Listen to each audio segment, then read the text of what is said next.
All right, guys, welcome. It's time for Total Bases. I got on screen and Brian's like, "Are you at the strip club right now?" And I was like, "No, this is the sports book. You can kind of see it behind me. This is where I'll be tonight." So quick promo. If you are in town or feel like driving to town, Turning Stone Resort Casino, Verona, New York. It's central New York. Very easy to get to from just about anywhere in the Northeast. And I will be here at a Bills watch party. But we also, it's Bills. We have 2 Monday Night Football games tonight. So you're going to have the Bills game, which will be the feature, the Commanders Bears, and then we've got 2 baseball games, which we are going to talk about. So the baseball starts at 6 and 5 p.m. and I will be here all night. So come down. I'll buy you a drink. It is the screen that you see right now really doesn't know justice. It's incredible in here. It really does feel like you're more at a nightclub than a sports book, but it's 360 degrees. There is a million TVs, and there's going to be some good specials tonight. And I'm here, so come hang out with me if you are in the area. But we have some. So, man, we have 2 games to talk about today. But I want to go to you guys for some takeaways from the weekend because I think it's a good lead into the show. I've got one, but I'll let Brian start, and then we'll go to Tokyo Brandon. Any takeaway from the weekend that you're going to bring into the ALCS, NLCS round for you guys? I'm going to pull a TB, and I'm going to have a little bit of a bitch session. And it has nothing to do with any of us, any of our listeners. It has to do with Kelly. Kelly put out a tweet the other day. She goes, "I tried to watch one of these baseball games. I can't get into it. Baseball sucks. How can, after watching these playoff games, how could anybody say that baseball sucks? This has been tremendous games, whether it's high-scoring games, low-scoring games, whatever you want.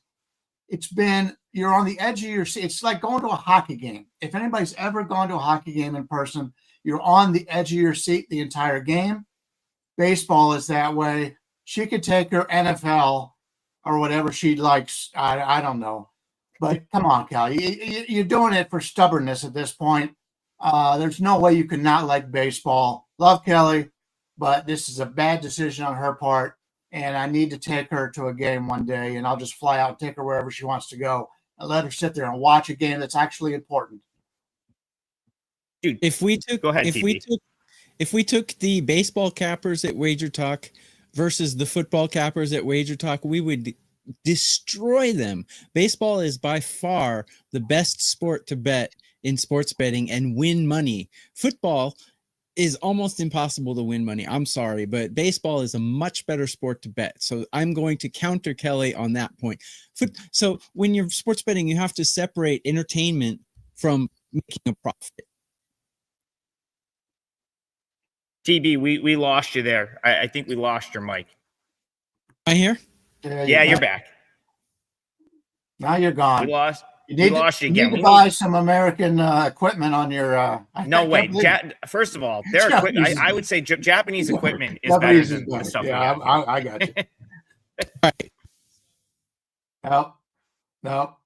So while TB fixes his mic, I'm just going to jump in. I knew Kelly was in Detroit at the home office, and she went to a Tigers-Red Sox game that went like 12 innings, and I think Javi Baez hit a walk-off home run, and I was just like, if that can't get you into baseball, I don't know what will. But Brian, you teed up the point I wanted to make exactly, and then we'll go to TB once his mic is fixed. I said at the beginning when we started doing the playoff total basis shows, I said, I used to not be as inclined to bet the playoffs because I always thought it was harder to win in the playoffs. And we had kind of talked about that for years, and I think it used to be. But this weekend was a perfect example. I'm sitting there Friday night, I'm watching Tigers Mariners go 15 innings. And I'm watching a bunch of people tweet on social media that I know haven't really watched baseball all season. And I'm seeing memes of like the Blue Jays being excited that this game is going 15 innings. And it's like, there's one meme that's like, you've got two guys boxing and the Blue Jays are just sitting over in the corner chilling, waiting for the game to be over. And then the betting lines come out for game one. And I was like, oh, wow. Like the average person betting the playoffs thinks that that's a big deal. right, thinks that playing a game after an off day, that 15 innings was a big deal. And I'm sitting there thinking like, that's just that's wrong, right? Like we see games go extra innings all the time during a 162 game season. These teams come out the next day and play no problem. I'm over here like, did they make him walk from Seattle to Toronto? I don't understand why the thought process was that the Mariners were not going to be ready for game one. And then the line comes out and the Blue Jays are getting bet up like this game, like the Mariners are going to have no chance. I'm actually kicking myself that I didn't make that a 5% play yesterday. I made Mariners plus 1.5, a 4% play. And in hindsight, it should have been a 5. That was the best spot of the whole playoffs to jump in and oppose this, like you going back to your point, this very, all of a sudden you're getting some public money, you're getting uninformed money in the market, and the playoffs might be the best time to make money in Major League Baseball. So that's my little mini rant. TB, do we have volume back on your microphone yet? We still don't have. I will say. Go ahead, Brian. I had to put something for baseball out for my clients. So I put out a free play, and I said the line was too high. I said, but do I really want to bet a team that just went 15 innings? And it wasn't your normal 15 innings, Treg. I will slightly disagree with you on that. This isn't regular season 15 innings. This was every pitch was so key. It's a stressful 15 innings. That's, like they talk about in bringing in relievers. They go, yeah, he had a stressful, 15 pitches yesterday, as opposed to a non-stressful 25 or whatever. Don't you think, Brian, that the day off negates a lot of that, though? It wouldn't have been different if it was 24 hours later. Yeah, it would have been, but because of the situation, and they didn't even leave their city until later on. There were some problems with the aircraft or whatever. So yeah, but I used the favorite as a free play yesterday. I didn't want anything to do with the game for clients, but yeah, I was very impressed by the way Seattle come out and played that game. I think it was more Seattle didn't look good, Toronto looked bad. Toronto should have been more prepared for that game. Colin Gregory's. Oh, he's back. Go ahead, TB. Hey, he's back. What's up? Baseball by far is a better sport to bet if you're trying to make money rather than football. Football is very difficult to make money. So for entertainment, football's great, but for winning money, baseball's better. So tell Kelly that.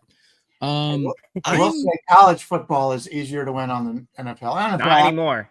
I don't know how. Not anymore. Okay. I think if you're betting the FCS, it is. FBS is basically pro football now. I have a small rant. I'm getting tired of managers pulling starting pitchers at 60 pitches when they're not in trouble yet. When you leave a pitcher in for 90 pitches regularly in the regular season, and then all of a sudden in the postseason, you pull him at 60 pitches, it makes absolutely no sense. There's no reason to do that. No reason. I think Gaussman was pulled way too early yesterday. I realized there was a guy on first and second with no outs, but you pulled him too early. And as soon as you pulled him out, boom, there goes the game. So, I mean, I'm getting tired of managers making stupid decisions. It's really annoying me, actually. When you leave a guy in for 90 pitches every start in the regular season, why would you pull him at 60 in the playoffs? It just makes no sense. It boggles my mind, honestly. I would disagree a little bit. Well, Brian, I want to they lost. So obviously I'm right because they lost the game. So. No, you're not right. That was one spot on your stats. I will say that in the playoffs, every at bat means more. So if you've got a guy who goes through two, he can go through two. Look at his numbers the third time through the order. If he was about to face somebody the third time, that's when you want to pull him. I would not let anybody, unless it's your elite pitchers in baseball, and as good as Gaussman is, I wouldn't consider him an elite pitcher. But that's just my opinion.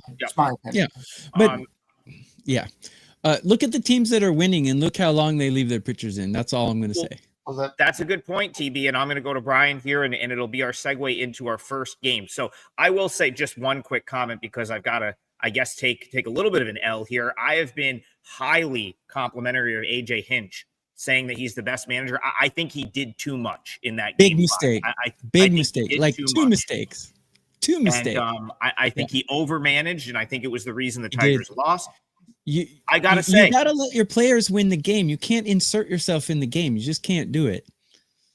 Let the players he's win. done it as good as anyone, though. But I do think that I do think there was a couple of spots that he would like to have back. We'll go to Brian and we'll start this game. So first game today is game 2, Mariners Blue Jays. Now the Jays are down 1-0 in the series.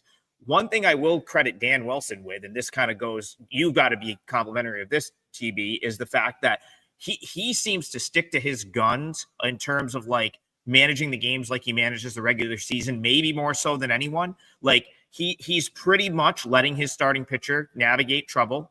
It's their start, and then he'll go to the bullpen the same way he would in a game in August. Now, Brian Leonard, is that because he's got probably as established of a rotation? Mariners probably have more starting pitching than just about anyone. So maybe that's it. But that's something I've noticed with Wilson. Today you've got Logan Gilbert.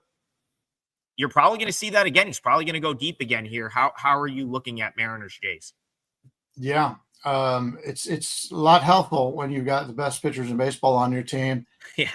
Didn't work for the Mets. The Mets have a really good rotation too. But Brian Wu is now on the roster, and he threw some pitches yesterday in the bullpen. He's now on the roster, so he gives them another starter just as good, if not better, than the ones that they've been using. I would expect this to possibly be you'd have to think this may be a slight letdown spot for Seattle. It's like traveling with the long distances and the flight affecting you, that kind of thing. So it may be the second day that it happens, but still, you've got Logan Gilbert, and you're getting him as a nice underdog here against Trey Savage. We're getting Toronto in the 135 range, and you're looking at a 7.5 to the over or an 8 to the under. I do want to start off with talking about Trey Savage because his numbers look great. He's got a 3.21 ERA, 4.06 expected. The whip is high at 1.43. And we've talked about how dominant he can be. But when you take a look at it, granted, he's only pitched 14 innings in the majors. There is some things that I'm a little bit worried about. But if you take a look at his exact pitches, he basically throws 3 pitches: the four-seamer, the slider, and the split finger. The split finger has been by far his most effective. His expected WOBA is 200 on a split finger, 409 on the slider, 354 on the four-seamer. And he throws that split finger against lefties 47 pitches in the playoffs since he's been with the team. 47 split fingers versus lefties, 16 versus righties. So the first thing you have to do is take a look at who Toronto is going to throw up there as their lefty batters. And right now their normal lefties are Lucas, Barger, Jimenez, and Varsho. Now, that would mean that chances are Hunter Falefa and David Schneider will be in this game. I think that's a step back. Lucas is a really good hitter. Barger, although he's not playing as well now as he did earlier in the season, he's a downgrade there, but taking him out. Unfortunately, Jimenez hasn't done much, and they rarely take him out. So we'll see what happens. But that would leave Varsho. And I don't think they take Varsho out of the lineup, but those are some bats. That's going to hurt Toronto a little bit by making that change. But still, Savage has been a guy who has had a lot of success, but a lot of people are thinking he is the way to bet this game. I'm not sure he is. The way the Seattle team's playing with Gilbert. Gilbert, the last 2 seasons, despite ERAs of 3.23 last year and 3.44 this year, he's got a 15-18 record. It's the mini Skeens for Pittsburgh, but he's been terrific. Comes in with a 3.02 expected ERA, 3.44 ERA, and a 1.03 WHIP. But this average exit velocity, and he's in the 10th percentile, barrel rate 45th percentile, hard hit rate 40. So you got 2 guys that can actually be hit a little bit here. Now, the line, as I said, 7.5 to the over. I kind of think there's going to be some runs in this game. You've got really good hitters. Toronto and Seattle, both teams have played very well. Seattle's been great on the road for their hitting. Toronto at home's been very good. And we're getting that total at 7.5 to the 20. That's the way I would play this. I would play the game over if I had to play it. And yeah, we'll see what you guys have to say about that. Yeah, for the most part, I would agree with that. Let me point out something to actually back that up. At first glance, I told you in the last show, like when I'm doing my capping, what I do is I look at the matchups. I kind of get an image in my head of what I think the line should be and where I think everything will fall in. Maybe project a score in my head. And then I go into the numbers and see if the numbers back up my original instinct. I looked at these numbers and I thought, you've got a trusted veteran in Gilbert against a rookie in Yasavage who has very little experience and a high whip, like Brian said. I thought, wow, Seattle should be favored in this one. And then I look and it's the Jays minus 130 or 120. It kind of surprised me, but then I dug a little deeper and I understand why now. If you look at Gilbert, this is one of his best seasons ever. I think he's pitching a little over his head this season, and his numbers against these batters, not real good. He's got a 309 batting average against in 94 at bats and an 886 OPS. And I've always said 750 is around the Mendoza line. Who's getting to him? Vladdy, 6 for 15. Kinner Fafela, or however he says his name, 5 for 15. Kirk, the little caveman midget guy, 4 for 12. I mean, there's a lot of guys on this team that can get to him. And I think Toronto, we're going to see some runs here. I agree with Brian. I think we'll see some runs from Toronto. There is something to be said between being a veteran and being a younger guy, because the younger guys, the pressure does get to them sometimes. They're not used to high pressure situations, where a guy like Gilbert might be a little more used to a pressure situation. However, I think I've seen this many times, and I can't really think of a concrete formula to express this. But when you expect a team to be tired, sometimes they come out in game one and just explode, and then the what's the word I'm looking for? The tiredness. What's the word I'm looking for? Fatigue. The fatigue comes out, I think in Japanese sometimes. The fatigue comes out in game two. And I think we might see a little fatigue here from Seattle. They've played 24 innings in 4 days. So if the fatigue is going to come out, it didn't come out yesterday, but I think it's going to show up eventually. And this could be the game. That's just how I see it. TB, before I get into my breakdown, do you also think that not only fatigue, but maybe is there an exhale that's possible here? Not only are they a little bit tired, but they had to go there saying, hey, if we can get one, we're in business. They get the first one. Would you be worried about that? Like maybe it's like now we get to exhale finally from Friday night. Sometimes especially if you're going to play 2 games on the road and you take the first one, you've got a split already. They're going to play 3 though here, aren't they? Or are they playing 2? So 2-3-2. Yeah, I think if it's 2, right? Yeah, it's 2-3-2, I believe. Is that right, Brian? I will check our page. You're our baseball encyclopedia. The odds logic page. Only the NBA went to that 2-2-1-1-1 deal. Okay, so David's saying in the keeps it comments, real. our commenters are the smartest audience in all of WagerTalk, and they're saying 3-2-3. So they've got a split already on the road. So yeah, I do believe in an exhale.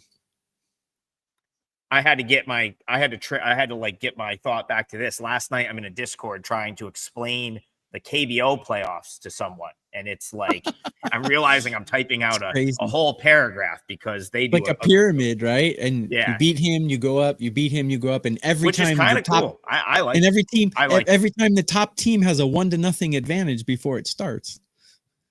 No, I think it's a great format, and then your best team, your winner goes straight to their version of the World Series. I think that's great. Back to this game. So a couple thoughts here, and I'm going to kind of throw out. So first thought was when I saw the line, this game's priced like yesterday's game should have been priced, in my opinion. I think the books have corrected the overstatement from the first game. Now, I do agree with Brian. I still think even at this number, there's still a little Mariners value in there, but it's not so pronounced, in my opinion, like yesterday, where I'm likely to play it. Now, a couple things that caught my eye. Logan Gilbert's outs prop, most places is like 15, or 14.5. I think some of the sites that have it up right now are juiced 14.5, which says that they don't think he's going to go 5 innings. Which if he goes 5 and you have the over 14.5, you've hit your bet. I would disagree with that. I'm just going to go back to how Dan Wilson has managed this whole playoffs.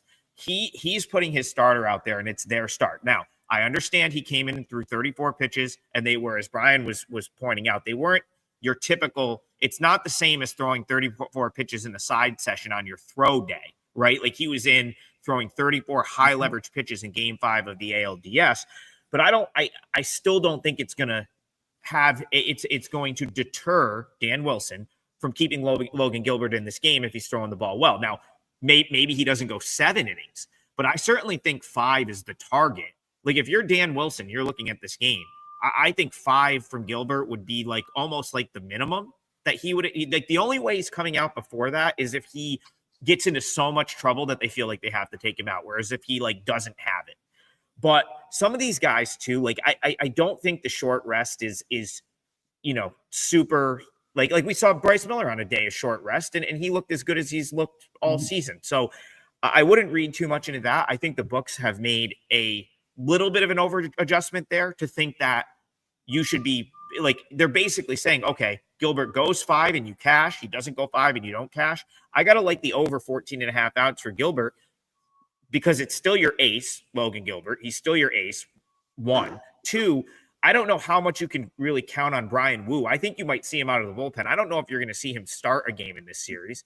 And 3, I'm just watching how Dan Wilson manages games and saying he's only going to his pen if he's in trouble. So I think that over 14.5 outs is a good bet. As far as the Savage is concerned here, I actually don't mind this matchup for him because the Mariners, they still are a team that I think sort of waits for the long ball a little bit. They don't really string hits together. I'm not saying that they can't have patient at bats. If you Savage is wild, they'll draw a walk or two. But it's unlikely that they're just going to be taking him deep left and right. And I agree with you, Tokyo Brandon. That split finger is as unhittable of a pitch as there is in the change is what he calls it. Calls it a split change. Man, that's unhittable. It's nasty. And to go to David Edgington in the chat, I kind of answered his question. I meant to pull it up on the screen. I think it's his start. I think it's his normal start. Most of Gilbert's starts, he's gone 5-6 innings. And even though he's been maybe not as economical with his pitches, he's running a lot of counts like full lately.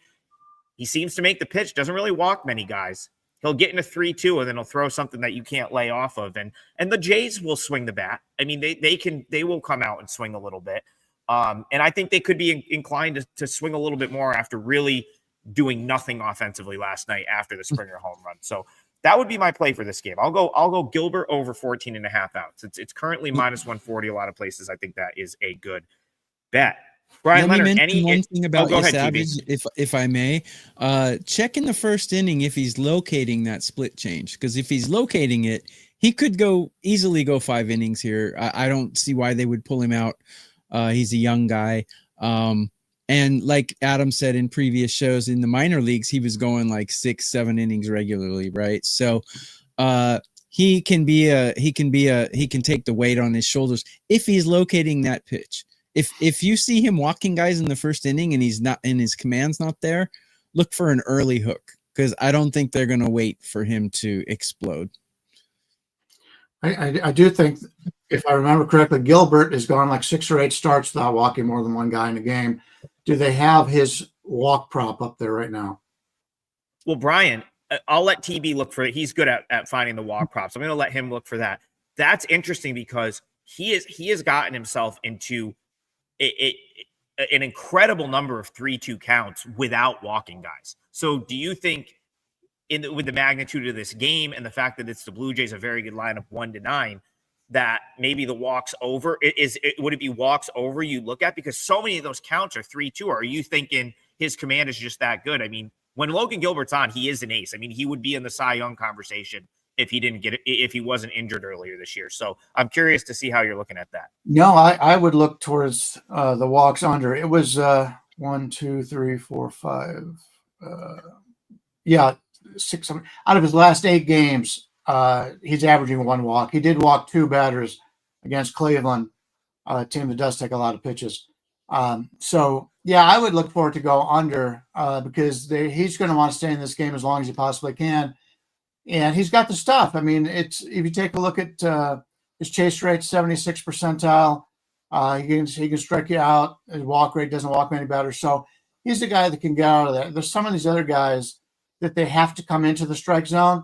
I don't trust him in that situation. But with the chase rate that he has and his strikeout rates, I'm not concerned if he has to go throw one right down the middle. And there was actually an article put out the other day that throwing the ball right down the middle is the best way to get people out because nobody's ever expecting it. So I see his so his walks prop right now is a juiced under 1.5, and that tells me the books do not think he's going to be in this game for his full allotment of pitches, which I actually disagree with. So that's really interesting because if you subscribe to the theory that Gilbert pitched 2 innings on Friday, maybe he's not going as deep as he typically would, then I think your walks prop suddenly has some legs, right? Because if he's only in there for 3-4 innings, I think he's going to go at least 5, but if he's only in there for 3-4 innings, you have to like having a walk to work with. What's the juice on that? 148. Yeah, like 150, it looks like. You're right, Brian. 1, 2, 3, 4, 5, 6, 7 starts. He's walked 1 or less. And B-Rad, I know what site you're looking at, and there is a minus 195 out there, but I do think you could probably these props, you got to shop around. I think you can probably do better than that. All right, good discussion on that one.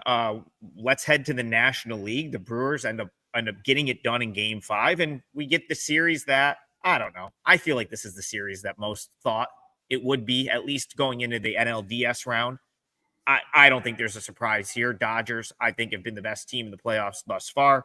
Brewers were the best team this season. Tokyo Brandon will be invited to the parade in Milwaukee when they win. He turned their season around with one comment. Turn their season around. We're headed to Milwaukee here. It's Dodgers-Brewers Game 1. Kick us off, Brian Leonard. How are you looking at this series? Okay. Do we know who's going to start for Milwaukee? I heard Priester. I'm sitting undecided at this point.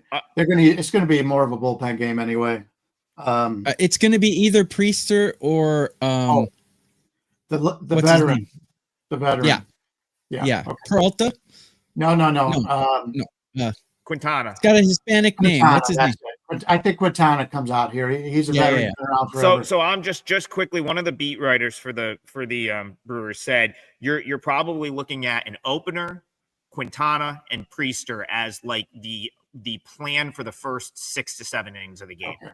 That makes sense. So do what you will with that. Okay, I think that's a pretty good combination. All right, we're looking at Snell right here, the lefty, against basically the Milwaukee Brewers' entire team. We've got the Dodgers about a 148 favorite here, 7.5 to the total. And I'm with you, TB. I wanted Milwaukee to make it. Being from Cleveland, I've always been an underdog kind of guy. I'm very happy with whoever comes out of the American League. Seattle and Toronto haven't been there in a while. And Milwaukee is a team that's a lot of fun to watch. But that said, if you go back to before the playoffs started, both TB and I agree, or excuse me, Trig and I agreed that the Dodgers were the team to beat, and I still think they are. Snell's on the mound. Snell's the guy that he will walk a few batters, but he walks them when they don't need to be walked, or he needs to just get them out of the way and go to the next guy. It's been very good in that regard. And if you take a look at what the Dodgers have done in this with Snell on the mound, he's been very impressive this year. He's had injury problems the last few years, which really hurts. He only had 11 starts this year after only 20 last year, but they've been good starts. 2.35 ERA, 1.26 WHIP. His expected ERA 3.20. Everything is clearly in the red on his StatCast page, except for, like I said, the walk percentage, 18%. He throws the four-seamer 44% of the time. Being a lefty, he's 2 miles an hour better than a traditional lefty in that regard. Throws 4 pitches. Can't dislike Blake Snell, and the way this bullpen is playing right now, this is something that it's going to be tough to beat, regardless of who pitches for Milwaukee. I like that setup. If they bring in the guy to go the first inning and then come in with the veteran, and then Priester, who's having a terrific year that I believe finally suffered a loss in one of his starts. So But they've been very good all season long. Do I want to play under 7.5 here? If I take a look at the park factors today, we're looking at Toronto's at basically minus 3% of the runs. And then here, Milwaukee minus 8% of the runs. I would look to the under. I think this is going to be a really good pitching matchup here. And while I like the over in the first game, I kind of like the under in this one. Can't really argue with that. If you look at Snell's numbers against the Brewers, I know it's a small sample size, only 33 at bats, but wow, a 152 average against and a 475 OPS. Pretty amazing stuff. The problem is, like Brian said, he does walk guys. He's got 5 walks. He's averaging that comes out to maybe about 3 walks per start. So you can expect him to walk maybe 2 guys here, maybe 3 guys.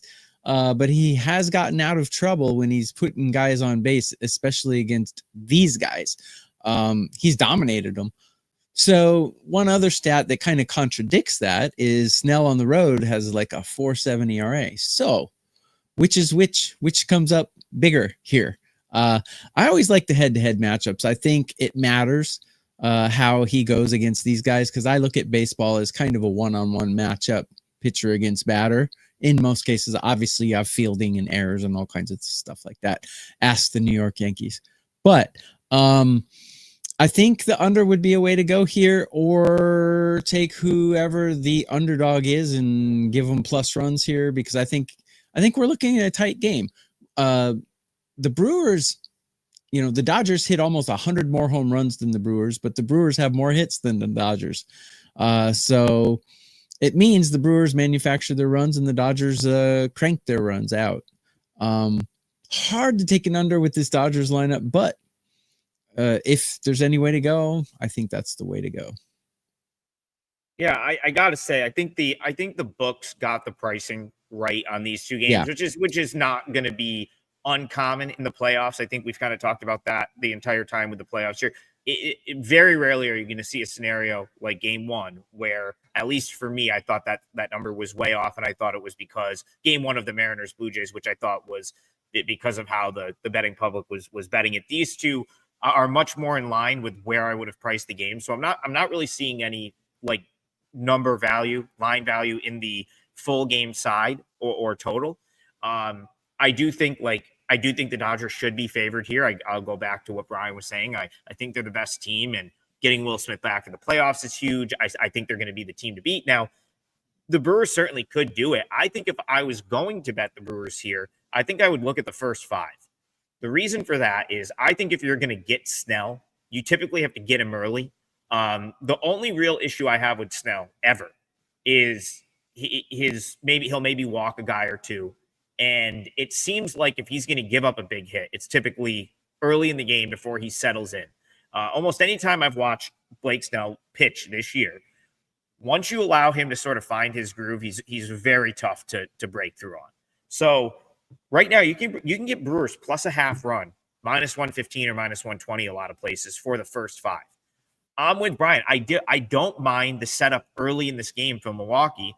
If you're going to get potentially, I would have to think they'd like to use Ashby or like one of those openers, to try to go after Freeman, Ohtani at the top. A lot of teams like to use that lefty opener against the Dodgers because it just gives them a better chance to get Ohtani and Freeman out that first time through the order. So if I'm Pat Murphy, I think I'm going to have Ashby open this game, and then I'll probably go Priester, and then I'll probably have Quintana in my back pocket for if a spot comes up where I feel like I need to go and have another lefty come into the game. Again, I'm not saying that's definitely how it's going to go. He very well could go Quintana to start here because he's a veteran guy, and he'll still get the matchup that he wants. Maybe he lets Quintana go 3 or 4, goes to a bullpen guy, goes to Priester, and then uses Ashby later in the game. I'm really not sure. I don't think anyone is sure at what he's going to do. But the point is, I think there's ways for the Brewers to mix and match to even this up early. And then if the Brewers, a team that is scrappy, that can draw their walks and stuff, that can steal bases, that's the other thing. Snell, you can get him with a walk or 2 early. Milwaukee's got a ton of team speed. And I wouldn't be surprised if they tried to maybe scrape one across early, manufacture one, steal a base, steal third. Terang loves to try to steal third if he can get the chance to do it. And then if you're sitting there 1-0 and it's a tight game, I think you've got a pretty good bet with that Brewers first five. So I think if the most bettable thing in this is probably Brewers first five. I like the half run. Go ahead, Brian. To me, the biggest key that not a lot of people have talked about in this is the Brewers like to run. The Brewers have a lot of speed. Who is the catcher for the Dodgers? Yeah. If it's Smith, you don't run on Smith. Smith is got a gun. That's going to change the entire trajectory of this series. Now, if Smith happens to be DHing, Milwaukee will run like crazy. So pay attention to when the lineups come out. Who's going to be the catcher?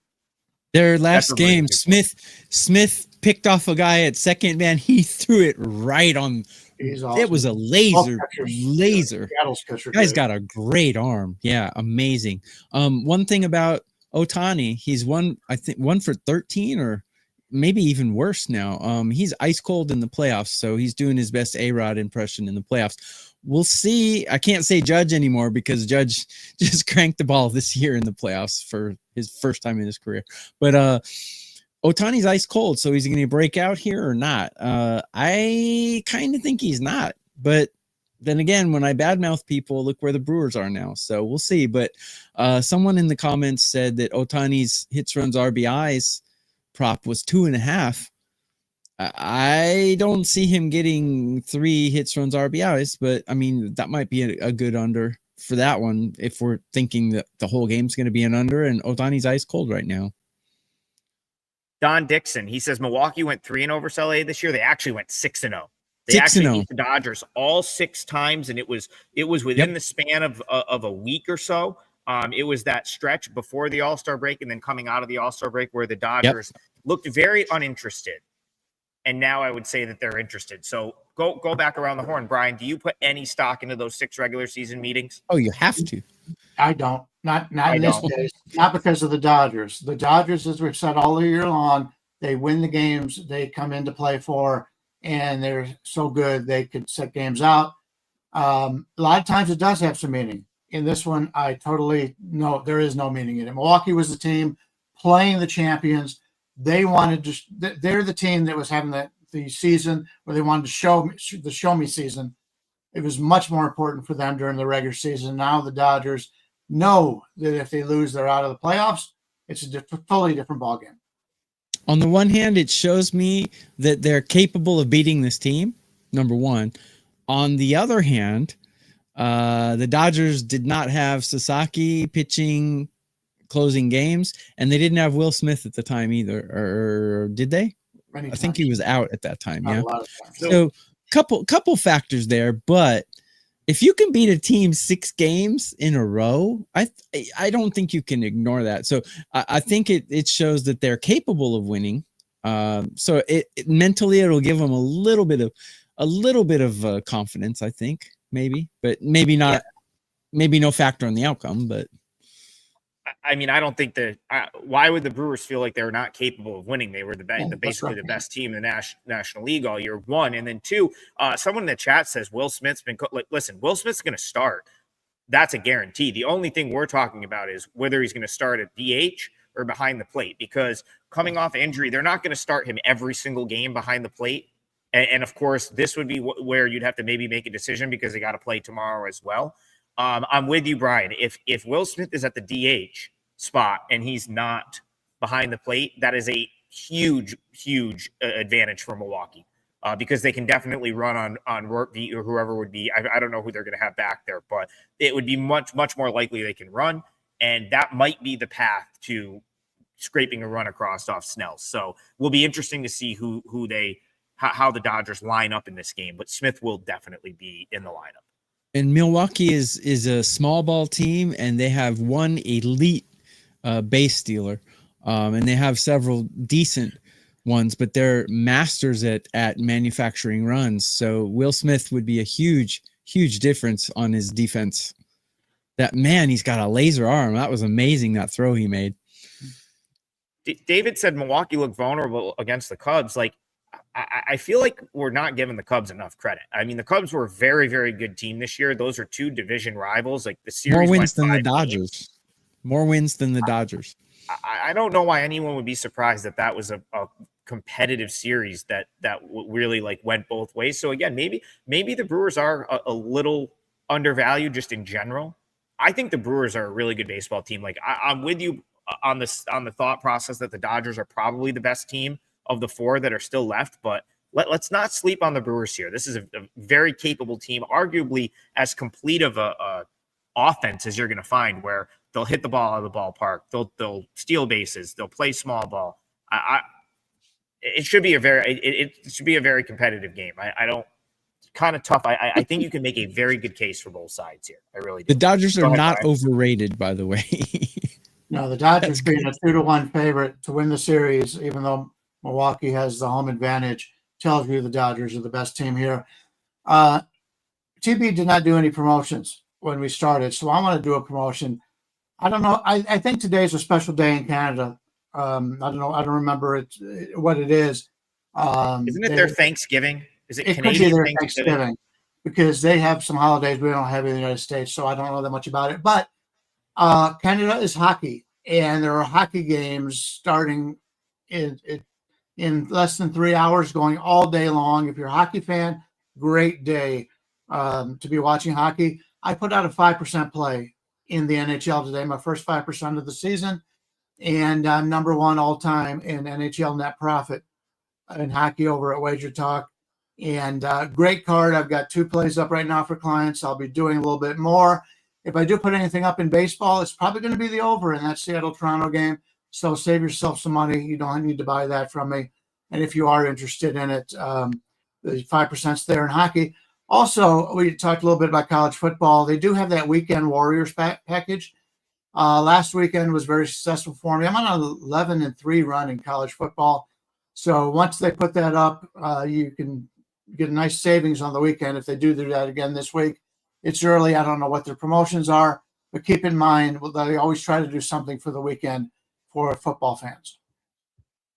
I have a couple of Major League Baseball plays up today, and I have a Euro League play up. WagerTalk allows us to price our Major League Baseball plays at $9 aside from any 5% plays. 5% plays are regular price, but you can get a 4% play if one of us puts it out for $9. That's normally $25. So just take a look at our page at WagerTalk.com, and we usually put free plays out too. So click the free plays link at WagerTalk.com, and you can see 20 cappers, free plays all. Free play bonanza.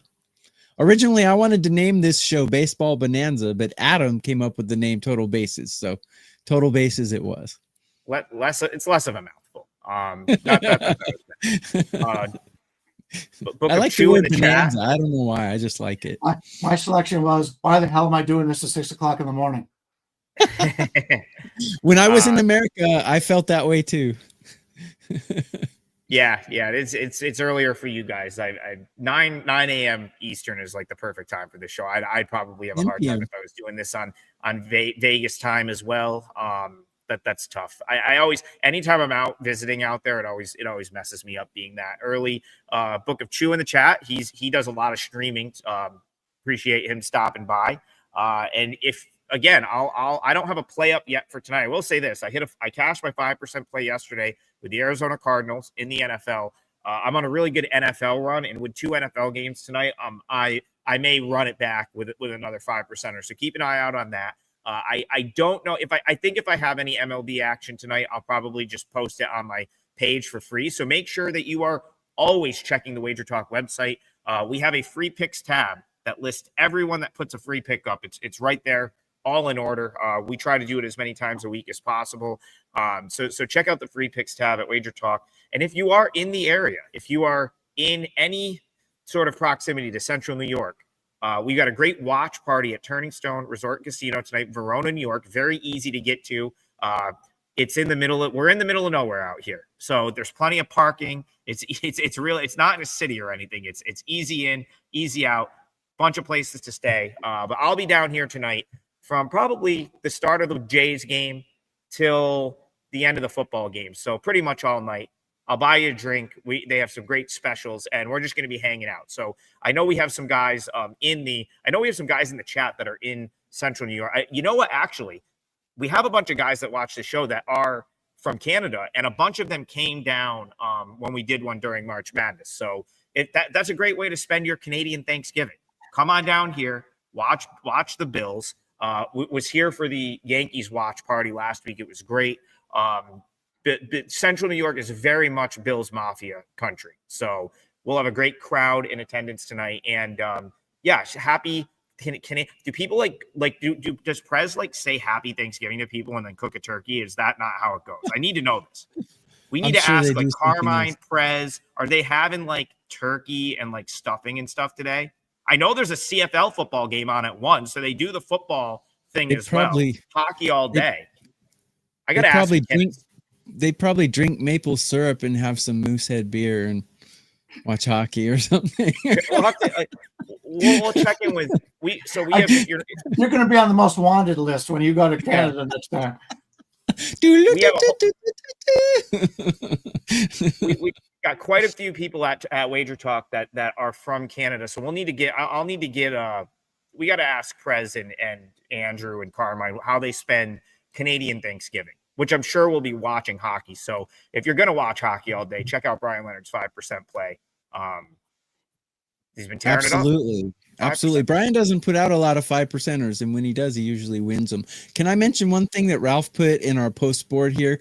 He said that home favorites off a loss since 2016 are 20-26 in game 2 with an average line of -142. So home favorites, after losing game 1, they generally will lose game 2 if they're favored in game 2 too. That's not good news for the Toronto Blue Jays.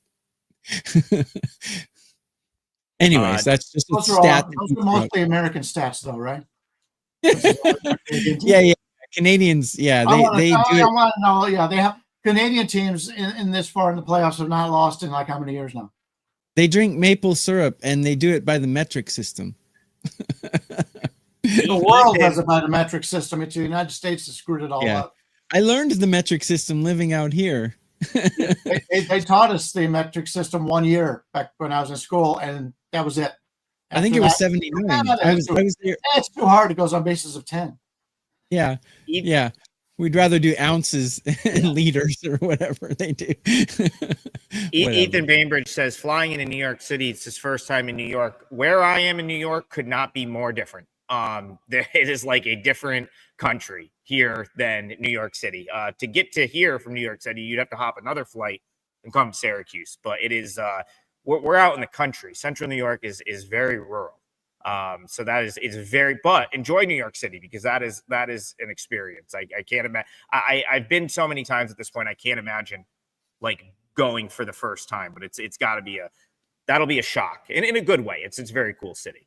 TS Fox says New York City is another world. That is very, very true. Anyone have any more closing thoughts? We've done our promos. We've broke down both games as thoroughly as we possibly can. Anything else from either of you two?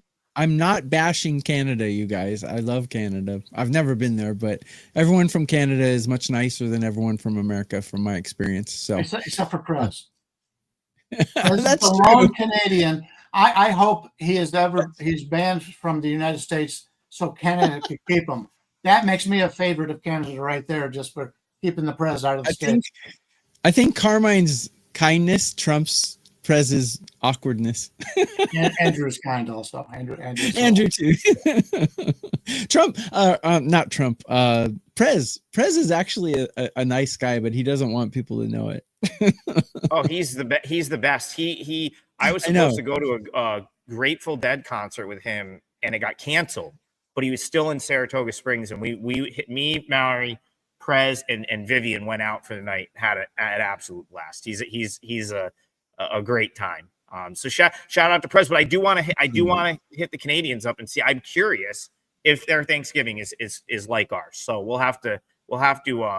Good topic for End Zone Live this week. Hey, Prez, how was Canadian Thanksgiving? Since we have 4 hours to fill while we watch football games, we'll maybe we'll ask him on that show. Basically, gonna wrap- 4 hours of Prez complaining about his bets. Yes, pretty much. Yeah, his bad beats. The 60-year-old guy complaining about his bad beats. Watching TV, he's looking to the side. I gotta give him credit. How can you not get that? He has been lighting it up on that show with in-game bets. Shout out to his in-game bets on that show have got to be hitting at like a 70% clip. Do people watch That's it? one thing. If you turn on it, we do a football stream on Sundays. It's called End Zone Live. Give out a lot of in-play stuff. Prez has been deadly on that show with his in-play NFL bets. So promo for End Zone Live. That's every Sunday on WagerTalk TV at 1:00. We're gonna wrap it up. We've got 2 baseball games tonight. We will be back tomorrow morning to talk Brewers Dodgers Game 2. If you can make it to Central New York, come hang with me tonight at Turning Stone Resort and Casino. The sports book is called New York Rec and Social Club. That's where we'll be for the Bills game and the baseball games. Thank you guys to all you who continue to tune into this show as we get to the end of the season. It has far exceeded our expectations. We very much appreciate it. Like, subscribe, drop a comment if you're on the replay. It helps the show tremendously. And we'll see you guys in the morning tomorrow, 9 a.m. for more Total Bases. Have a great day, everyone.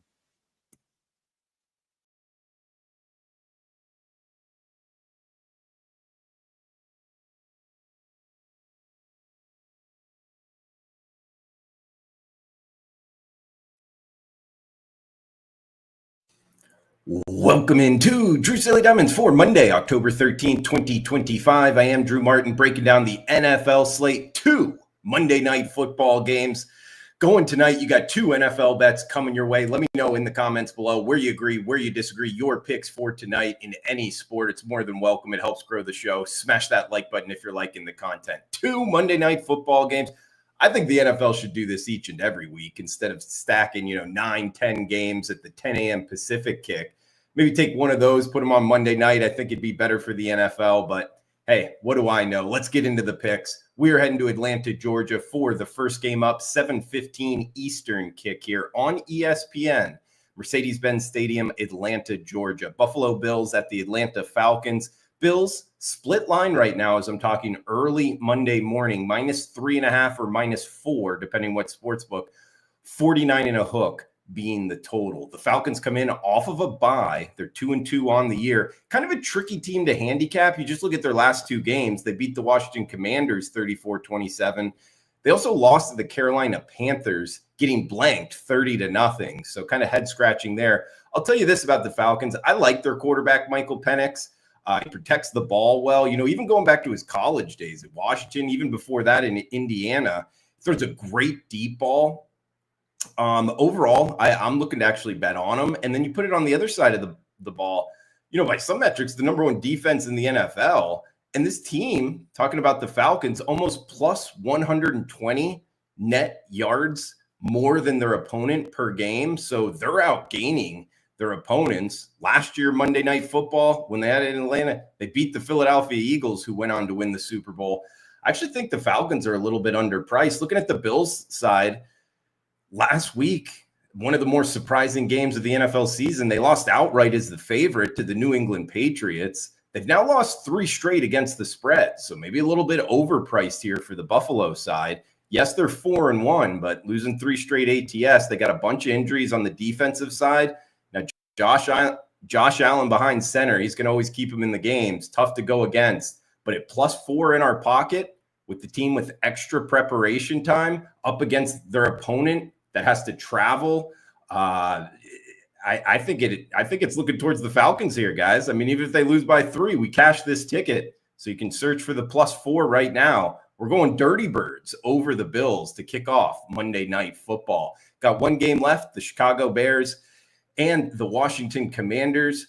But first, a reminder, if you could comment below, helps grow the show. Anything more than welcome. Your picks, any questions, fire away. If you're interested in premium picks, check them out. Drew Martin Experts page, WagerTalk.com. Do have a big bet going in the MLB playoffs. 13-4, 77% run in Major League Baseball for the clients, plus 30% profit. So you can grab that for just $9. Discounted play there, 4% MLB going today. In the recap for the show, Sunday, we did go 2-1 plus 0.9 units. Saturday, we were down 1-3, minus 2.3 units of profit. So overall down, but we did bounce back on Sunday. Brings the overall recap 248 and 255% winners, plus 41.5 units of profit. So hopefully 2-0 here on the Monday slate. Let's get into the nightcap now.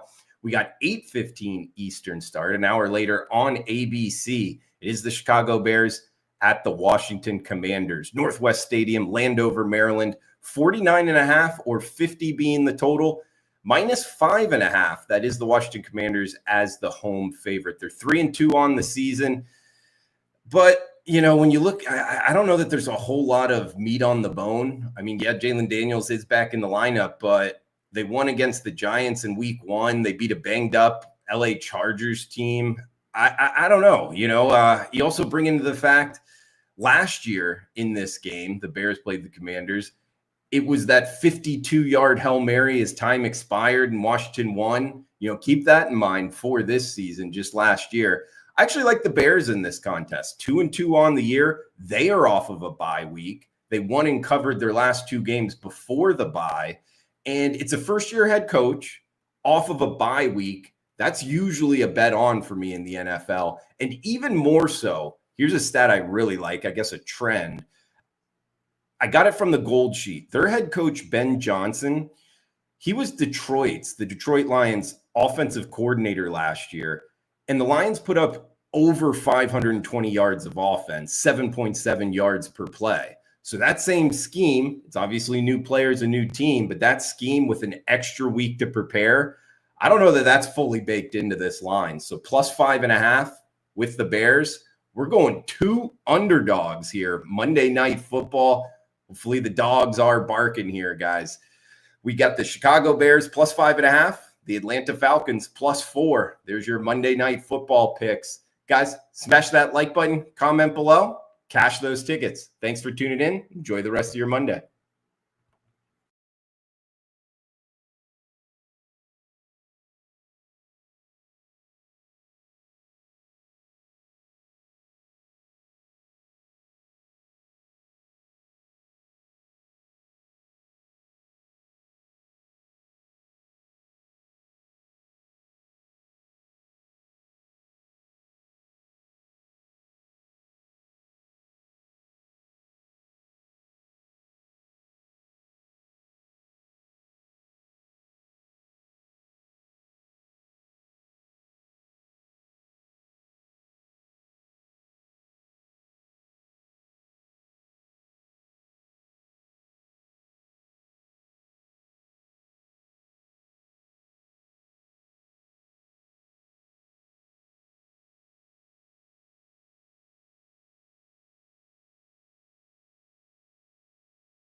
Welcome, everyone, to Props and Parlays. I'm your host, Andy Lang, being expert, Andrew McGinnis. We got two games to break down. We're going to do the Bills at the Falcons. We're also going to do the Bears at the Commanders. We're going to give you props in all the different categories. And, of course, we're going to do a same-game parlay in the Bills versus the Falcons. So, Andrew, are you aware how close we were to hitting our same-game parlay last week? We hit every leg except for the sack prop, where we had half a sack and we needed a full sack to get there. So we can go ahead and start with the Bills at the Falcons here. We'll start with the passing props here.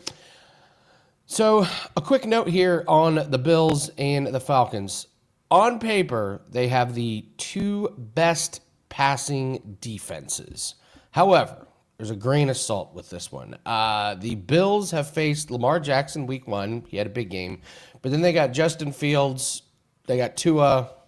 They got Spencer Rattler. And then they got Drake May. And Drake May had a big game. So take that for what it's worth about this being an amazing. Dan, do we need to stop? I just got an Andrew. Got the message from Andrew.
Welcome, everyone, to Props and Parlay. Down from a props betting standpoint, Bills at Falcons, Bears at Commanders. I am your host, Andy Lang, being joined, as always, by my fellow props betting expert, Andrew McGinnis. Andrew, are you aware how close we were to hitting last week's 17-1 same game parlay? Yes. Our guy that got a sack got credited with half a sack. If they would have credited him with a full sack, we hit our 17-1, and now we're free rolling for the rest of the season. So we're gonna hit a same game parlay. You're telling me even with a sack prop, we're getting the 0.5 loss. That's just tough. And so it begs the question: would we have rather have barely lost that, or come not even close? That's the question. I think we're getting one step closer. This week is the week. Looking forward to it, and going to be a great Monday here, Andy. I want to be creeping up on it. I want to know we're getting close. Yeah. I want to know we're at least in the ballpark of hitting some of these. So, well, while we're doing this, guys, please hit the like button real quick. Takes 1 second. Just hit the like button, and let's start with the Bills and at the Falcons. And this is the game we're going to do the same game parlay in. I just want to start with the passing props here, Andrew. And on paper, by position in fantasy, these are the two best passing defenses, but take it with a grain of salt here, Andrew, because The Bills have faced Lamar Jackson, who torched them in week 1, but most of that was Derrick Henry. Then they faced Justin Fields, then Tua, then Spencer Rattler, and then they faced Drake May, and Drake May had about 275 yards, so not great as far as the level of competition. And the Falcons, kind of a little bit of the same thing here. They faced Tampa Bay with Baker Mayfield, had a good game, but then J.J. McCarthy, Bryce Young. They faced Washington, but that was Marcus Mariota. So I'm not going to be too concerned about what the ranking is of these passing defenses. So I'll go first, and I am going to take Michael Penix over this 224.5 passing. He went under in 2 blowouts, but he went over in 2 games that were 1-score games. And I have the Falcons +4 in my mega pick 5 here, Andrew. I think this is going to be a really close game. I think there's going to be times where the Falcons need him to throw. I love this 224.5. Then I'm going to keep riding the streak of Josh Allen. He's going over this 1.5 passing touchdowns. Gone over in 4 out of 5. The only game he didn't was a blowout against the Jets. It feels like they're running with James Cook when they get in close this year to the end zone, but then there's a lot of Josh Allen passing touchdowns. He's hitting at a much higher click than he was last year. So Penix over yards, Josh Allen over passing touchdowns. What do you think about passing props in this one? I think the only thing that gets in the way of your passing touchdown prop there is his own legs, getting the ball into the end zone on his own, because it's either he gets a touchdown or he goes over 1.5. Sometimes even both can happen. I'll tell you, I do like Josh Allen just over his number. I locked in 227.5 as far as his passing yards. I got Atlanta's secondary ranking bottom 10 in completion rate allowed. So like you mentioned, some decent defensive stuff to look at for both these teams, but they are giving up a ton of passes. And with Josh Allen, you give him enough time, you let him complete enough passes, he's going to start killing you deep downfield. And although I was tempted by the completions, I do think that this number is good enough for me to take a look at the yards as a whole. Now, I do, of course, expect Atlanta to be down. And when I look at this one here, I thought it was interesting. The last couple weeks, Buffalo's pass defense has allowed 7.7 passing yards per attempt, second worst over the last few weeks here, Andy. So there's 2 bets that I like. Number 1, I like the completions for Penix Jr., because I do think that they're going to be trailing. They're going to have to throw the ball a lot, even though early in the game they're going to try and do their best to run the ball. But I'm going back to a prop that started off slow for me this year and has certainly picked it up. We're going to go with the longest completion over 33.5. Right now, we're seeing 69 as the highest from him, but also we're seeing 30, 40, 50 on pretty much a consistent basis over the past handful of weeks from him. And in the position, the funny thing is for him, it's usually garbage time, or it's usually late in the game when it doesn't actually end up leading to a touchdown or anything like that. But with the number of completions this Bills team is currently giving up, when it gets to a certain point in the game, I think they're going to have to stop throwing or running the ball. Then all of a sudden you start airing it out. It opens up opportunities. So 33.5 is the number. I like it there. And I'm interested in that completions for him as well. But we'll go with probably the best bet for the passing one would be Josh Allen, just simply because I think he is going to get to the secondary of the Falcons. We'll move on to the receiving props in this one, and I think my favorite one is Darnell Mooney has been officially ruled out, so I'm going to go right back to Kyle Pitts over 3.5 receptions. It's pretty simple. Going over this in every game this season without Mooney. It's Drake London and it's Kyle Pitts, and I don't need to overthink this one. So as long as the books are hanging 3.5, but they're in a tough spot because if they move it up to 4.5, now you're looking at juice to the under. So I think they're kind of skating by on this one, but I'll keep riding Kyle Pitts over this one again. You and I expect this game to be close. We expect there to be a good amount of yards here. So Kyle Pitts over his receptions, and then Josh Palmer. If you want to dig a little bit deeper, this is kind of one of those hidden gems, over 18.5 yards receiving. It's so low. But I'll give you 2 Josh Palmer props here, Andrew. Josh Palmer over 18.5 receiving and over 12.5 on his longest catch. He's smoked this total in 4 out of 5 games in both categories. In fact, one catch has gotten him over 18.5 yards just on his receiving total in some of these games. So when he catches a ball, listen, he's not high volume, but it's definitely quality over quantity for Josh Palmer. And as long as this thing is below 20, I'll keep playing it. So Kyle Pitts over his receptions, Josh Palmer over his receiving and his longest catch total. What do you think about these receiving props? There's just one that I'm going to give out, and I like this one quite a bit here. And Andy, some of these apps and these websites that we look at when we're doing our prop work, they really help us figure out which route runners teams don't do well against, and which positions on the field they aren't doing well against. Well, looking at things right now, it looks like we have a Falcons team that just doesn't do well against slot receivers. Khalil Shakir over 47.5 receiving yards, I think is a really, really good bet here. Falcons slot coverage allowing 9.4 yards per target. And the couple guys that are involved in that area for them are right now amongst the worst in the entire league at their position. They're giving up a lot of short yardage plays. And Khalil Shakir, that's how he picks up all his numbers, except for it's not too much short yardage for him. They're giving up 9.4 yards to this position, to this route that Shakir likes to run on and on all game long. So you could look towards receptions as well. But when I see a number like that, 9 yards per target, I feel like just looking at the yards for him. So I am interested in that. That is what probably my free play of the day as far as this game is concerned. But you mentioned Josh Palmer. I want to ask you, Andy, is he a guy that, because I have a buddy that keeps betting him as well. Is he a receptions guy or a yards guy for you right now? Because I feel like there's been on and off where I'm like, this game is receptions. And then I'm like, no, it's got to be yards, just because there could be one huge one that makes a difference. But he was someone I looked at as well. And then I'll tell you, I kind of wanted to be a little bit, well, not contrarian, I guess, but go towards the under on Pitts, just because I feel like he's not really a guy that's catching any deep balls. And unless he's kind of ends up just being that safety guy, I feel like they're going to need more, someone catching deeper balls, and he's going to probably be used for blocking. I don't know. Under 3.5 receptions for him, plus 105 is interesting.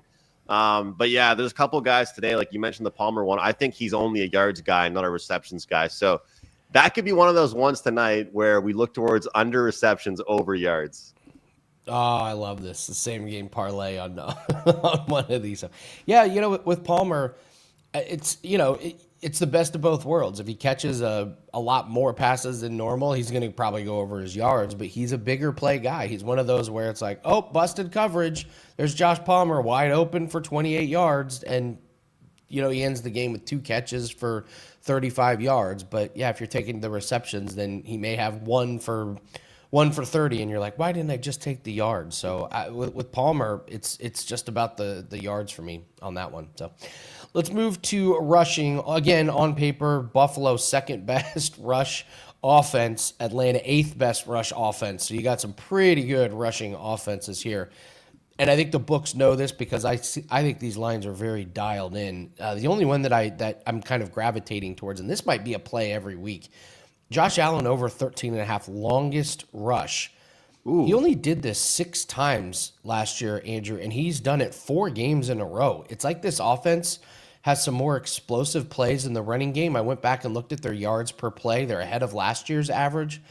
And last year was a very explosive offense, and they're even doing it again this year. So it's really the only rushing prop I really liked in this one. I took a look at James Cook over rush attempts, but they got this thing kind of high, and he went under in the game they were behind against Baltimore. He went under in the loss against the Patriots. So, and then I can't figure out the Falcons running backs. I won't have a bet on an Atlanta Falcons running back for the rest of the year. I already know that. I can't figure out Robinson. I can't figure out Algier. So Josh Allen, keep an eye on this over longest rush. What do you think about rushing props?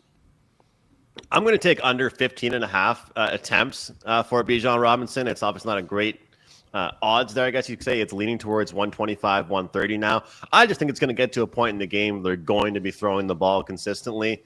Look, I think it's going to be somewhat close, but I do think the Bills start to separate. And I think that with the chunk yardage is where they're going to have the success. And if I like some passing props and some completions and stuff at the quarterback position, then I kind of do lean towards some unders.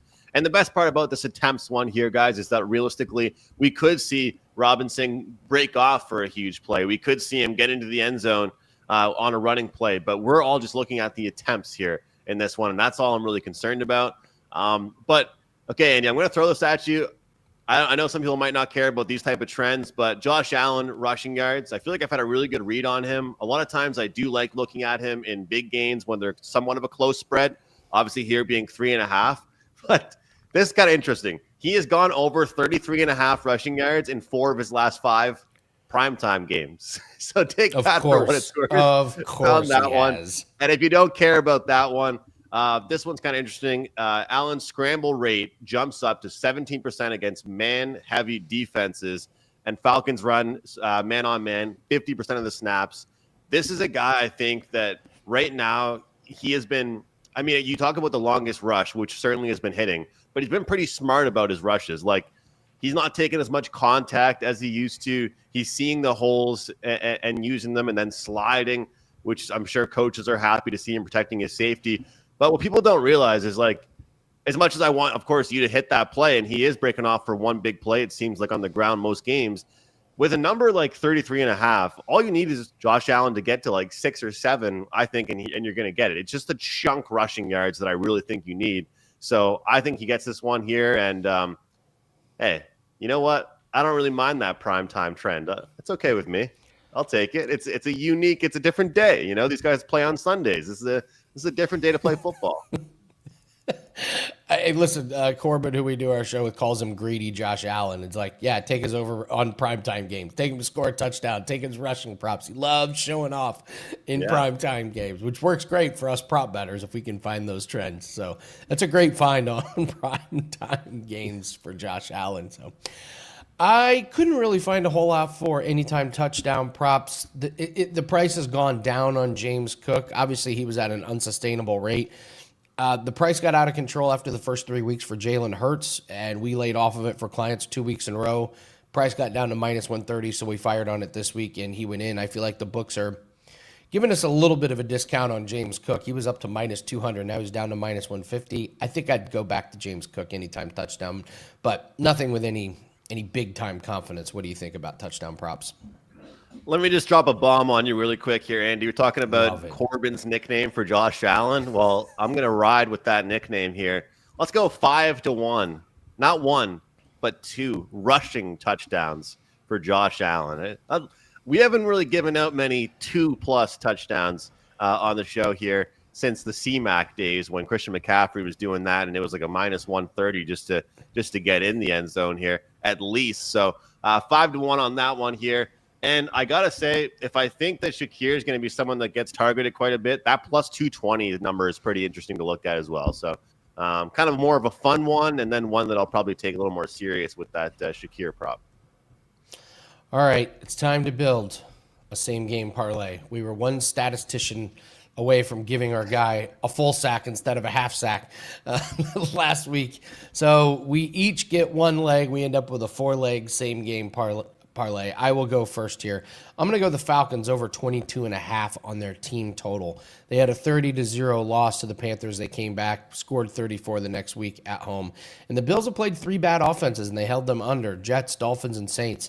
Ravens flew over. Patriots went over against them. I like this Falcons team at home, prime time. Give me the Falcons over Falcons over 22.5 on the team total as my first leg. What's your first leg? Let's get on the board here with just over 220 plus passing yards for Josh Allen here. I think it's going to be a good night for him. I think we're going to see him, get after the secondary of this Atlanta team. And they are giving up a lot of yards per pass right now. And this is a team I think that even though they're rested and they're feeling good coming into this game, I think Josh Allen should be able to do some damage against. So we'll squeeze it down a little bit, and we'll go 220.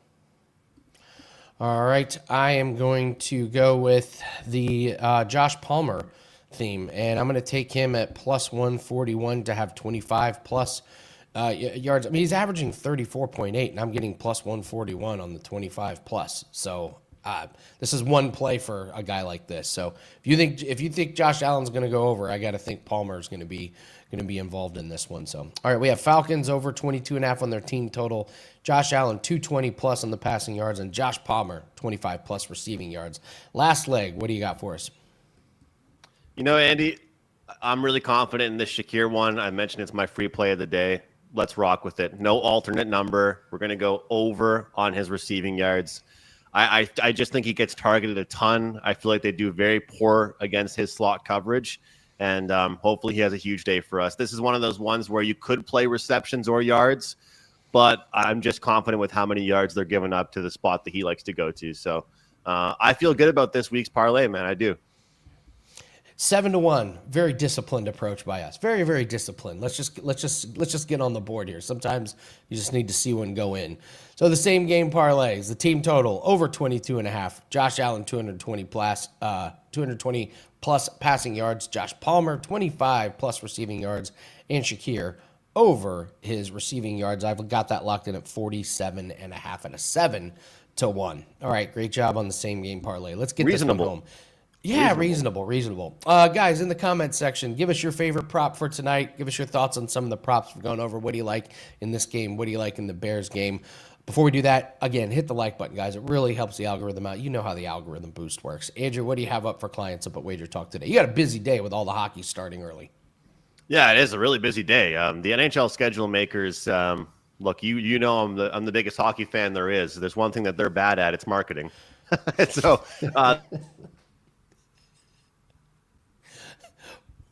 oh, we lost Andy. The other thing they're bad at is having Wi-Fi, apparently, Andy. Jesus Christ. Internet. All right, so here's what What do Andrew's you talking have, about. Andy? All right, well, I'll talk about what Andrew has. So hockey starts at like 1 p.m. Eastern time because it's Canadian Thanksgiving. And there's a bunch of games, and Andrew has a loaded slate for NHL. He also has his NFL best bet that is up for tonight. I believe he has 2 of them. There's a prop and a side, so that's up at WagerTalk. I have one NFL prop, and it's been my favorite one of the week that we locked in. So I have that up. We're 4-3 this week on props. It's been a really good run. That makes us on a 12-6 run on props, and the best part, we're on a 7-1 primetime run. We're like Josh Allen. We've been seeing these primetime games really well. So you want to cash with us tonight, go ahead and cash on this one prop that we have. So like I said, we're 4-3 this week. We get this one home, we're 5-3, and we are well on our way to hitting that season goal of 59% on props. That is over at wt.buzz/AL. over at WagerTalk.com. And don't forget, we got $5 Tuesday coming up tomorrow. All handicappers will have a $5 play up. It's the last week of Contender Series. So once $5 Tuesday play comes up on Contender Series, lock it in, and we finish out Contender Series strong. So we're waiting for Andrew to jump back in here. So I will just jump ahead to the Bears at the Commanders here. And we will start with the passing props again. You guys know I love my no interceptions props. We lost one yesterday on Jordan Love, but I think you can look at Jaden Daniels not to have an interception. He doesn't have any this season. My only worry is the Bears have been very good about interceptions. They have 7 interceptions on defense this season. I've talked about Caleb Williams not throwing an interception. I will still keep riding it. He's 2-2 on this one, so we've gotten juiced a little bit on that one, but I'm going to continue to ride the trend that he will figure it out and stop throwing the ball to the other team. So, and I'm also looking at Caleb Williams over 233.5 passing. Commanders give up about 254 per game. The Bears have had a week off to prepare and get their offense a little bit more dialed in. And the only other team in the bottom 20 in pass defense that he faced, he had 298. So take a little sprinkle on Caleb Williams over 233.5. It's not the most confident play in the world, but I will go ahead and roll with that one. So, all right, receiving props. Deebo Samuel is banged up. I don't even know if he's going to play tonight. It's kind of a game time decision. He popped up late on the injury report. I'm going to take his under 5.5 reception. If he doesn't play, you're going to get a void. But if he does play, is he going to be 100%? So I'll take under 5.5 receptions. And to piggyback off that, Luke McCaffrey over 28.5 receiving. There are so many injuries to the Commanders' wide receiving core. You've got Terry McLaurin who's out. You got Deebo who's out. Deebo had 11 targets last week. So Luke McCaffrey may be the last wide receiver standing to get all these targets. So is he an elite talent at the wide receiver position? No, but sometimes pure volume is going to get you there. So Luke McCaffrey over there. And then we talked about Rome Odunze. I mean, I like a lot of receiving props in this game. We talked about Rome Odunze, but it's sneaky. DJ Moore over 3.5 receptions. He's had 4, 4, and 5 the last 3 games. He's getting 5+ targets each game. And Caleb, he can be a little wild with the ball, but DJ Moore is catching more of the shorter passes. So he's kind of more of the check down guy. So over 3.5 receptions for DJ Moore. Again, I would expect this game to be really close. I don't expect a blowout on either way, which forces the team out of their game plan. And then Krosky Merritt, I think this is a bargain here, over 8.5 receiving. He has cemented himself as the number one back in Washington, and he's had 2 catches each of the last 2 weeks, and he's gone over this total in those 2 weeks. So you give me 2 catches for Krosky Merritt, he's going to go over this 8.5 receiving. I think last week he had like 38 yards. So, I mean, this is one of those numbers that I love because it's one play. You can get a screen pass and go for 11, 12 yards, and you've cashed it. And then you get the second catch, which is just icing on the cake.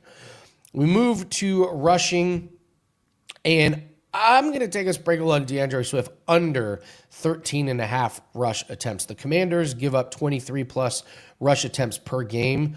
But Caleb Williams has 26 rushes on the season, and Monangai has had 17 carries the last 4 games. He popped up on the injury report this week, but he was a full participant in Friday. So DeAndre Swift has not, no pun intended, run away with this Bears lead back rushing job. Like he's been okay. But don't be surprised if Monangai gets a few more of these carries and these touches now that he's been viewed as a full participant on Friday. So I also think you can look at Krosky Merritt over his rushing. Again, he's getting all the work, and this is a Bears rush defense that struggles mightily. But I like a big game from Krosky Merritt here. And I really don't know a whole lot what to expect from Jane Daniels or Caleb Williams as far as health-wise. They're both expected to play. They're both expected to play the full game, both dealing with a little nicked-up injuries. But like we always say, if they're good enough to play for their team, they're good enough for us to bet on in props. So, all right, we've lost Andrew. Andrew has lost his power completely. But again, Andrew has his NHL NHL pack that is up. He's got his NFL best bets that are up for Monday Night Football, and I've got one best bet. That's the only play I need to turn a profit today. WT.buzz/AL. From the beginning of the week, this has been my favorite prop for the entire week. So we're hitting about 56% this season. Get this one home. We're getting closer to that 58, 59% goal that we've had. We're off of a 5-2 week last week. And the big thing, we're 7-1 in primetime games. I don't know why we've been seeing the primetime games so well, but it's just been working for us. So cash with us. These are plays that we bet with our own money. You can get their shortcut, WT.buzz/AL. All right, hit the like button and leave a comment in the comment section. You guys know I love reading those comments. Tell us if you agree or disagree with anything we've said today, and give me your props, maybe a same game parlay as well. Thanks for joining us, everyone. This is Props and Parlay. Shout out to Andrew. I know he's got a busy day ahead of him. Bummer on the power, but it's going to be a busy day in NHL. You can catch him and Carmine on Puck Time coming up here in about 11 o'clock Eastern. You can catch the replay on WagerTalk's YouTube channel. Thanks very much. We'll be back next week. Good luck on your bets tonight. Take care.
2 Monday Night Football games this week. Count them, 2 on ESPN and ABC.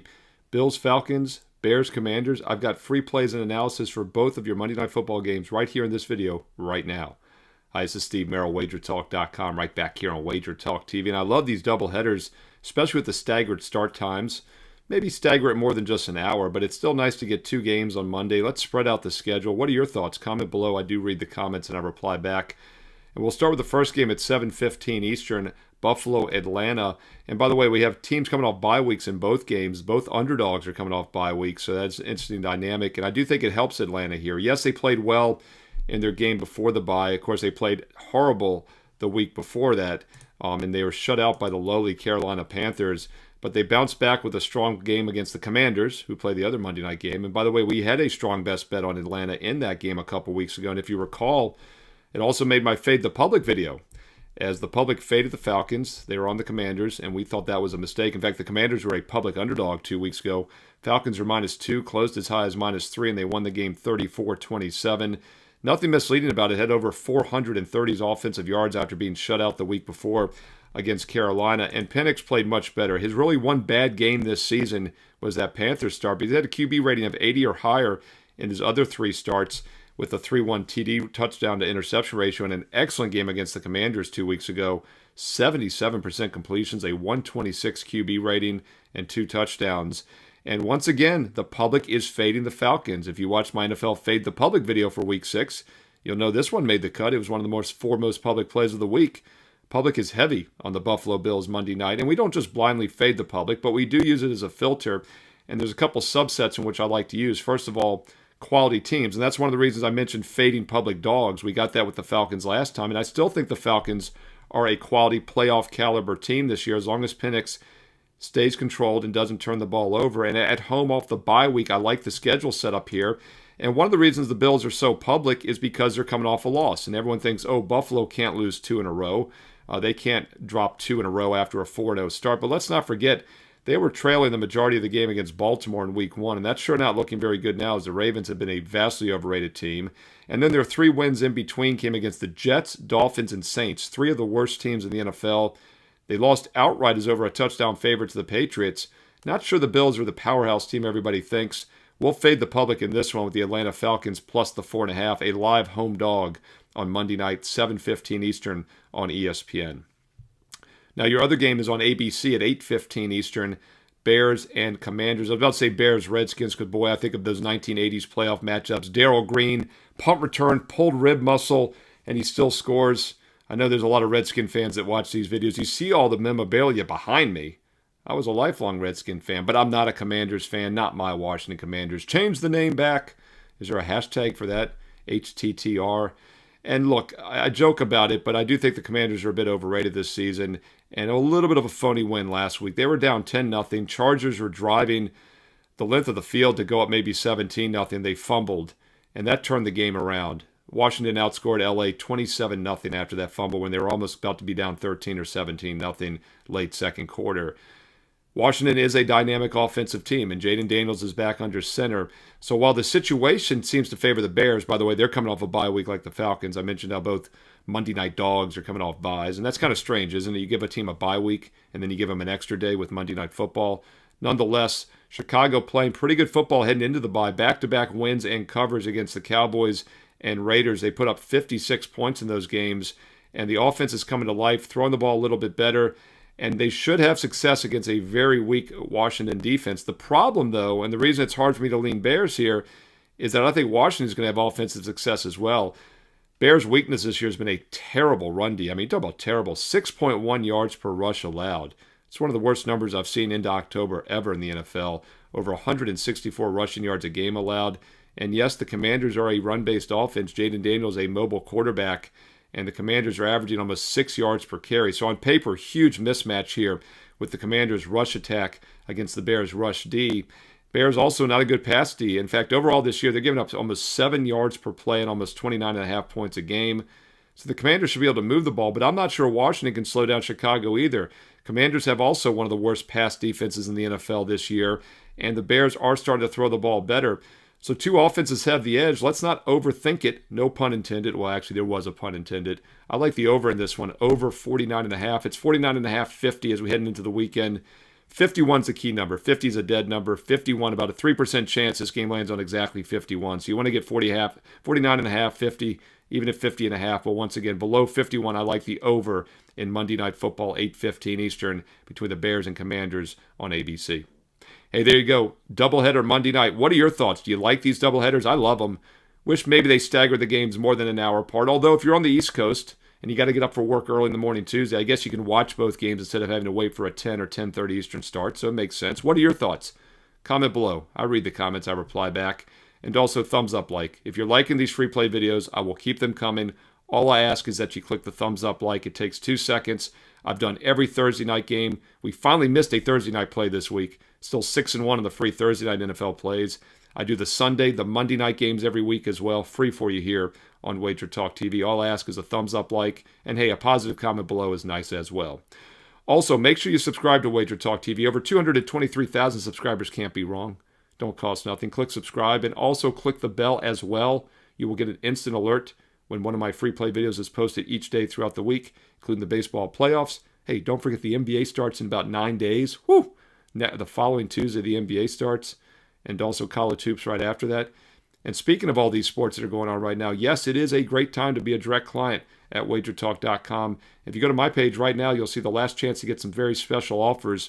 7 days for $77. Buy 3 months, get the 4th month for free. That's $300 instant savings. Or the best deal, it's the one I like, the rest of 2025 for free when you sign up for 2026. Look, if you're ready to take a serious, consistent investment approach, the 1-year all access is the way to go. And if you sign up right now, you get the next 2.5 months for free. No promo codes needed. You pick out the package that works best for you, whether it's a 1 day, a 1 month, a 1 year. Every client gets the exact same personal best bet that I'm using each and every day. It's been that way since I started over 29 years ago in August of 1996. And oh, by the way, I post a bonus free play every day on my page as well. It's usually the last cut from my best bet card. It goes up free for everyone. So even if you're still building your bankroll, get the daily free play right now and then check out the best bet specials. Steve Merrill, WagerTalk.com, and hey, get there quicker with shortcut WT.buzz/SM. On the way out, don't forget to follow me on social media on X and Instagram at Steve Merrill, 2 R's, 1 L, MERRIL, at Steve Merrill on X and Instagram. And stay tuned here to WagerTalk TV because you know there's more free play videos coming up next. Are you ready for some Monday Night Football? Is the wrong team favored here? Let's take a look. The Buffalo Bills, off a loss as a home favorite last week. Every NFL team now has a loss. First time this early in, I believe, at least 10 seasons. They, of course, lost to New England 23-20. The Atlanta Falcons, off a bye week. Prior to the bye, they beat Washington 34-27. Now, we're going to talk about Atlanta off a bye, but make sure you check out my Bet On It TNA NFL video. I talk about teams off a bye. Clearly not going to be a record you expect, especially for home favorites off a bye, but we know the Atlanta Falcons are a home dog. Let's talk about the scheduling situation first. Massive edge to the Atlanta Falcons. Granted, they were home before the bye, and now they're a home dog.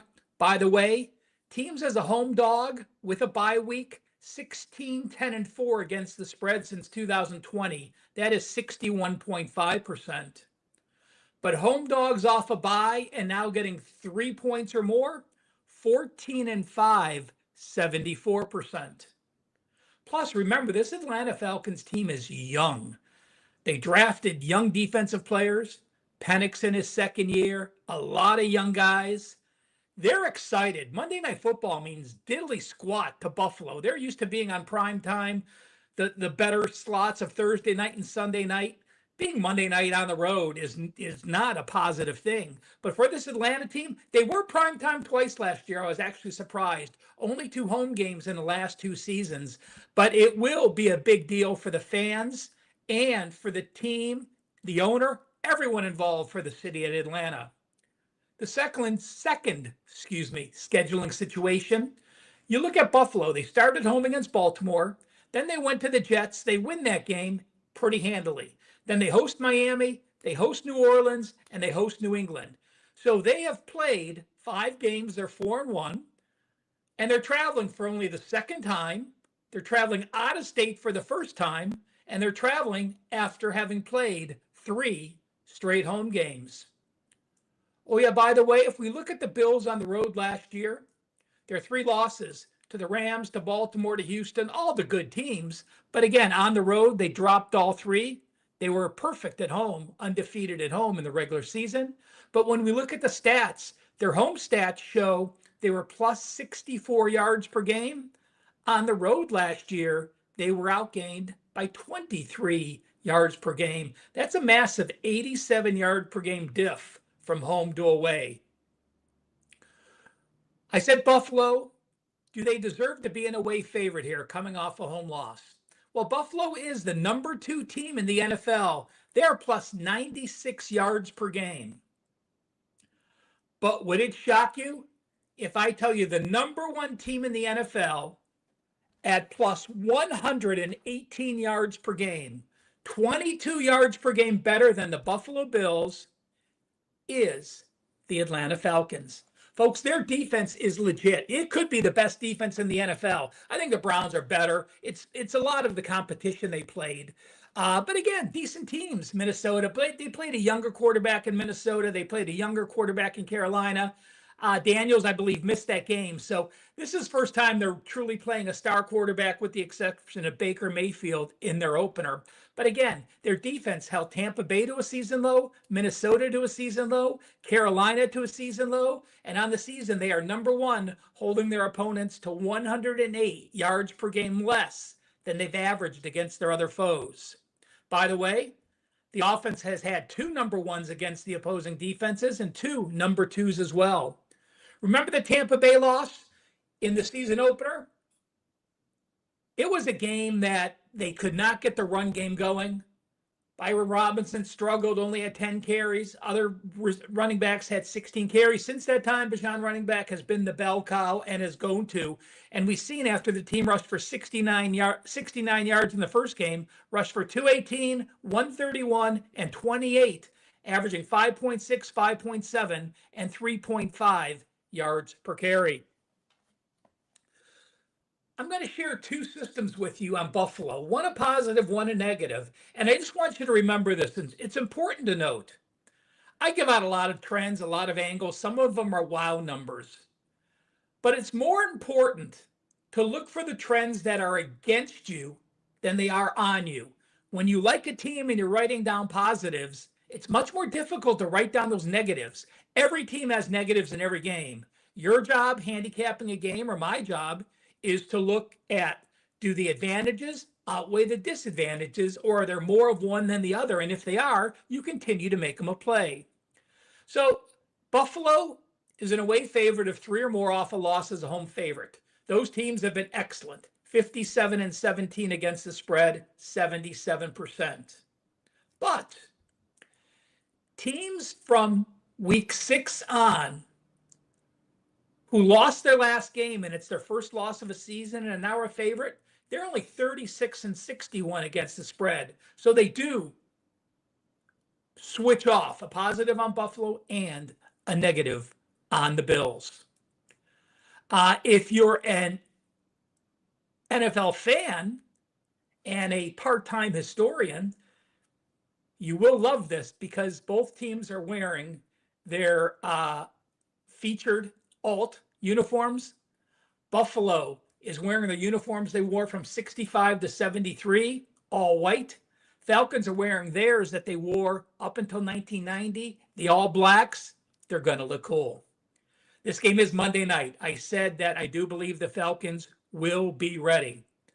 I do want to mention Monday night home dogs up to 7 are 46% against the spread. So a slight negative towards the Falcons, but they are 72-100 over under. So that is 58% to the under. Those are NFL home dogs, and they're a home dog up to plus 7 points. Those teams have played well on the defensive end. I look at Buffalo playing this first road game in a dome. Again, the Jets were outside. They are going to have to deal with some crowd noise. It's something they haven't been accustomed to this year. Yes, you have an experienced quarterback like Josh Allen who knows how to play. You have an experienced running back like Cook. But I still feel that this is going to be enough of advantage for Atlanta to cover this spread and perhaps pull the outright upset. Again, the 30-0 loss at Carolina looks horrible, but let's remember this. They had a 108-yard edge, and they were minus 2 turnovers in a game that just got away. They allowed 30 points on only 224 yards. That's what happens when Penix has a poor game, throws 2 picks. Special teams plays poorly. It's just a game that snowballed into a bad loss. I'm not worried about it. I like this Atlanta team. I like the way they're heading. I like Raheem Morris in his 3rd year. Remember, your first year, you're trying to bring in your systems. Second year, you're bringing in more players. They're learning those systems. The 3rd year is when a quality coach really starts to bring his team up to the echelon he wants. And this is it for the Atlanta Falcons. Make sure you hit that like button. Make sure you're following WagerTalk TV on all their social media networks. Over 300,000 people do. And it's a big week in the NFL. I do have an NFL 5% play. I am 6-1 on my last 6 5% plays the last 2 years. College football. When I have a college football play, 27-14, 66%. College football and NFL best bets, those are 4% and 5%, 21-8, 72%. My 5% NFL play on Sunday, $35. The Weekend Warrior, just $14 more. The Weekend Warrior gets you all of Saturday's college football, all of Sunday's NFL, including that 5%. It'll get you a Monday night play. If I do decide to make this a client play or perhaps go a different direction on the total, I do lean under, by the way, you would get that as well. So check it out. $49, the Weekend Warrior, just $14 more than one of my red hot 86% NFL top rated 5%. Thank you so much for spending a few minutes of your day on watching me break down Buffalo and Atlanta. Again, hit that like button on your way out. Have a great weekend of football, and hopefully the ball bounces your way.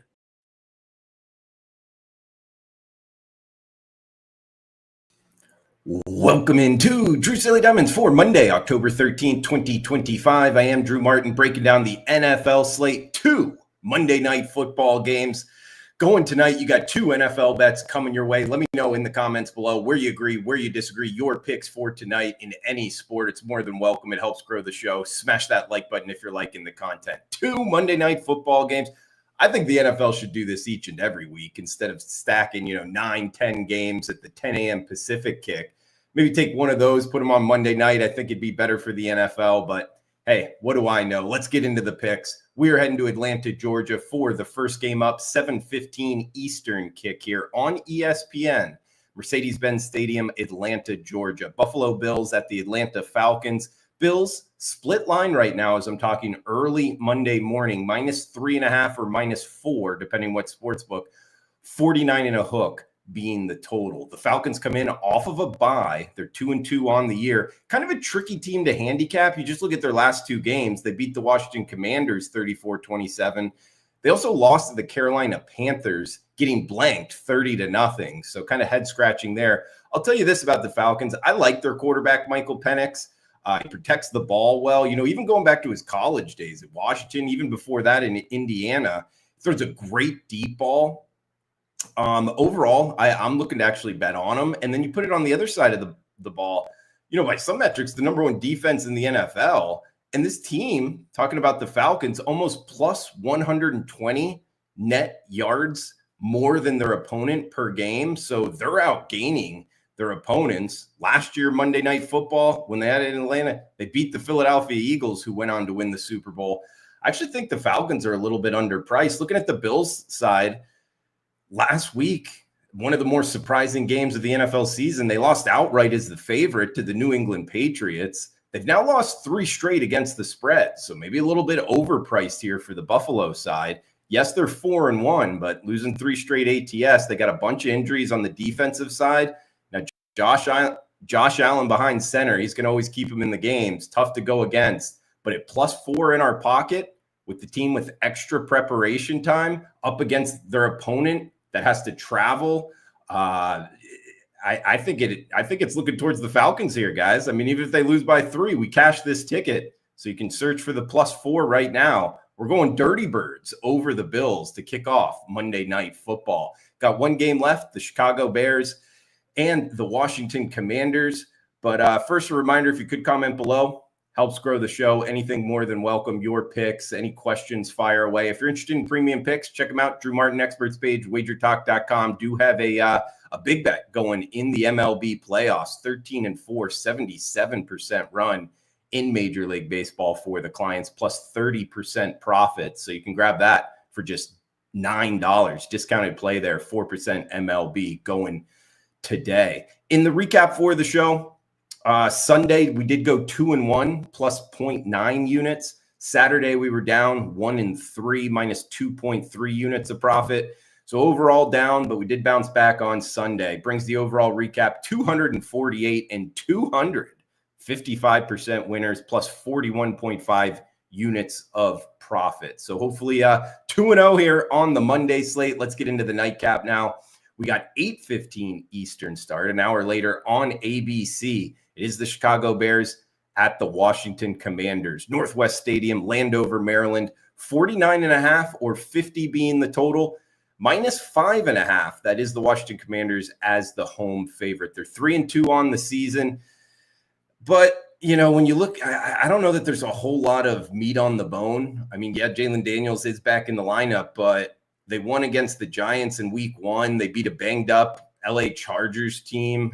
I don't know. You know, you also bring into the fact last year in this game, the Bears played the Commanders.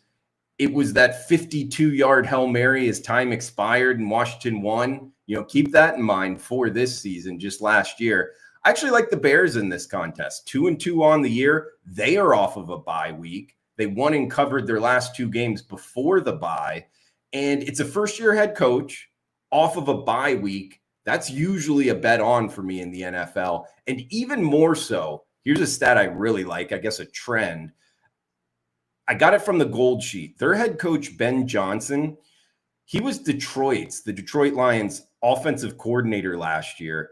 And the Lions put up over 520 yards of offense, 7.7 yards per play. So that same scheme, it's obviously new players, a new team, but that scheme with an extra week to prepare, I don't know that that's fully baked into this line. So +5.5 with the Bears. We're going 2 underdogs here. Monday Night Football. Hopefully the dogs are barking here, guys. We got the Chicago Bears +5.5. The Atlanta Falcons +4. There's your Monday Night Football picks. Guys, smash that like button, comment below, cash those tickets. Thanks for tuning in. Enjoy the rest of your Monday.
Opening line report. Kelly Stewart here on this beautiful Teddy covers.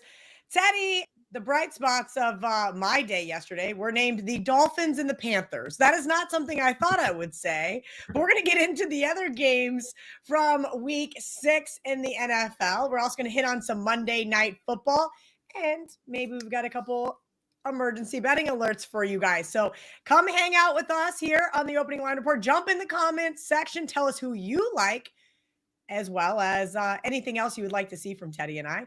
And we're going to have a great show. Teddy, should we start off with Monday Night Football? Yeah, but of course it's week 7. We're breaking down week 7 on the show. We'll touch on what just happened in week 6, but it's all about on the WagerTalk NFL Opening Line Report. It's all about the upcoming week. We're always trying to look forward and help you guys, A, really understand what's happened and what the nuances of these teams are, and B, get ahead of some of these line moves, which has been working pretty well so far this season. I've been pleased. Last year I was annoyed with the results of the emergency betting alerts because I didn't trust my own numbers enough. And this year I'm trusting my number. My numbers are better than some of these market numbers to open. They are. I love it. It's been that way all year. And we're going to get into why some of the market numbers are what they are. Maybe don't be overreacting to what you see, or hey, some of these teams are in free fall. So let's get right into Monday Night Football. The first one up is Bills-Falcons. This is a game that we've seen come down from the opening number. Buffalo off that loss to the Patriots. Kind of break down this game, at least the first game here on Monday Night Football. Sure. In terms of where the money's come, it's been all Atlanta money. There's a school of thought out there that the Bills, and when you look at their schedule has not been tough. All right, Buffalo's had it pretty easy thus far. I guess the Ravens week 1, New England, who they beat by a point, and New England who they lost to are the only 2 teams that they face that are any good. So there's not as much market support for the Bills as you might think, and that's why we've seen Atlanta money. That total's been sitting pretty steady, 49.5, 50. Haven't seen a whole lot of action there. For the late game, and again, the games are kicking off only an hour apart. It's not a true, one game and then the next game, one of those Monday night doubleheaders. It's 2 games going on at the same time, Monday night doubleheaders. In that one, we saw early money for Washington, and it's just held. It's been sitting 5.5 pretty much all week.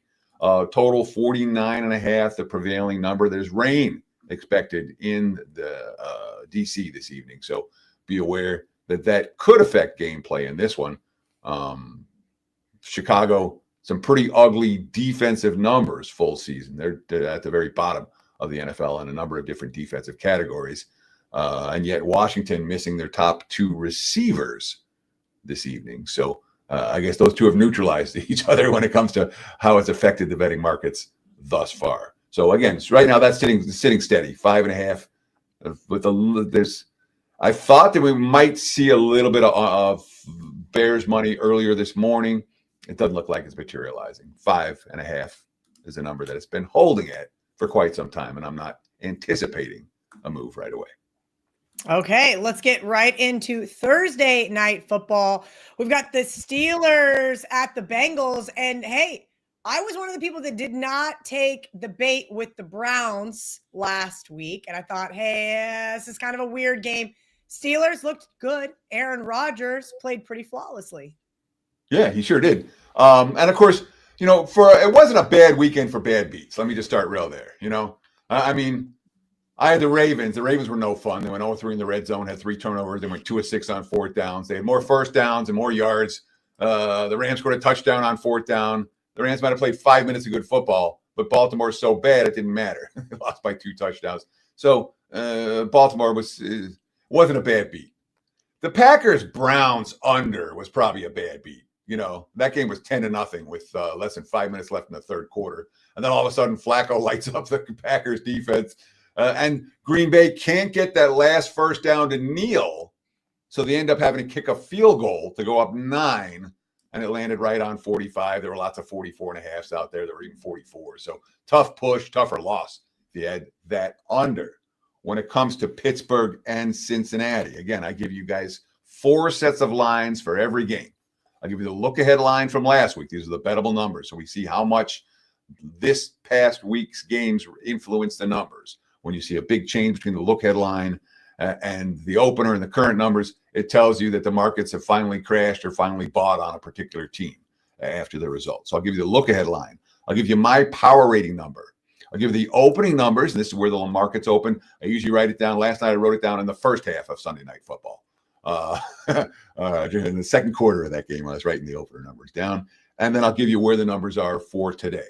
So in this one, look ahead, Pittsburgh -4, total of 43. My power ratings, Pittsburgh -5.5. Opened last night, 5.5, 42.5. And what are we seeing today? 5.5, 42.5. So my power rating, the opening number, the current number, all the same. The look ahead with Pittsburgh only a week ago is telling us that the markets suddenly respect the Steelers after what they did yesterday. And again, Pittsburgh looked pretty good. Aaron Rodgers, no picks, no sacks. You know, this is a Steelers team. Remember, they spent first-round picks, I think it was 3 years in a row, or 3 to 4 years on their offensive line. All of a sudden, Broderick Jones is beating Myles Garrett all day. Pratt Freiermuth. Broderick was drafted to block guys like Myles. He balled out today. Jack Frazier, the center. The game plan going in is we wanted to keep Aaron upright. We know when we do that, he does great things. Aaron Rodgers talking about it. Pittsburgh's hot start. That's where we want to be. We put ourselves in position to start entering the conversation. A lot can happen, though. Mike Tomlin. Why is it starting to look like the way we desire? We got a full complement of talent. We put this band together. We feel like we can do the things you saw today. Defense allowed only 3.3 yards per play in that ballgame. Again, it's Cleveland, but 3.3 yards per play is impressive. Offense, 5.8 yards per play. So they outgained their opponent by 2.5 yards per play. Markets like that. Pittsburgh 0-3 in the red zone. So basically, they didn't score perhaps as much as they could have. Nonetheless, we're seeing Pittsburgh support. And by the way, they're full strength on defense. Now they got Alex Highsmith back from an ankle injury, and Jalen Ramsey, though not 100%, was on the field yesterday as well. So these are all positive signs for Pittsburgh. Cincinnati, there are 16 rushes and 46 Flacco dropbacks. Welcome to a new team in 3 practices. That being said, Flacco, 0 interceptions, 1 sack, and since he moved the football in the second half of that ball game, in the last 20 minutes they did. Jamar Chase, there was concerns about his health. He was healthy enough, 10 catches after being downgraded to questionable. And I'm going to talk about this. This happened a couple times. Zach Taylor, smart. We like the coaches that are smart enough to know that when you're down 14 points in the fourth quarter and you score a touchdown, you go for 2. That's what Cincy did. That gets a check mark by smart coach. It wasn't the only coach that did that yesterday. But that gives you a chance to win if you make it, and it gives you another chance to get the 2-point conversion if you don't. So, big concern and big injury for Cincinnati. Trey Hendrickson, who they paid a defensive end. Well, he hurt his back and may not be able to play on Thursday night. That is something that could affect, you don't talk about defensive players affecting the point spread. This one could. From a market support standpoint, again, everything's at 5.5. Public will probably be on Pittsburgh here. Thursday night football can be a little bit weird. And I don't blame them. I don't think a lot of us want anything to do with the Cincinnati Bengals right now, Teddy. Let's go to London. Are you sick of getting up at 6:30 a.m. yet? Are we having too much fun with the London games yet, Teddy? So I'm up most mornings between 6 and 6:30 anyway. I think I missed the opening kickoff on Sunday. So it is what it. Sunday's my day to sleep in, so I'm not even going to lie to say that I even watched the first half of the Denver-New York game last week. But let's go to this week's game in London. The Rams are taking on the Jags. As you mentioned, the LA Rams got to play the Ravens last week, so kind of a nice change of pace for them. Jacksonville was in an absolute utter dogfight. Break down this early morning start on Sunday. Sure. Look headline here. The Rams -3 and 47 against the Jags. My powering number, LA -2.5. Last night, the markets opened 3 and 46. This morning, the markets are at 3, and we're seeing under money, significant under money. And actually, Dan, I'm sorry I didn't warn you, but we got to talk about it right here, right now. It is time for the first emergency betting alert of the show. If you like the under, LA, Jacksonville, bet it right now. 45.5 still available. And again, I'm not saying I like the under. I'm saying if you want this bet, you will get the best of the number at this moment. Why? Puka just announced is out. Or I think was he out or not? He's not expected to play. It looks like a significant injury significant enough to have him miss a game. And it's not like this offense worked yesterday in Baltimore. The Rams had 15 first downs, 241 total yards, 4.7 yards per play. The offense wasn't particularly good. Matthew Stafford talking about, and everyone talks about complimentary football. The Rams played complimentary football yesterday. They really did. The offense struggled most of the game. The defense stepped up. That's complimentary football. When they're both struggling, the special teams got to make a play.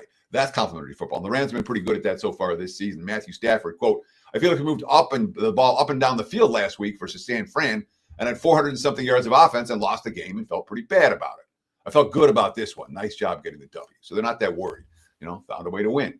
But the Puka Nacua injury is a factor, a major factor for this offense. And, defense was awesome. Forced 3 turnovers, stuffed Baltimore 4 times in the first and goal spot from inside the 5. That was the key to the game, was that the stuff in the Ravens inside the 5-yard line 4 times before halftime. Baltimore was 0-3 in the red zone. And Devontae Adams, the defense carried us all day. Liam Cohen, another guy who knows the right move, down 14 in the fourth quarter, score a touchdown, go for 2. That's the right move just about always. 2-point conversion failed. They never scored again, but we know that the coach understands math and understands advanced metrics. Was not a good game for the Jags yesterday. Really wasn't. They played in London, I think, every year, and that could give them an edge in this one, just a familiarity with the venue coming off that loss. Trevor Lawrence had the yips. Felt like he missed multiple open receivers. He was sacked 7 times. The running game didn't get going. Travis Etienne just 12 of 27. We had drop passes. Brian Thomas dropped a 3rd down pass with no defenders on him. They had a 54-yard touchdown pass from Lawrence to Thomas, nullified because Travis Hunter lined up offsides. Liam Cohen, quote, it's an undisciplined operation at the moment, which is standing in our way. Right now, it's us. Trevor Lawrence, we obviously didn't play our best ball, a lot of mistakes, a lot of self-inflicted wounds like we talked about in the past. We've got to clean it up. The in-season trade between the Jags and the Browns, they traded cornerbacks. Both cornerbacks got absolutely burned. Though Jacksonville did really burned. Newsom was on Smith and Jigba, who had a huge day. And they actually got a 61-yard touchdown on his very first snap. Welcome to Jacksonville, Newsom. Trayvon Walker, the defensive end, the impact defensive end, former #1 overall pick, active less than 2 weeks after having wrist surgery, a benefit for Jacksonville's defense. All right, we're going to go to the Raiders at Kansas City. Teddy, I was on the Titans. I had a nice CLV trophy there with Cam Ward. I thought maybe Geno might throw a couple of picks. He only threw 1. No Brock Bowers. Now they're a double-digit underdog at the Chiefs, who I will admit are starting to do what Chiefs have been doing every year. They're picking up that pace. Quick question I saw on X this morning. I think it was Mitch Moss over at Beeson said took 7-1 on the Chiefs, or maybe it was 9-1. Now it's down to 7-1 to win the Super Bowl. Is that just a little bit overreaction? Should we pump the brakes, or is this the Chiefs team that's going to make it deep into the playoffs already? So they're live, KC's live. We know they have the pedigree. We know they have the coaching and the quarterback play and all of that. Kansas City, there's dumber bets to make than the Chiefs to win it all. It's not a bet that I personally would make or even consider, not at those numbers. The price isn't right. You talked about the crappy teams you won with yesterday. I won with the Raiders. My clients and I won with the Raiders in that ball game. And you talked about Geno. Geno threw a really bad interception deep in Titans territory where he's got to pull it down and just take the sack. Just don't chuck it up there. I thought that Geno would have a little bit more ball security in that. And again, they only gained 4 yards per play against a bad defense. This offensive line for Pete Carroll and company really is a disaster. Look ahead line, Kansas City, 10.5, 46. My powering number, Chiefs, 12.5 for this ball game. Now, for the teams that played last night, there were multiple lines out there. I wasn't sure what's real. So we talked about what happened this morning. This morning, Kansas City was 12.5 for this ball game. Still sitting pretty much 12.5, 45.5. There's a 13 out there at Circa. There's an 11.5 out there right now at FanDuel. So there is some line variance. Right now, if you want to get on board. I'm not sensing the market is going to move on this game significantly. I don't think Kansas City can get up to 2 touchdowns in a division game. They just haven't won by margin. And I don't think we're going to see Raiders support. Again, they gained 4 yards per play last week, even though they won. And of course, now you have a bad team, the Raiders, coming off a win. Now, the defense made play against that caliber of offense for Vegas. They held Tennessee to 3.8 yards per play. They forced 3 turnovers. They sacked Cam Ward 6 times. You can't compare Tennessee, the worst team in the league. And Tennessee, by the way, is the worst team by my power rankings. It's not close at this stage. They're a couple points worse even than the Jets, which tells you where Tennessee is right now, which tells you why I took the Raiders yesterday, even though they're not a team that I really believe in. Worth noting, this quote, I like quotes from opposing coaches and opposing teams about the team they just faced. Brian Callahan, quote, did a good job mixing up coverages. They pressured us a lot more this game than they had going into it. They zero blitzed us a few times, which is not something they've done a lot of. So at least the Raiders doing things that they haven't seen on film. Pete Carroll, we've been talking like we want to play good football for a long time. Just hasn't come together yet. The last time we won was such a long time ago, we can't even remember it. But this victory is very important to us. The guys deserve to feel like they feel right now. That's not necessarily a bet on quote for the next week. Detroit last night came in with Dan Campbell saying they're going to run the football down the Chiefs' throat, run it till Kansas City stopped them. Well, guess what? KC stopped them. Only 5 rushing first downs for Detroit, less than 100 rushing yards in the ballgame. Jahmyr Gibbs and David Montgomery both held out of the end zone. Mahomes, 3 touchdowns, no picks, no 99-yard interception return touchdown here. They ran the ball well. They went 4 of 6 in the red zone, which is really 4 of 5. The last drive, they were just trying to kill clock with a 2-score lead and settled for 3. But they were very comfortable in the red zone. And note this. I talk about a clean game. Kansas City, 0 turnovers, 0 penalties. How often do we say that? That's certainly a positive sign moving forward. But at the same time, it's not something we expect 2 games in a row from any NFL team. So there could be some regression for both the turnover and the penalties for Kansas City in a divisional rivalry, but a team that they beat every time. All right, Dolphins, Browns. I mentioned the Browns to start the show versus the Steelers. I was not impressed with that team. Dylan Gabriel got sacked into oblivion. Basically, every time I flipped the channel, he was on his back. And we already touched on the Dolphins. I was very happy to get the cover because they were down late, but they had opportunities to win that game and could not get it done. They're a very frustrating, undisciplined football team, Teddy.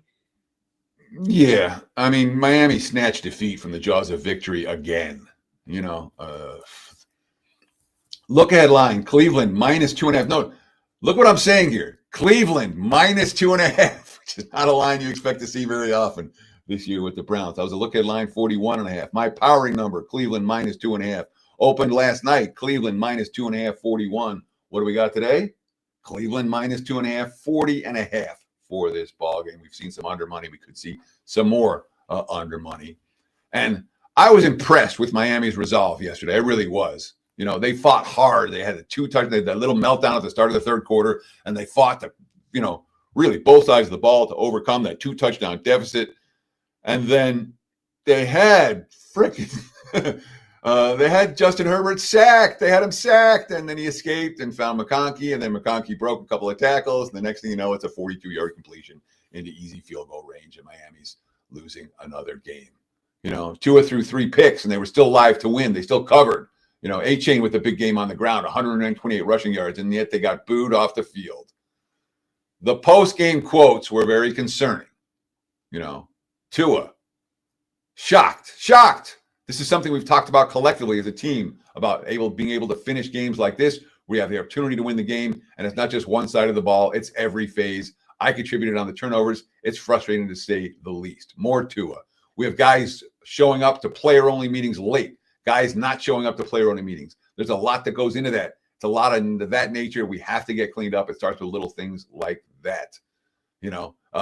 A-Chain after the game. To lose like that, it's like, what more could we have done? And it's worth noting, Tyreek Hill's out. Waddle and A-Chain combined they had 42 total touches for the skill position players. Those two had 26 of them. So they're really relying heavily on 2 guys right now. They just went all in this ball game and lost. And, they have the worst run defense. And if there's one thing the Browns need to do, they need to run the football. Bizarre game plan. You have Dylan Gabriel, 52 pass attempts, sacked 6 times. So that's 58 times he dropped back to pass. And they had 17 combined carries. That's not going to work, all right?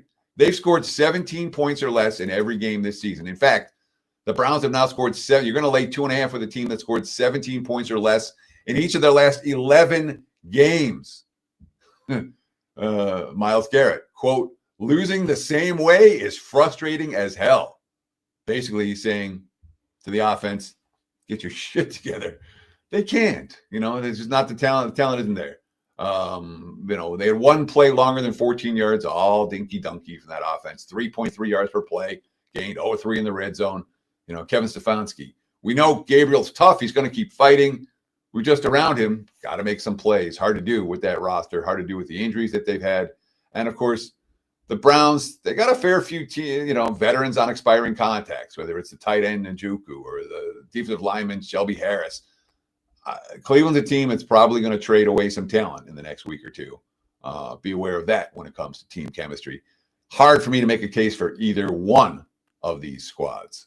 Not surprised we're seeing under money already. All right, a team that, put back-to-back wins together. That would be the Patriots. I had the Saints yesterday, but the Patriots looked fairly solid. Drake May not turning the ball over, had some really nice pass plays. Do you think Vrabel has righted the ship there in New England? I mean, now they're over a touchdown favor on the road versus that Titans team we just talked about that I backed yesterday, all the CLV in the world, and it was not going to matter. They were not covering that football game. Yeah. So, by the way, the first emergency betting alert, the 45 and a half is already gone. So I feel I'm very happy with that particular, with the immediate result of that particular EBA. I got that one right. For New England and Tennessee. And when I see it like that, boom, I'm going to grab it. And by the way, the Raiders getting hit right now. 12 and a half's mostly gone. There's still some out there. I don't know if that'll hold, though. We'll see Kansas City Monday later in the week. When it comes to New England and Tennessee, look ahead line, Patriots -6. And so I use the Westgate Superbook numbers for the look ahead line. When the Westgate numbers are different from what I'll call the market numbers, I note the difference. There were 42 and a halves and 43 and a halves for this total. I don't know which one the Westgate, doesn't matter. But there was some variance on the total for this. My powering number is the Patriots -7.5. Again, I got the Titans as the worst team in the league. Markets opened 6.5 and 42 last night. 6.5 did not last. I think there's still one at FanDuel, but really it's mostly 7s, and there are even 7.5s out there at leading indicator books for this one. But there's not enough 6.5s for me to say emergency betting alert. It's not that's not the line anymore. Drake May threw for 10 yards per pass attempt with no interceptions. Big plays in the passing game all day against New Orleans. They only reached the red zone once in a game where they put up points. Drake May, quote, it feels good getting in the win column consistently. It was good to hit some deep shots. And these guys, they made some great plays. Linebacker Christian Ellis with a nice quote about his quarterback. Quote, his instincts are crazy. Sometimes he flicks the ball out there and he just moves in the pocket so well now. He knows where to be. He knows where the ball needs to be. He's playing great. And Drake May is playing great. That being said, Drake May also led the team in rushing with 28 rushing yards. The Travion-Ramondre combo, 22 of 45 versus New Orleans. That's not good. Defense played well as well. They only allowed a field goal in the second half. They forced a fumble on the Saints' second to last drive, and then forced the Saints to punt with 4 minutes to go, and then the offense never gave them the ball back. So there's certainly some positive signs for New England and their faith. But can this team handle success? We saw them beat Buffalo. Now we saw them beat New Orleans. When we talk about Vrabel, I don't think Vrabel's going to get the credit. Vrabel's live in this Coach of the Year type of stuff, but it's personnel more than coaching, in my opinion, for New England. Vrabel, at least. But when you have the veteran coach, you're seeing the first-time head coaches, the Aaron Glenn's of the world. There's the O.J. Mayos of the world last year for New England. Those coaches will take more criticism, and they have. There's a learning curve. There really is. Just ask Ben Johnson. As for Tennessee, again, you talk about a wrong game plan. You have a rookie quarterback, and you drop back to pass 44 times, and you have 15 rushing attempts on the road. By the way, 3.8 yards per play. I know, by the way, Calvin Ridley got hurt in that ball game. We'll have to see what his status is. He left in the second quarter with a hamstring injury. This team hasn't won consecutive games since 2022. Worst team in the league in my power ratings. Again, not even close. Not even close. Teddy, we've got close to 2,300 people watching this show live. Shout out to all of you guys in the comment section, YouTube, X, Instagram, wherever you guys are watching us live from. Teddy, what do you have live over at WagerTalk.com right now for this upcoming NFL week? Do you have stuff up for Monday Night Football? Kind of let the audience know how things have been going for you and what's the game plan going forward. Yeah, hey, we appreciate all your support. We appreciate those likes, those comments, those follows. I apologize. Last week I did not get into the comment section. I had a funeral to go to on Monday, and then I was way behind all day Tuesday. And by midweek, it was one of those weeks that life got in the way. So I apologize, but of course I'll get in the comments this week and reply. So anyone that comments and liking and subscribing to the channel is great. On my page, wt.buzz/TC at WagerTalk.com. We've got playoff baseball. We're on a 78% baseball run right now, dating back to last year, 16-5 in the postseason with my last 21 postseason play. So we're in action with Toronto and Seattle. I also have a play on Monday Night Football. And no, this weekend was not a good weekend, unfortunately. Wasn't a disaster, but it certainly wasn't a good weekend. It wasn't a winning weekend. That being said, we are in action tonight for a chance to get it back. So check out the homepage, wt.buzz back. And we're still, the run is pretty good. I think I'm 60% over the last 3 weeks across sports. I can't complain. The college football in particular has been pretty good. 67% run during that span. So again, check out the page. Don't buy a play. Get a package if you want to get on board. Let's partner up. We got these great deals right now. There's a 3-month deal that I think is exceptional. It's that time of the year where there's a lot of stuff going on. You can get it all. Again, just visit my page, wt.buzz/TC. All right, Teddy, the Bears do play tonight on Monday Night Football, but this week they are playing the New Orleans Saints. Again, I backed the Saints thinking this team had maybe turned a quarter. I thought, hey, Spencer Rattler gets that, monkey off his back. He gets his first win. Kellen Moore gets his first one as head coach. But as you mentioned, that Saints secondary just got worked. And that is my concern here versus the Bears. We know that Caleb Williams has that ability. Look ahead line, Chicago -6, 45.5. My powering number, Chicago -6. The markets have opened 5.5, 45.5 with the Bears. Obviously, Chicago hasn't played yet this week. If they look good tonight, the number is likely to reopen a little bit higher. They're off the bye and then the Monday Night Football game against Washington. There are things to like about New Orleans. They're still one of the worst teams in the league. The defense stuff to run. I talked about the Patriots running backs, just 22 of 45. Spencer Rattler only threw 6 incomplete passes, no interceptions in that ball game. And it wasn't like they were far away. They're driving for the go-ahead score in the fourth quarter. And then Juwan Johnson, was he down? Did he fumble? Well, they decided that he fumbled. Instead of a first down catch, it's a fumble. And then, of course, the Saints never got the ball back after that. Kellen Moore, post-game mood in the locker room is, quote, just frustration. We had opportunities. Everyone can feel that. I've got to figure out a way to get us there. We're close. We're knocking on the door. Chase Young, back from a calf injury. He made his season debut, which is a big boost for the defense. He got in Drake May's face a couple times. The Saints' biggest issue this season, probably the red zone execution, which you expect with a young QB and a passing game that's hit or miss. Olave's a playmaker, but he's the one. They entered the game ranked 29th in red zone touchdown, 41% touchdowns. And, against the Patriots, just 1 touchdown in that ball game. So New Orleans got to turn 3s into 7s if they're going to start playing decent football and start playing winning football. They're playing decent football, I guess. But if they're going to start playing winning football, they have to improve that red zone efficiency. Chicago's defense going into Monday Night Football is statistically a disaster, which perhaps could give them a chance to do so. All right, Minnesota is also off a bye, and they are now playing the Philadelphia Eagles. who just got absolutely worked by the New York Giants. That was basically the only upset that was like, I would say, exciting, right? That was just a wire-to-wire Giants ass kicking. And yes, I'm rubbing some salt in the wounds for our producer, Dan. And Teddy's going to pour it on here because I can't wait to hear Teddy's take versus this Minnesota Vikings team.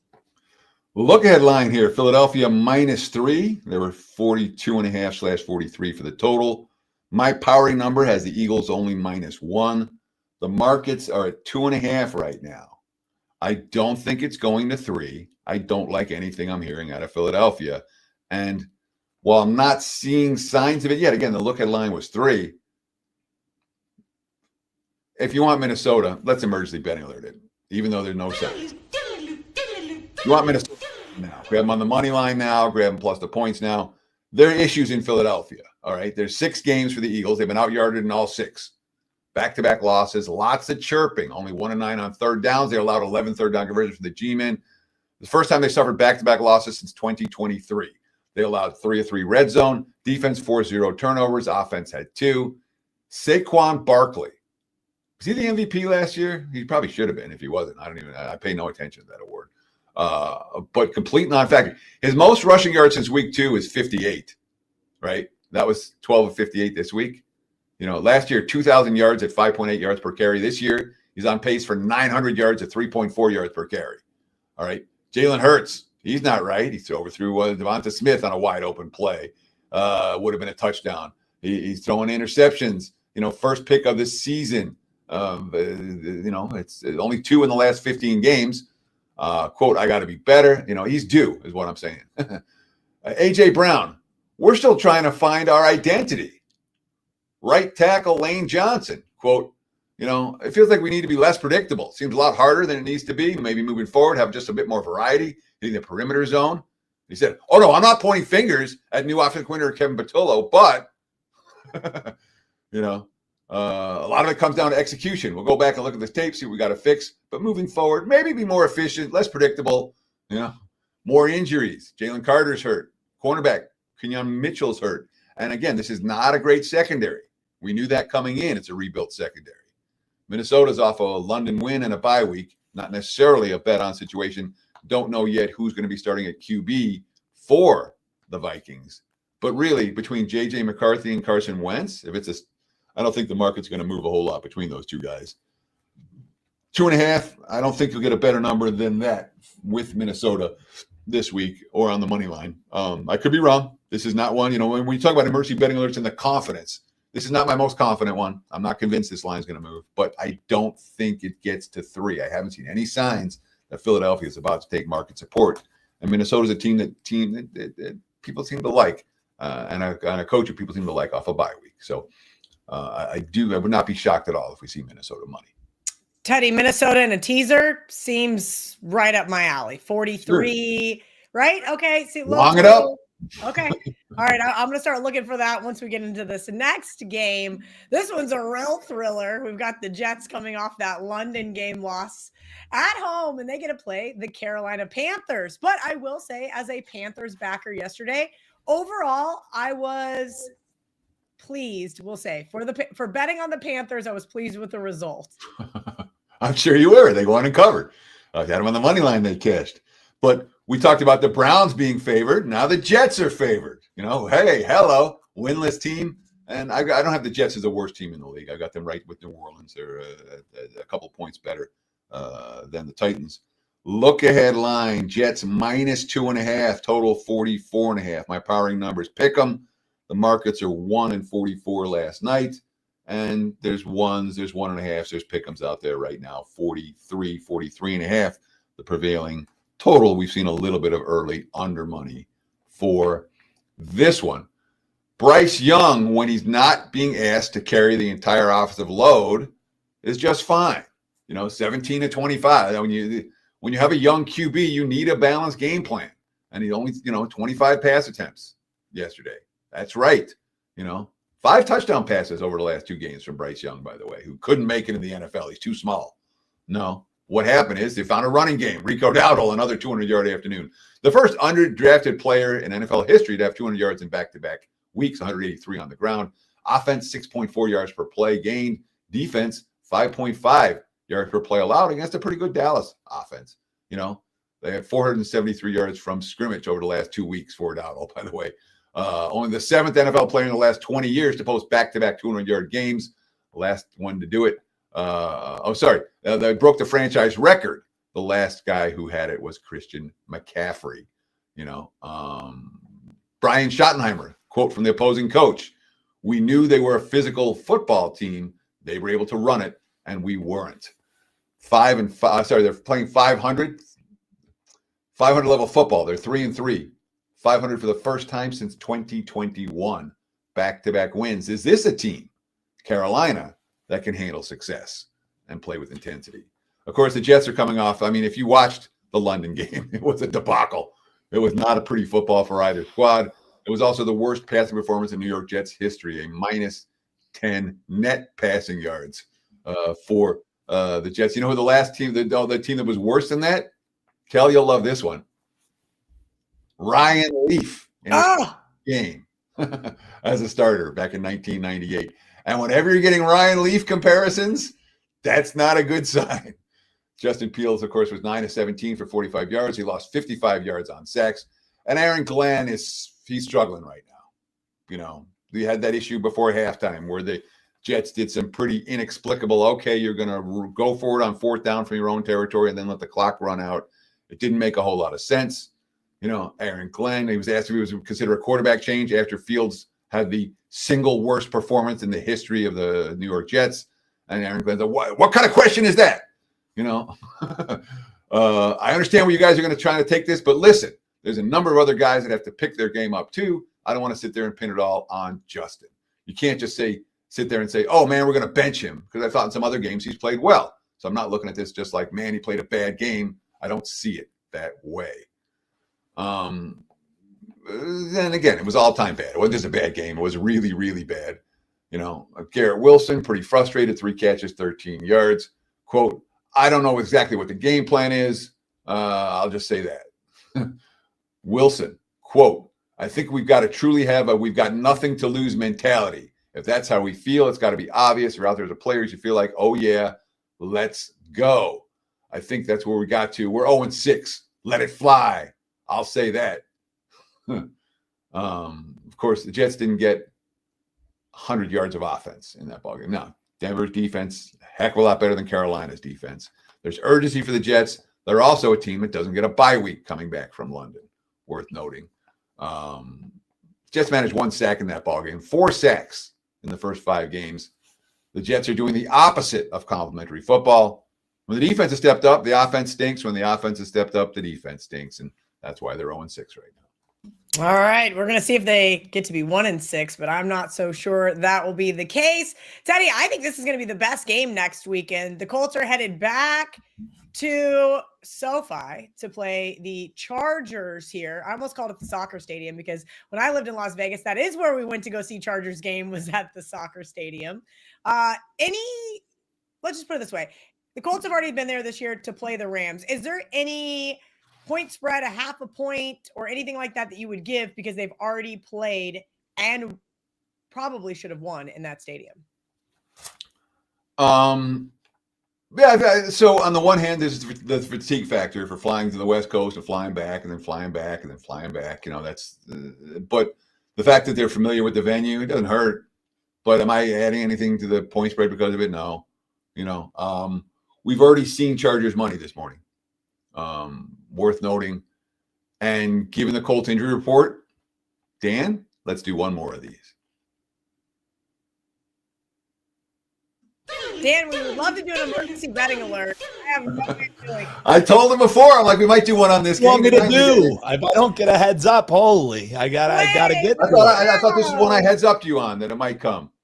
Sorry. I don't know. I don't know what I said before the show. All I know is what I'm saying live. Anyhow, we've already seen Chargers money right now. Look ahead line, LA -1. There were 48/48.5 for the total. My powering number comes Chargers 2, and I'm pretty high on the Colts. Markets opened 1-48 last night. I'm seeing 1.5s popping at leading indicator books right now. I don't know. It's not getting a 3, I don't think. But there are issues with the Colts injury report. All right. Most assuredly, Javarius Ward, the starting cornerback, got hurt yesterday. We had Kenny Moore, another starting cornerback, who has issues in that contest. So when you have multiple injuries in the secondary for Indy, that's a concern. And in theory, the Chargers are going to get healthier between now and what they played with yesterday. And, we talk about MVP. Jonathan Taylor might be MVP right now. The Colts offense, again, another game where they're not punting for extended stretches. No punts after halftime yesterday. 9 of 9 red zone touchdowns the last 2 weeks. Taylor, 21 carries, 123 yards. When you have that offensive balance, you score touchdowns in the red zone. When you have to run and you can't pass, or you have to pass and you can't run, you don't score touchdowns in the red zone. Colts faced adversity, battled through it. I'm a believer in Indy, but I still think the money's going to come for the Chargers here. Why do we talk about running backs don't matter? Come on. How many guys out there yesterday had Kamani Vidal on your fantasy team? Nobody. Anyone ever heard of him? He went to Troy. He's one of these guys, if you pay attention to college football, you might have heard of him. But who needs Najee Harris? Who needs Marion Hampton? Your third string running back, your fourth string, whatever he was. The guy was on the practice squad. 18 carries, 124 yards. It's about the matchup, and it's about the defensive line that, if the offensive line is making holes for you. And it's about the passing game is working far more than how good the difference between the number 20 running back and the number 50 running back and the number 5 running back isn't that great. 7 red zone trips for the Chargers, only 2 touchdowns, but they got to the red zone 7 times. That's a positive sign. And of course, the play that Herbert made to win the game was impressive. Harbaugh, quote, "He's just able to mighty man it and shake it off and hit Lad McConkey. I'm going to remember that play until they throw dirt over the top of me. That's how great I feel about that." Justin Herbert, he's like Hercules out there. Talking up his quarterback, Herbert, looking more and more like a quarterback who you'd want your money on. Then again, so is Danny Dimes. 48.5. Maybe like the over in that ball game a little bit. Okay. The over. That's interesting. I can see that. And that concerns me about possibly teasing the Colts with that higher total. Teddy, the Denver Broncos now taking on the Giants, who I mentioned probably looked the best of any team this weekend. Wire to wire, underdog winner, just absolutely dominated. Jackson Dart, Cam Scatterboo, hand up. I'm a fan. I normally don't care, but like those two are out there having fun. And you don't always see that. You see a good touchdown celebration. I think it was one of the Bucs players yesterday did this crazy flip. That kind of stuff is fun. But like these two are like a dynamic duo. So my brain's going, all right, fade the next week. All right, are we believers of this Giants team or not? Yeah, last time Giants won, the next game, they turned the ball over 5 consecutive possessions and lost to New Orleans. Look at line here. Denver -7.5, total 41. My powering number, Denver -7. The market's open 7/7.5 last night, and that's exactly where they are this morning. 7 and 7 is the prevailing number. Total sitting 40.5 as we speak. We've seen a little bit of under money. The Broncos it was an ugly game in London, and of course now this isn't an East Coast team traveling back from London. There's 7 time zone differential between Mountain Time and London time, for what it's worth, and there's no bye week in between, so that's something a concern. That being, Denver wasn't clean. They had a fumble, they had a bunch of penalties, holding penalty in their own end zone. They allowed 2 huge kick returns, 72-yarder that kind of changed the game in that ball game. But the one thing they did, they played defense. That's an elite. That's a Super Bowl caliber defense in Denver. 9 sacks of Justin Fields in that ball game. Bo Nix early touchdown pass. Will Lutz with a game-winning field goal. Sean Payton. We had a number of errors. There'll be a lot of us that want to clean some stuff up. But from a spot standpoint, it's not necessarily the best spot for Denver given the travel circumstances. That being said, the Giants just went 11 of 16 on third downs against a team that's struggling defensively. Now they're going to play the pretty elite defense. They allowed only 1 of 9 Eagles conversions in that ball game, by the way. Went 3 of 3 in the red zone. No turnovers. Defense forced 2. We saw the rookies running wild in that contest. Brian Dable. You go through some tough times. Sometimes you get stronger from it. Sometimes you can fold. I like our guys. These young players have a lot of confidence in these young players. The rookies, they have the right mindset. They're tough. So positive signs for the G-men. I don't know that it's necessarily a great matchup for them against a Denver defense that's pretty darn good. But again, I don't love the spot for Denver either. Yeah, Denver, that 8-0 against the spread as a favorite last year is not looking so good as a favorite this year. If it does get to 7.5, you guys already know. I'm going to take the chicken way out and tease it with one of these other teams. All right, the Washington Football Commanders are playing tonight on Monday Night Football, but they face division rival Dallas Cowboys here on Sunday afternoon, Teddy. Yeah, we're short on time. I'm going to leave this really quick. Look headline, 2.5, 52.5. My powering number, 2.5. Markets open 2.5 and 53.5 last night, and we're seeing 2.5 and 53.5 this morning. Basically, look headline, my powering, the markets open, and the current market numbers are all exactly the same.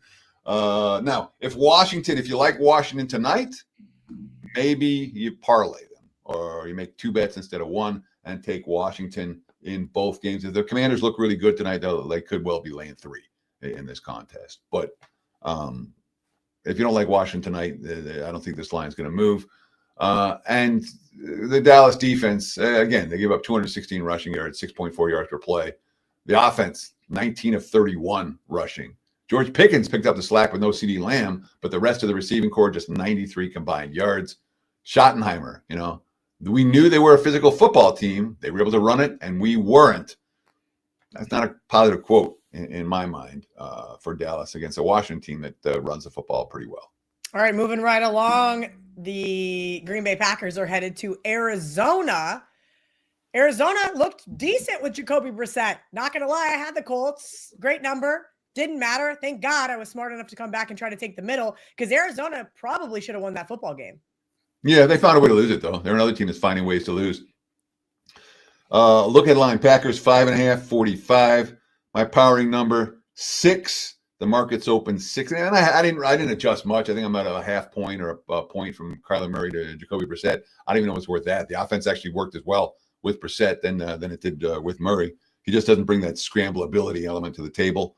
But again, 5.5. The look ahead 6. My powering 6.5, 44.5 last night is where it opened, and that's exactly where it's sitting today. We've seen basically no movement on this one.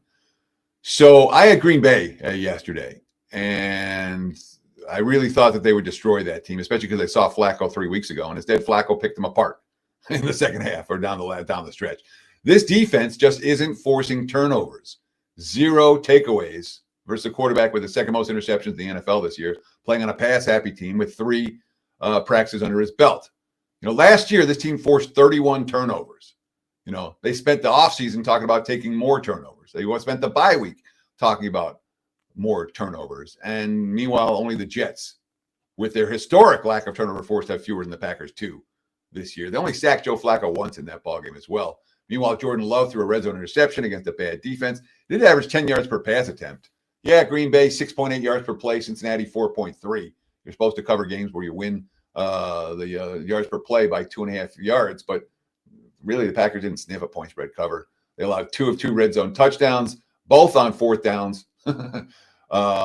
But you read the quotes, it's not a let's lay touchdowns with this team type of quotes. Last year, you talked about Denver's strength as a favorite last year. Packers won 5 games by 16 or more last year. They were number 5 in the NFL in point differential. They were right there with the Lions, Eagles, Ravens, and Bills, the elites, the teams you will lay points with. These quotes, Jordan Love, I think the ultimate goal is just going 1-0. It's going to be some ugly games. Not every game is going to be pretty. It's not going to be a blowout every time. So you just got to find a way to win these tight ones. Matt LaFleur, quote, I feel a sense of relief right now after beating Cincinnati. We always try to take it one game at a time, coming off a bye. The bottom line is you got to find a way to win the game. And you see each and every week around the league, a lot of these games are going down to the wire. Those are not let's lay points with them type of quotes. The Cardinals allowed Indy to score on every defensive possession. They've lost 4 straight now. The last 2, they've blown fourth quarter leads. The previous 2, they lost on game-winning field goals as time expired. In this game, look, that was a pass. I mean, I'm not a guy that bitches about that kind of stuff, but that was as obvious a pass interference call as you're going to get on a 4th down where the receiver's holding them in the end zone. So now they're not getting the calls either. And Marvin Harrison got hurt. He's in concussion protocol and we'll have to see how healthy he is. But it's not a dynamic offense to begin with, and without Harrison, it's even less dynamic. So Green Bay saying don't lay points with us, and Arizona saying we're not that good. All right, I'm not sure if this team is any good, but I did bet them to win the Super Bowl. That would be the 49ers. Atlanta plays tonight, but they are headed to San Francisco after. And that's a funny graphic. Somebody forgot to change the wording. I love live shows. Way to go, Dan. He takes it down. All right, let's talk about the Falcons at the Niners, please. Yeah, Sunday Night Football next week. Look ahead line. There were 3.5 for San Fran. There were 4.5 for San Fran. Total 45.5. After the latest 49ers rash of injuries, I made the number 1.5 last night. I'm seeing 3s at the open, 44.5 the total, and we've seen nothing but over money for this one from the open. Still 3, but now we're seeing 45.5, 46, even 46.5 out there for this total. Mac Jones, he's not Brock Purdy. He's playing through knee and oblique injuries. His 2 interceptions yesterday essentially cost San Fran the game. There were only 2 turnovers in the game, and he's not healthy. Purdy's out. Ricky Pearsall's out. Brandon Ayuk's out. Juwan Jennings played with an ankle sprain and 5 broken ribs. And George Kittle's out. And Jordan Watkins and Jacob Cowing the backups. Nick Bosa on IR. Now Fred Warner is going to join him. And Fred Warner is as big a leader as that team has. Jennings said he had to take nausea medicine after Warner got hurt. Losing Fred, he's one of the guys I look up to. Again, there's an offensive player talking about a defensive player. He's one of the guys who's led this team year in, year out. And his words of encouragement for every game, man, we just know how much he loves the game. It was very sad. It makes me sick to my stomach. Offense, 5.0 yards per play. Defense, 7.0 yards per play allowed. Those are not good numbers. Atlanta plays tonight. And again, if you like the Falcons tonight, I wouldn't argue with the concept of making that a parlay. Take Atlanta plus the points tonight. Take Atlanta plus the points in San Francisco. You could well end up getting the best of the number. All right, we got a pair of Monday Night Football games. The first one is the Buccaneers, the hottest team in football. Baker Mayfield might be arguably in that MVP race. Headed to take on the Detroit Lions. Dan Campbell off a loss is always worth a look, Teddy. Talk to me about this game. Yeah, look ahead line here. Detroit 4.5, 53.5. My powering number, Detroit 4.5. The market's open 4.5, 53.5 last night. And they're sitting 4.5. There are some 5s out there. There is even a 5.5, but I'll call it 4.5 as the prevailing number right now. Still 53.5. There are some 53/52.5s out there as well. Some of the leading indicator books say look at the under. If you want the under, grab a 53.5 as we speak. But of course, by next Monday night, there could be over money pouring in anyway. Tampa has injury problems everywhere. And I understand they've been winning games, but they're extraordinarily banged up. When you talk about Mike Evans and how hurt he is. Egbuka got hurt yesterday. Jalen McMillan's been hurt. Bucky Irving's hurt. Ed Godwin's not playing. They've got concerns. And of course, coming off another win, and yesterday's win a little bit more comfortable than what they've had. Cluster injuries in the secondary for Tampa Bay. Ben Morrison, Isaiah McCollum, both hurt. So they have an extra day to get some of these guys healthy, but Tampa Bay's injury report is pretty ugly. And you talked about Dan Campbell's track record off a loss. Lions have been pretty good bet on in these spots. They did not play good football last night. All right, over 3,000 people watching live that hopefully stick around for Wager Talk today. Up next, but we've got this last Monday Night Football game. Teddy, we've got the Houston Texans taking on the Seattle Seahawks. Yeah, look at line here. Seattle -3, total of 42. My powering number, Seattle -2.5. The markets opened 3 and 42 last night. We're seeing 3 and 41 in the market this morning, and I'm sensing we're going to get some more under money here. I don't know if it's emergency a bet worthy-ish, but the leading indicator books are down to, are telling us that we could easily get more under money here. The Texans off a blowout with the Ravens and then a bye week. They still have really as much time as you ever get. You get 15 days to get ready for your next game. I don't know if that's a good thing in the NFL. And the Seabags officially getting some love from the betting markets right now. Sam Darnold, I guess he's good now, 10.9 yards per play, no interceptions, only 1 sack. the offensive line for Seattle has been night and day better this year. They still didn't run the ball particularly well in yesterday's win. But, 13 first downs, 1 of 12 on third downs. There were issues. It's not seamless. But when you talk about Smith and Jigma, he's as scary as any receiver in the game right now. He's scary as, Jefferson or whoever you want to tell me is the best receiver in the NFL. I'll say maybe look in Seattle for that guy. He's got 400-yard games and a 96-yard game the first 6 weeks. The defense had 7 sacks, controlled the line of scrimmage on both sides of the football. The Jags never reached the red zone in that game. And the defense, basically, fourth quarter, 1-score game, defense forced 3 punts in the fourth quarter. That being said, they're playing without 3 starting defensive backs this past week. Enrique Woolen, Devin Witherspoon, and Julian Love. Those guys get healthy, this total will go down.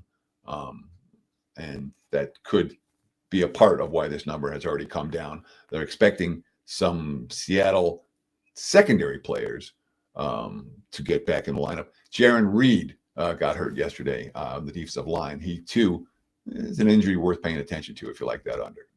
All right, Teddy covers anything you would like to leave our audience with before we get out of here. Thank you. Thanks for taking time out of your day to watch Kelly and I. We really appreciate it. Hit that like button if you like this type of content. Visit the website, WagerTalk.com. Check out my page, w.buzz. If you want to partner up, look, I understand pick buying's not for everyone. No one's going to get mad at you. But if you want to partner up, check it out. We're running all right. Let's see if we can make some money together. WT.buzz/TC. And, of course, WagerTalk.com to take advantage of anyone's packages right now. And good luck tonight. Have a great week. Cheers. Yeah, absolutely. Good luck tonight. Good luck this week. Thank you guys for hanging out with us here on the Wager Talk YouTube channel. Andy Lang and Wager Talk Today are up next.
Welcome to Wager Talk Today, the sports betting shows where we talk the talk and we indeed walk the walk. It's Monday, big lineup. Gianni The Greek kicks things off with the Steam report. Crackman's going to drop by. We're going to do Monday Night Football prop for Bills and the Falcons, along with some MLB insights with Steve Merrill. He's going to break down Mariners, Blue Jays. We're also going to take a look at this NLCS Game 1, along with a Bears and Commanders Monday Night Football preview. We got double the baseball. We got double the football. Plenty of sharp info to start your week off right. And Dan, I just got to say, I use a football school, baby. I use a football school for the first time in my life. How about that? All right, let's bring in Gianni The Greek, and you guys please hit the like button while we're getting started. Gianni, you were just celebrating earlier. What you got a nice future that's on the right track here? I have 4% on Seattle to win the AL at plus 10 to 1. So there's 40 units pending. And then I have 4% on them at 25 to 1 to win the World Series. So arguably 140 units sitting there and I said, we got to make money off this bet. So the decision was either you take Toronto to, hedge Toronto this series at minus 140. I said, you know what? Let's take it game by game and see what happens. So instead, yesterday, I just bet Toronto game 1 for 5 units. Seattle now won game 1. So now Seattle's minus 200 in the adjusted series price. And I think that's too high, to be honest with you. Historically, I think it should be about minus 160 right now. It's a little bit too high at minus 200. I'm almost tempted to hedge a little with Toronto because when the road team wins game 1, historically they win the series about 6 out of 10 times. So it's about a 60%. And it's priced now, at 67% break even. Each series, each matchup is different. But I just think it's too high. Like Toronto's got the pitching, they got the bats to where they shouldn't be this big of an underdog in this spot, I don't think, for the series. I'm hoping Seattle gets it done again tonight. I haven't really broke that game down yet. I've been looking mostly at football, but I need them to get it done, hopefully. We got a couple Monday Night Football games. Anything of note that you're seeing? Yeah, I mean, to get the latest going on. Washington money, no surprise. Washington was tied in from yesterday to a handful of money line parlays, a handful of teasers where they teased them down to where they just have to win the game. And we're also seeing straight bets coming in on the Washington side. So the question is, when are they going to 6 with it? Because we're seeing 5.5s. It hasn't gotten there. I look into my sharper shops too, and it still hasn't gotten there. So it'll be interesting to see if they get the 6 with Washington. The overs being bet in both games by the recreational bettors. We haven't seen the wise guys get involved. That's why you haven't seen a big move on the line. Like the total opened that the look ahead got bet over at 48 right away, which is a Monday night game that happens almost always because the bias to the bettors is always towards the over on those primetime games. So that's not a big move. It's what happens after that. And we haven't seen much movement at all. It's like half-point increments to get the 49.5 or 50. And the same thing with the Chicago-Washington total. We're getting over money, but they've gone to 50, back to 49.5, 50, back to 49.5. That tells you it's not sharp money related. It's not a group that came in, took a position, hit them with a limit bet on the over, because you'd be seeing, 50.5 instantly, 51s by now. So in neither of the games would I consider the over move that we're seeing real sharp. As far as the sides, we have seen sharp money on Atlanta. The look ahead was 3.5. They put it out at 4. It went to 4.5. That's when you started seeing some of the Atlanta money. Now it's down to 3.5. I think that has a lot to do with number one, home dog. Number two, they haven't had a Monday night game in Atlanta in a really, really long time. So, I mean, this is, it's hard to quantify that, but it should be a good home field advantage. And of course you have Buffalo coming off a ugly loss to New England. So a little recency bias there that because you would think it would be one-sided Buffalo money, and that's just not the case, at least not yet. Heavier, I think, the Washington side, and the line reflects that, where with the Buffalo Atlanta, you got the sharp money that came in on Atlanta, dropped the line. But I think you're going to get more than enough Buffalo money the other way from recreational bettors to get good balance there. So nothing really like jumping out as far as wise guys steaming anything, except, again, the Atlanta at 4.5. And then the public's just betting both games over, and obviously a little heavier on the favorite with the Commanders. Sean was asking about any sharp action in hockey today, and Adam was wondering some thoughts on James Franklin's firing on the Penn State, Iowa. Is this a situation where players look to flee? Maybe the line keeps moving up. The lines are kind of based on narratives, not necessarily like what actually happens. Sometimes players rally, sometimes they give up. Your guess is as good as mine on that one. If you're trying to guess what the narrative is, you're kind of playing with fire. It's kind of a coin flip there. I wouldn't guess what the players' narratives are on something like that. You'd rather wait and see confirmation. Yeah. Like with the draft. Quarterback, We talked about it, Andy, with the draft. Why guess and lay minus 200 when tomorrow I could lay 400 and have confirmation? Yeah, I have to lay a bigger price, but now I'm pretty sure that this player's going to that team. I get it. It's sometimes you get a much better price getting out ahead of the market, but there's times that you could get confirmation.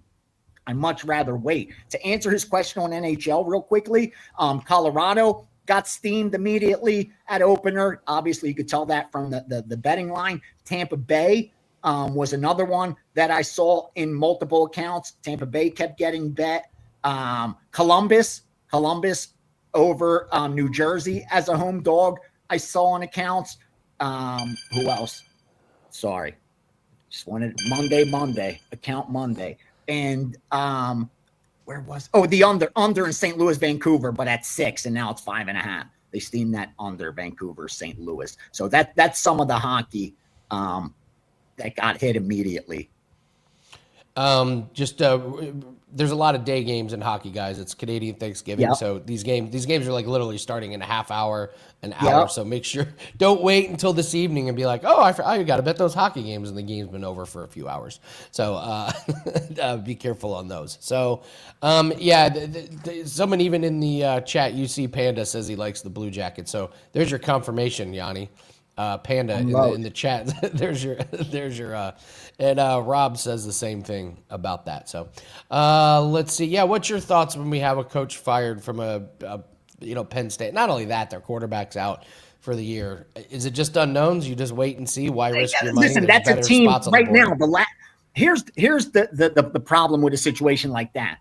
Right now, Penn State is getting such negative feedback from the betting market that you're almost forced to look to back that team, to be honest with you. It's kind of like the crypto market, the stock market. You got to run into a burning building if you want to make money. It's the scariest times. But when things are crashing is when you're going to get value. When you're seeing on CNBC, they're going to, it's going to zero. Bitcoin's going to zero. That it's imploding. Like when you start seeing that stuff, you have to have the courage to go in, and it's very hard to do. But this is when you're usually going to get a lot of value on a team like that. Again, you can wait for confirmation by seeing how they play on the field. But then, everyone else saw it too. How do you take advantage of it? So personally, I think, again, for myself, I look to go contrarian in most markets. So I'm not afraid to back a team like that, especially, again, if the narrative is so ugly, so bad, you're usually going to get some value. And then you just got to hope that the team actually shows up, which, like you said, is the part you're guessing. You don't know how's that locker room going to respond to the situation. Also, the other team has absolutely no film to run. What do you prepare for? Yeah, great point. What possible film do you know what they're going to bring out on offense? It's going to take you a full half to try and figure out what they're running, if they're competent.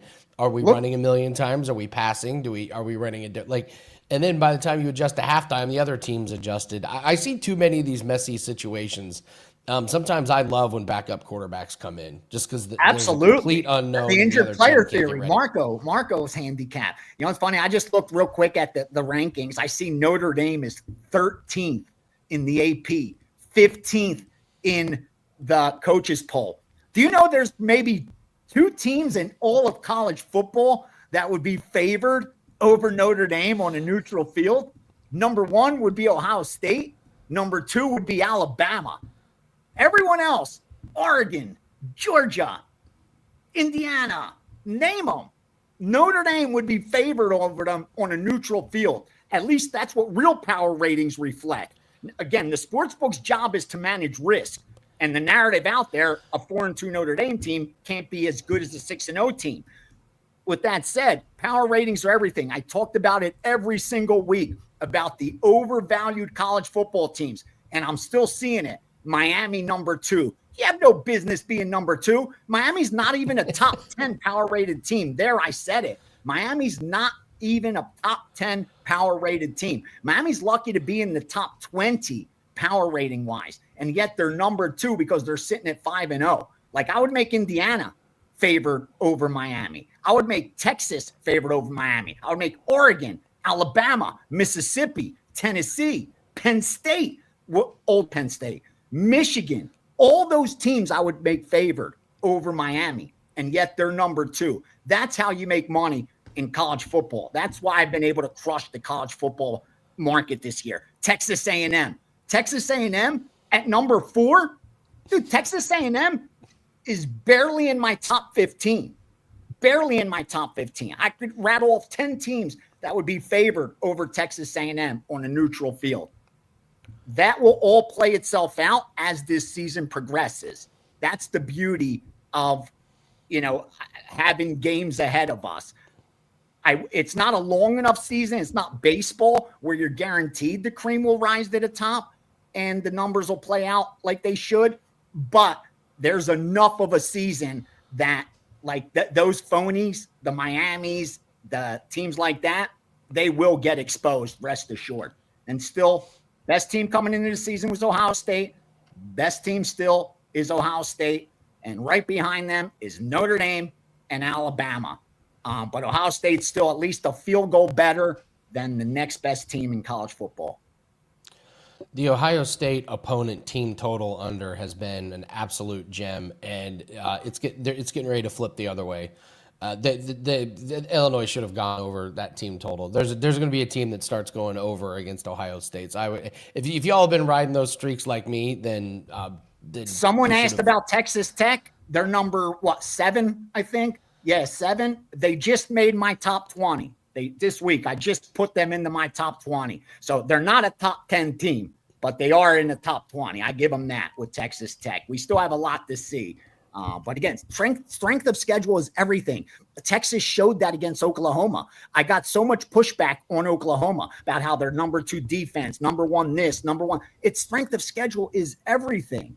And luckily we saw that play out. Do you have your running shoes on so you can do your victory lap on Texas? Oh, yeah, absolutely. Dude, you have no idea. That game was more important to me than anything else. I had a 5% yesterday on the New York Jets, and I cared more about that day before me and Johnny were texting each other. I was like, hook 'em horns, bro. Hook 'em horns. This is so big right now. He's like, dude, 50,000. He's like, 30,000 views, all these comments. You better hope they win. He was messing with me, And thank God that came through. Listen, sometimes it's great to be on an island. Sometimes it's yeah. not. Sometimes, dude, I was on the Baltimore Island yesterday. I'm still there waiting for a ship to come by and pick me up. I'm carving in the sand, SOS, as we speak. I was all over the Rams. Actually, I went from hero to zero in less than 24 hours, bro. So you're only as good as your last bet. Absolutely. You know what? I want to finish up our segment by talking about that, because last week we talked about these injured quarterbacks, and I was like, I don't know if these books are adjusting enough, because I think the Cooper Rush, thing is terrible. But I also said the Jacoby Brissett thing wasn't going to work. And sure enough, they cover. They didn't win, but they covered. But Brissett threw for 300 yards, looked pretty good. Yep. And Cooper Rush was downright atrocious. He was awful. He got benched, and then Huntley came in and was equally as bad. I don't know. Did we get anything solidified about these backup quarterbacks? That's what I fell for, Andy. I fell for that, where that I thought Cooper Rush would, like, he could only go up from here. You know what I mean? He had a 58 QBR. He threw 3 interceptions. Like, you shouldn't come in and with a worse performance than that. And that was my reasoning, coupled with any pride at all, a good home field advantage, getting 8 points. Like, what would they be in LA? 14? You know what I mean? And I was proven wrong because of that. Like, I think the sample size matters. And I think that's where my mistake was, that I looked at seasons of Cooper Rush having a much higher QBR, but that sample size, when I looked through it again, was small. Like, he had 20 passes one season, you know what I mean? 14 passes another season. And I think that, you got to always go back and see where were you off? What was your mistake? You know what I mean? Other than just, did you get any closing line value? And I think that was my read, that I was expecting like this kid to progress towards a mean, but his mean may actually be that bad. And he was actually outperforming it prior.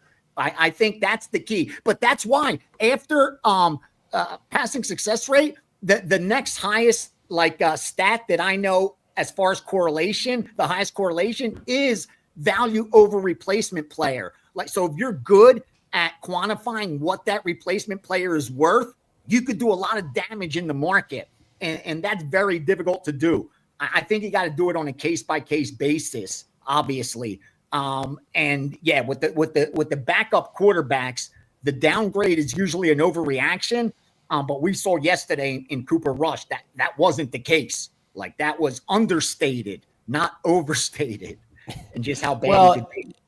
It was also play against the banged up Ravens defense, and also they have the bye week, and it ended up playing out just like I thought. Harbaugh came out after the game, was like, Lamar is playing after the bye. And that was a great point, and that worried me. I'd already placed my bet, but that worried me because it made sense. Like, why are they going to give effort before the bye week? They've already quit.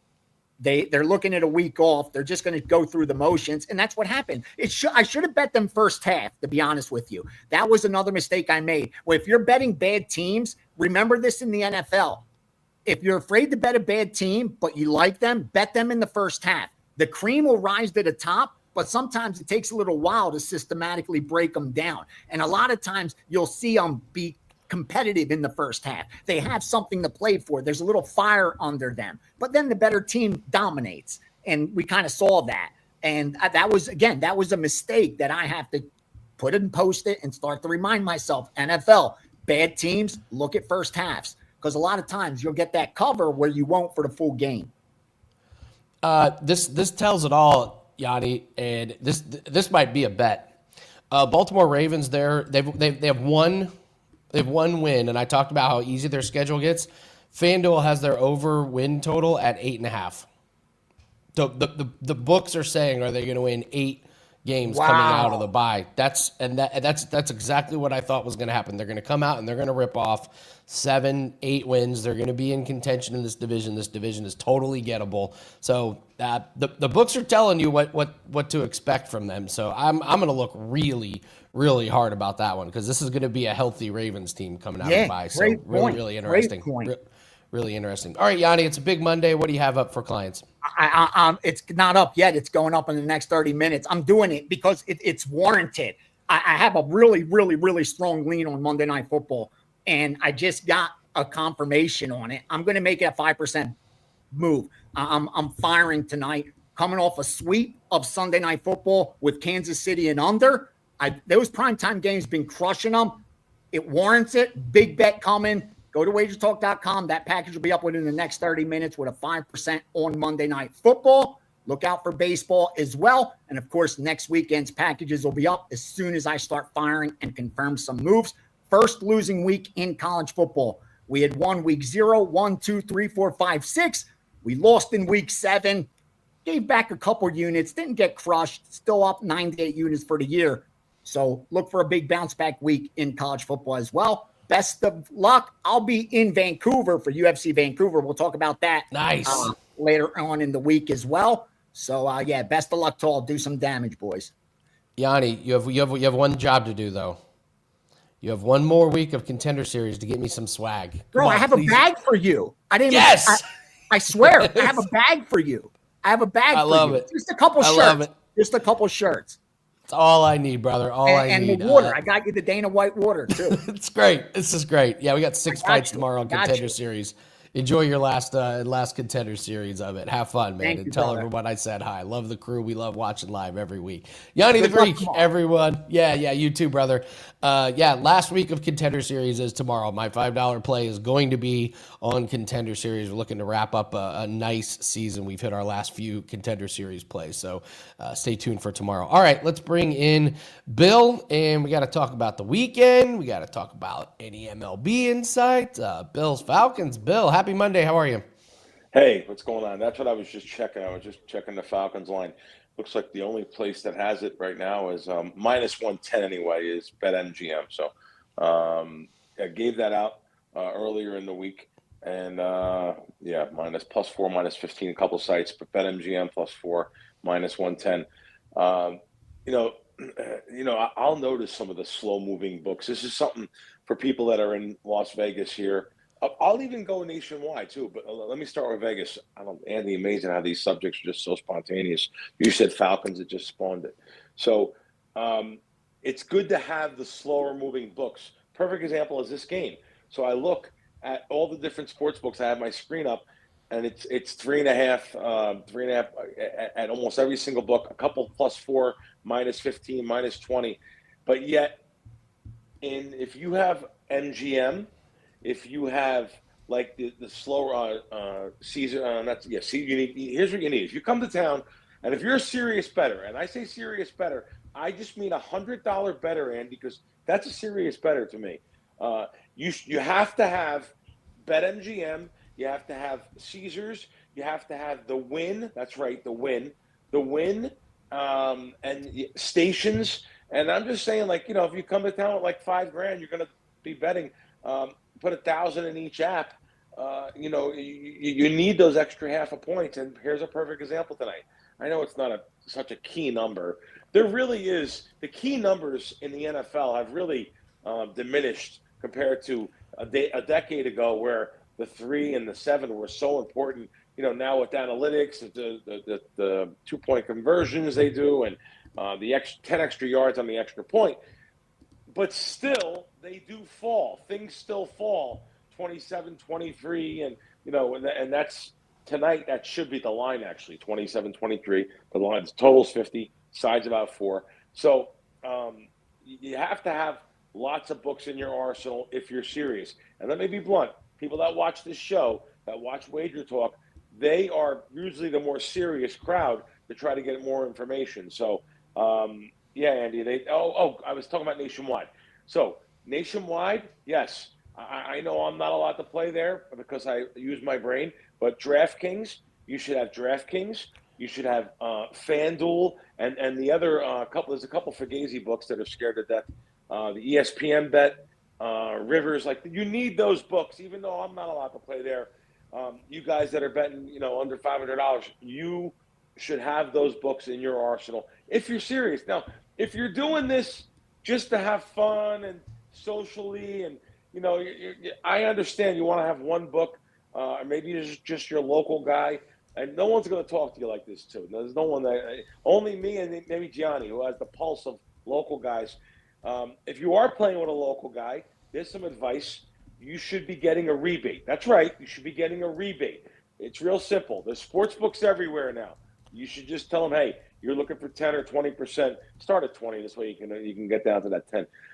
You're looking for 20% back of your losses, and you want a rebate every week. So you always want to have an edge in this, and having that edge, playing a lot of volume and looking like you're more of a sucker.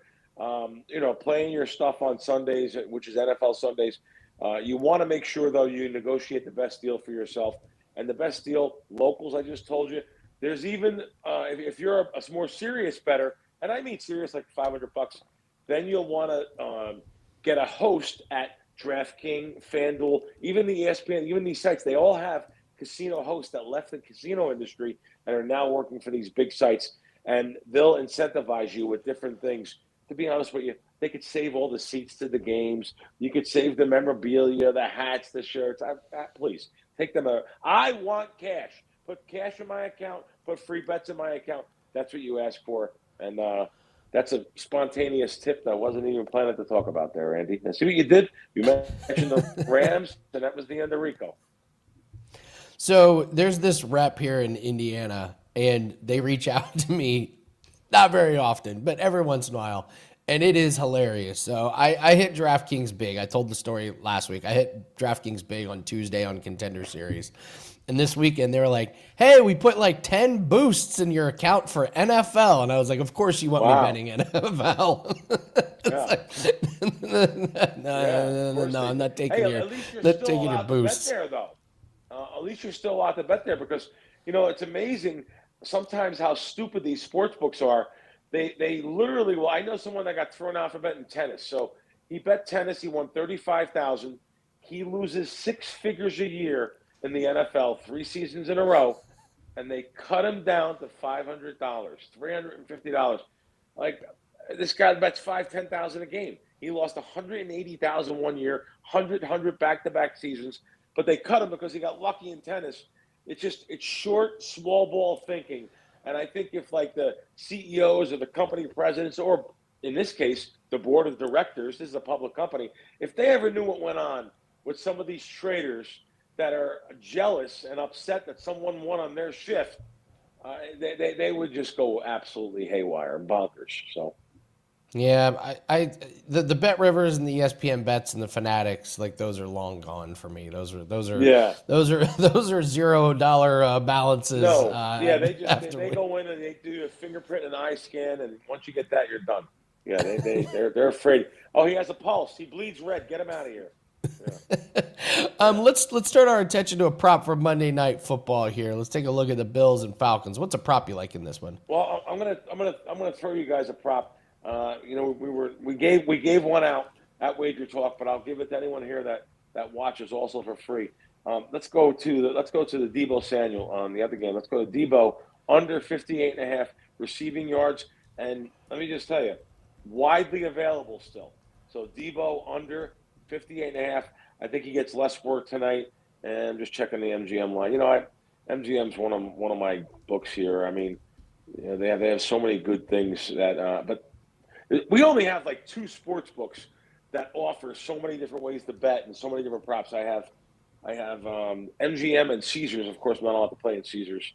They throw me out for using my brain.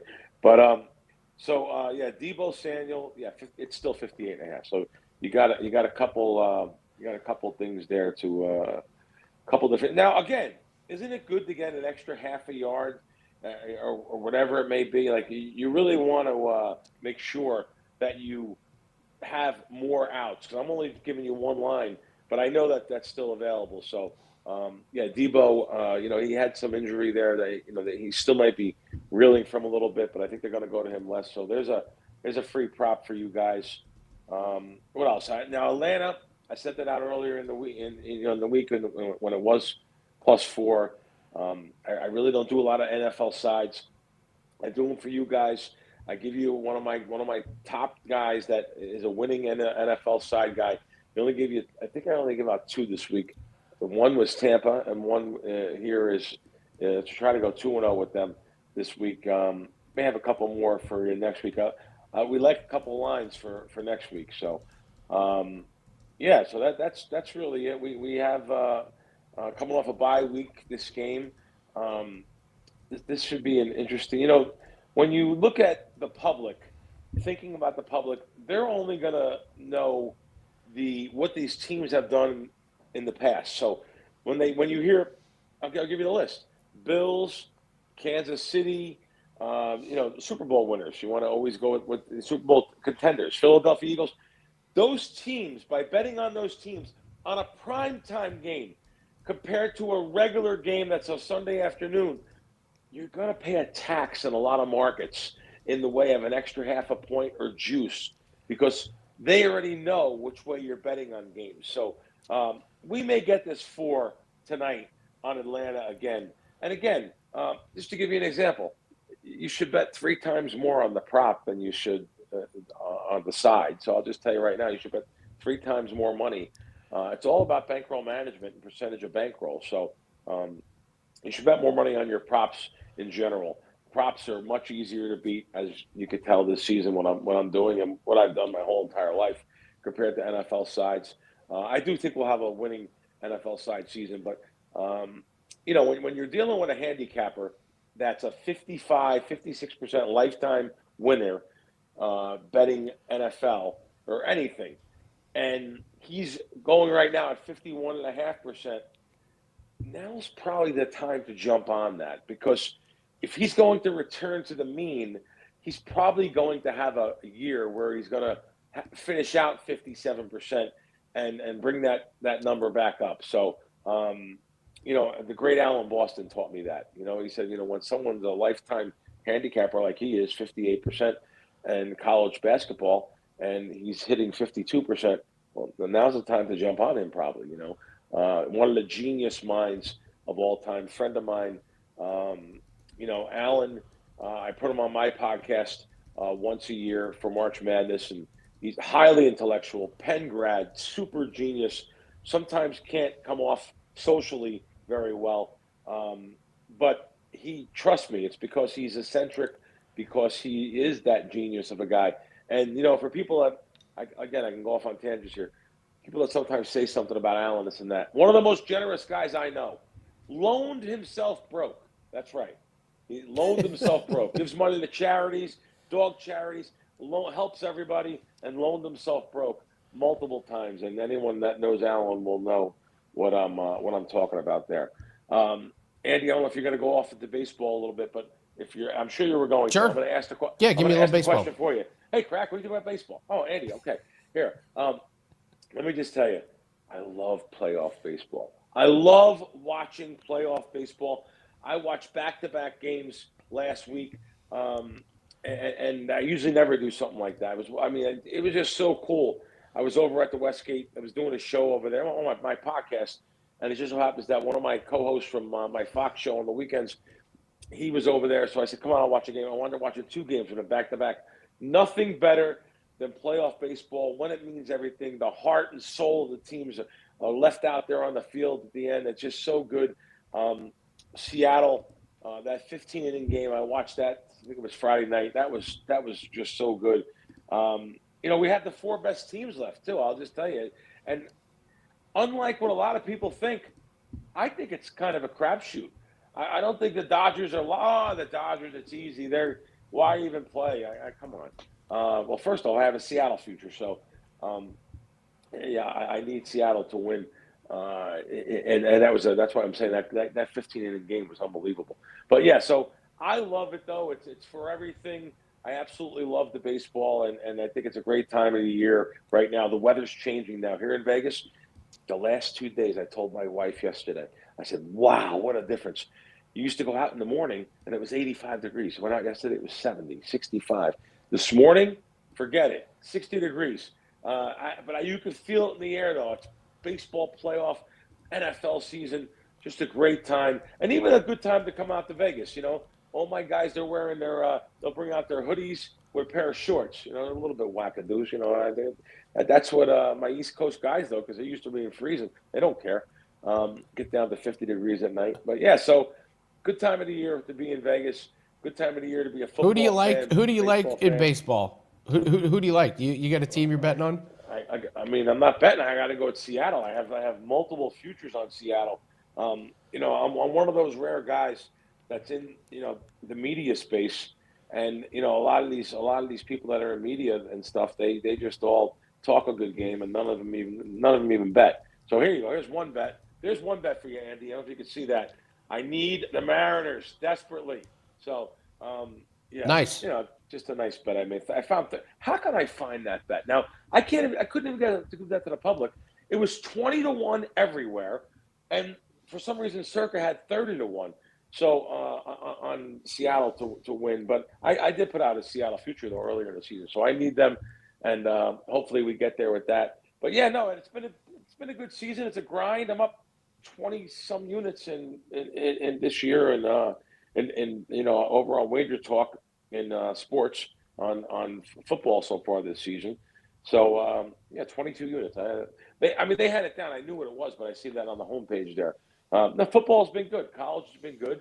It's been a little bit of a grind these last 2 weeks, but it's good. Now we got basketball is getting ready to start up. College basketball. Oh boy, I just love that. It's a great sport to bet for me, especially a little bit earlier when the season's a little softer. Lots of different. Make sure you have, lots of different books because now these bookmakers have a little bit harder time too. You got to understand. I've been saying this for years too. I'll be talking about this in a couple of weeks, so I shouldn't even go into it now. It's harder to run a sports book though when you have 300 lines to put up compared to 80 lines, 60 lines. Yeah, it's harder. Yeah. Even though you have different people in departments. I'll explain that though on a future show here when college basketball starts. All right, awesome stuff, Bill. What do you have up for clients? Yeah, of course. Now tonight, same thing. We have top Monday night play, just $15. We have our season play. I always tell people they got to get in for the instead of I understand people like doing a 1 day pass. I get it. So if you like that, you like a 3 day pass.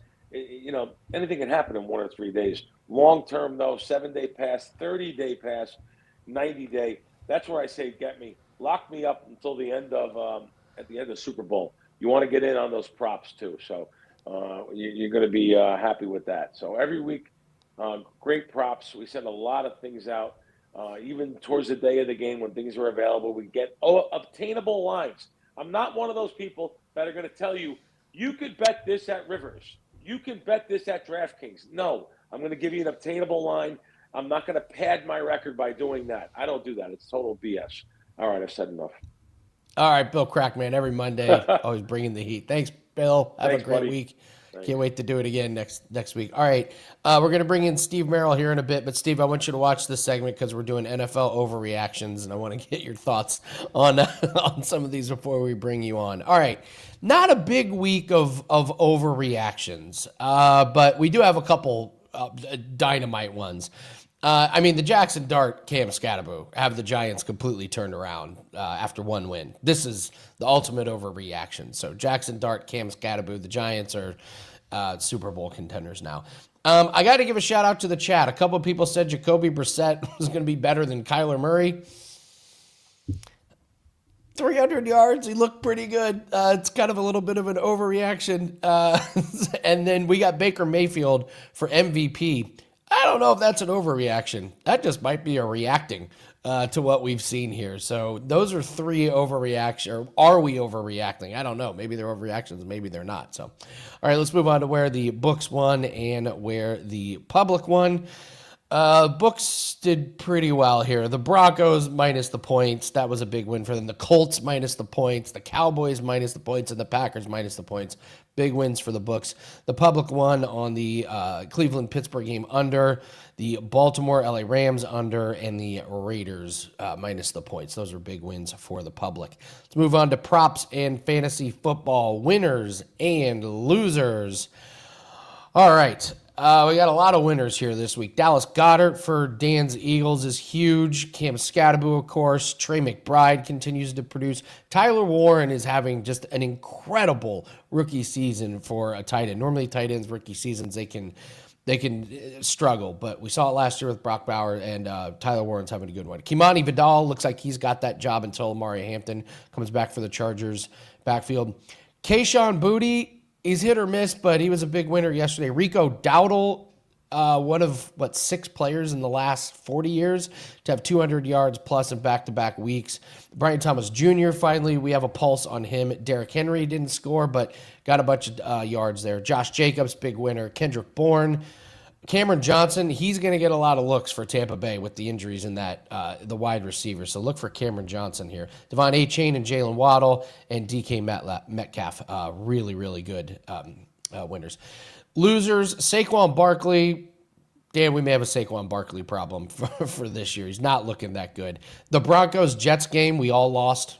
There were no winners in that one. The Browns running backs were terrible yesterday, and Travis Etienne should have had a good day yesterday and did not. So those are your props and fantasy losers. Andy, Yes, I just remember a props and parlays morning show when you and Andrew were saying, "Oh, Saquon will be fine." I said he has a really bad offensive line in front of him. He had a bunch of carries last year. He has a horrible offensive coordinator. He's a bad running back on a bad football team right now. That's the reality of it. I hate to say it, Andy, but it's the reality of it. While you're six straight games, the Eagles have been outgained. That's a bad saving it for the end of the season. While you're on here, Dan, congratulations to you and me. We advance in Survivor. Very, very well done. Let's go. Let's go. You went with the Packers. Took the easy one this week, and I was with the Rams all over the Ravens. So, all right, let's bring on Steve Merrill. Steve, what was your favorite overreaction? Baker MVP, Jacoby Brissett's better than Kyler Murray, and Jackson Dart and Cam Scatterboo have completely changed the Giants. What was your favorite? Well, I have to apologize, Andy, because I've already overreacted. I assumed Joe Flacco was hosting the show today. He's just been everywhere. So I apologize. I was not expecting to see you. I thought if it had something to do with orange and a little bit of black or brown, it'd be Joe Flacco since it's WagerTalk. But it's good to see you nonetheless. The Brissett one is interesting to me. I just pulled up the numbers because I was hoping to say maybe he's got a better quarterback rating career than Kyler Murray, or I could find a better yards per pass. Now, Murray's better on every metric that I just looked at during the careers. So that's obviously an overreaction, and Murray runs better. So that one's a no-brainer. Mayfield, by the way, third in MVP odds right now. Allen 2-1, Mahomes 3-1, Mayfield 4-1. So I don't think that's too much of an overreaction. 4-1 odds might be an overreaction, but he's definitely in the mix. And then I got to say, I'm drinking the Kool-Aid on the Jackson Dart Scatterboo thing. Oh, no. I had that game on the second half. I like Jackson Dart, man. He's a polite kid. He's nice. He didn't seem too cocky. Scatterboo ripped his shirt off with Fitzpatrick on the post-game show Thursday night.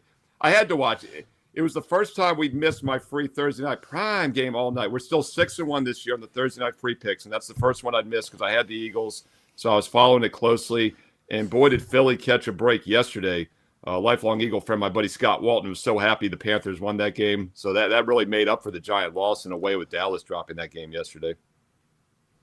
I think Cam Scatterboo and Jackson Dart are both going to be hurt in a few weeks if they try and run. I totally agree with you. No, there's no question but it is amazing. I mean, that team, if you take out the Cowboy terrible defense, they scored 6 and 9 points offensively, like in the other two games to start the season.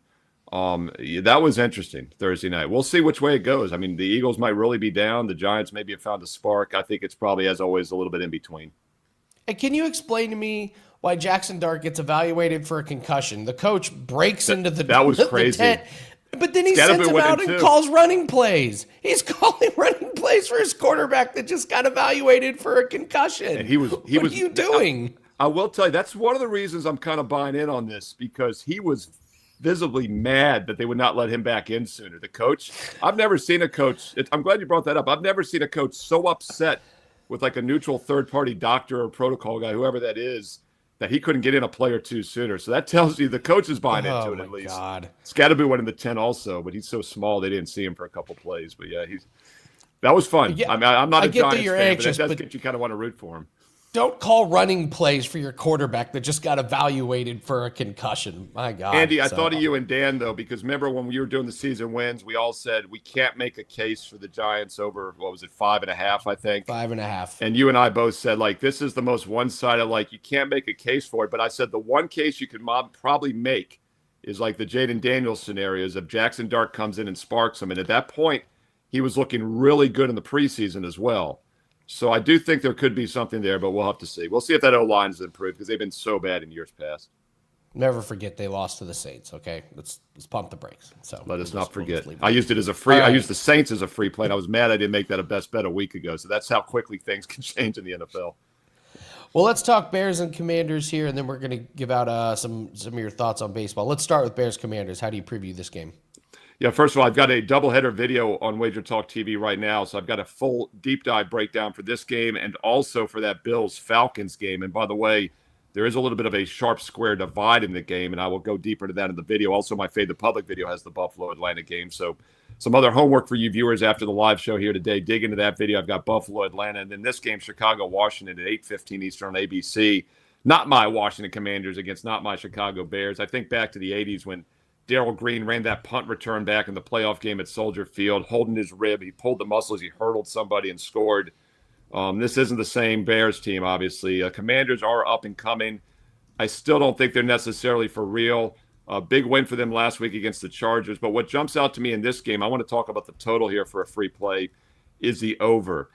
And the Bears' run defense right now has been historically bad this season. They're giving up 6.1 yards per carry and 164 rushing yards per game. And now they're facing a Commanders team that averages almost 6 yards per carry and 156 yards per game. Commanders also have a solid passing attack. They've actually faced some very difficult pass defenses. In fact, their opponents played this year allow just 5.8 yards per pass. Bears give up 7.5, overall almost 7 yards per play. Now, they are starting to get a little healthier on defense, and I do think those numbers are going to come down. Just not sure they're going to come down enough tonight to get this to be a low-scoring game. And on the other side of the ball, I think the Bears can move it offensively as well. Like the scheduling setup here, first of all, for Chicago, coming in off the bye week. And they also had back-to-back wins before the bye against Dallas and the Raiders. They put up 56 combined points in those games, put up 45 combined in the first two games. They've actually been moving the ball better than people realize, and it's been through the air. Rushing attack has been very mediocre, but the Commanders' run defense is solid. The Commanders' pass defense is awful, giving up over 7.5 yards per pass this year against teams that average just 6.8. So let's not overthink this, pun intended. I was going to say no pun intended, but I meant a pun, because you've got a weak pass defense against a team that throws, weak run D against a team that runs. Over the 49.5 is the way to play Monday Night Football here at 8:15 Eastern. And don't forget, I've got free plays also and analysis for that Buffalo-Atlanta game. Free play video right here on WagerTalk TV. Make sure you click subscribe and you click that bell as well for an instant alert. All right, let's take a look at baseball. We got two games today. We got one starting at 5 o'clock Eastern. We got one starting at 8 o'clock Eastern. I'm trying to see if we've got expected pitchers, and we do. So we're going to talk Seattle, Logan Gilbert taking the mound against Toronto. Toronto's at least going to start with a reliever. We'll see where they go after that. We got Dodgers going with Blake Snell and the Brewers going with Quintana. I'm going to let you talk about both these games here at once. So break these two games for us. How do you see them going down tonight? Little doubleheader action in Major League Baseball for Monday night here in the baseball playoffs. And it's almost like the NBA, right? The Mariners and Blue Jays will have played two games before the Dodgers or the Brewers play their first game tonight. And we see that so often in the NBA and NHL playoffs as well. It is game 2 of the American League Championship Series at 5:03 Eastern. It's a Canadian start time, 5:03 Eastern on Thanksgiving. In no way the Blue Jays can lose 2 in a row at home, and I don't think they will. I like Toronto in this game, and the money's coming a little bit on the Blue Jays, bumping this up to $1.30, $1.35. Also like the fact that the pitching matchup here, I think, favors Toronto. They've done well against Gilbert during their career. 29, this current Blue Jay lineup is 29 for 96, batting over 300 career against Gilbert. And while he's been in good current form, I think this is a step up in class against a Toronto offense that's due to break out a little bit here after scoring just 1 run yesterday on just 2 hits. I'll look for better offensive effort from the Blue Jays at home, and I don't see them going down 2-0 in this series. And something else I'll point out about this matchup is home-road dichotomies. Both of these teams are much stronger at home this season. Blue Jays regular season 54-27, 40-41 on the road. Now, obviously, the Canadian travel factors into that a little more than it does in the postseason, but they still have a nice home field advantage. And the Mariners are even more extreme, 51-30 at home this year, 39-42 on the road. And I know Seattle won game 1 yesterday on Sunday, but I look for the Blue Jays to bounce back. Home road dichotomies are strong, and it's a bounce back situation after the loss. I like the Toronto Blue Jays as the small favorite against Gilbert, as the Blue Jays lineup, as I mentioned, has hit him well over the years. That's at 5:03 Eastern on Fox National TV and Fox Sports 1. And then at 8:08, the Hawaiian area code, 8:08, we've got the True TV and TBS game. And I'm still trying to get on Impractical Jokers on True TV. The comments below are helping, so keep them coming. On a more serious note, though, it looks like Milwaukee has decided on their starter. We'll see how deep he goes. We do know Blake Snell is going for the Dodgers, and I like Snell. Veteran pitcher here, having an excellent season, 2.35 ERA, and he's been in excellent current form since the end of August. Last 7 starts, a 2.34 ERA. And lifetime Dodger fan and insider Justin Brisky told me that the Dodgers are clicking on all cylinders. Lowest ERA in the league in September, and it does appear that they're rounding into form here. This is a team I think it was a 2-1 favorite preseason 7 months ago, and you can't lay 2-1 and tie your money up for 7-8 months, especially with baseball futures. But they were the powerhouse team coming in. So who would have thought both the Phillies and Brewers had better records this year in the regular season? Well, we see that doesn't necessarily mean anything because the Phillies are gone and now the Brewers remain. And the series price, by the way, as the Dodgers is a 2-1 favorite to win this series. So if they're going to win the series, they're most likely going to win game one. I like them at $1.50 favorite tonight with Snell on the mound. I like this Milwaukee team regular season, but I think the Dodgers are still the best team in baseball, and this should be a focus spot for them, and they're in pretty good current form as well. Let's look at the Dodgers minus $1.50, and once again, the Blue Jays minus $1.25. A couple of favorites tonight in Major League Baseball for games 2 and 1 in the National League and American League Championship Series. And don't forget, if you're liking these free play videos, comment below and thumbs up like. The more thumbs up likes, the more videos I do each week, including your weeknight college and pro football games. Going to do your Thursday night prime game this week, 6-1 this year on the free Thursday night plays. Sunday night, Monday night football as well. And then, of course, my top 25 college football video for Saturday and NFL Fade the Public video for Sunday. Click subscribe, click the bell for instant alerts, thumbs up like, and comments below because I do read the comments and reply back. And if you want my personal best bets, check out some special offers that are about to expire right now. 7 days for $77. Buy 3 months, get the 4th month free, or get the rest of 2025, the next 2.5 months for free when you sign up in advance for 2026. That is a true consistent investment approach. No promo codes needed. They're listed on my page now with a bonus free play. I've got an advanced free play for next Sunday NFL locked and loaded right now. Steve Merrill, WagerTalk.com, and get there quicker with shortcut wt.buzz/SM. Thank you very much, Steve. Listen, I can't believe it, but my Colts have one loss. They're ahead of the division, and my Hoosiers are a top 3 team in the. What is going on in the state of Indiana with football, Andy? I Steve? thought of you about an hour ago. I was reading an article on James Franklin, and by the way, when they lost again, I think I saw they're the first team in history to lose twice as a 3-touchdown favorite in the same season. I think that's what I read. So, first thing, Andy, we talk about Franklin like 1-19 now against top 5. I think Oregon was 6 at the time, but they were getting first place votes. When they lost that game again this past week in Northwestern, I right away was thinking, you got to get rid of Franklin. I never thought it was going to happen as fast as it did. But they had a top 5 coaching list. Nebraska coach, the UNLV coach, Iowa State coach. But the second guy listed was Cignetti to Indiana, which would really shake up that conference. And he would be my choice. I saw what he did locally here at James Madison. You've seen what he's done at Indiana. Think that's a possibility. You hate to see it because as a loyalty thing, you really feel like he should stay a little longer since they gave him his first big break. But he's done an incredible job at multiple schools. Here's Adam is all over the Cignetti to Penn State. So here's why you wouldn't do this. 10 years ago, you'd take this IU job, you turn around, and then you go to whatever. Right. Okay. So Cignetti, money's not going to be a problem. IU has deep pockets. Kelly School of Business alum all over the place. We've now become, seriously, we are all more excited about IU football as alums than we are basketball. Our basketball program is falling apart. So you've got a school that is going to be forever grateful. You've got deep pockets. And with NIL, what's the guarantee you can get better players by going to somewhere at Penn State? Same conference, right? And you're It's higher the same now. conference. Now you also have how much more pressure you're going to be on at Penn State than you are at IU. At IU, you win 8 or 9 games each year. We're going to be happy. Look at Gonzaga. Mark Few's at Gonzaga. I think that's the guy that's done it right. So if you're Cignetti, I'm not sure who's higher in the rankings right now. Why is Penn State a better job than IU with NIL and everything that's going on right now? I don't know. I can make the case there are a lot better jobs than some of these high pressure. You're not dealing with Texas boosters. You're not dealing with Alabama alumni. You're dealing with IU that are just eternally grateful for turning your program around.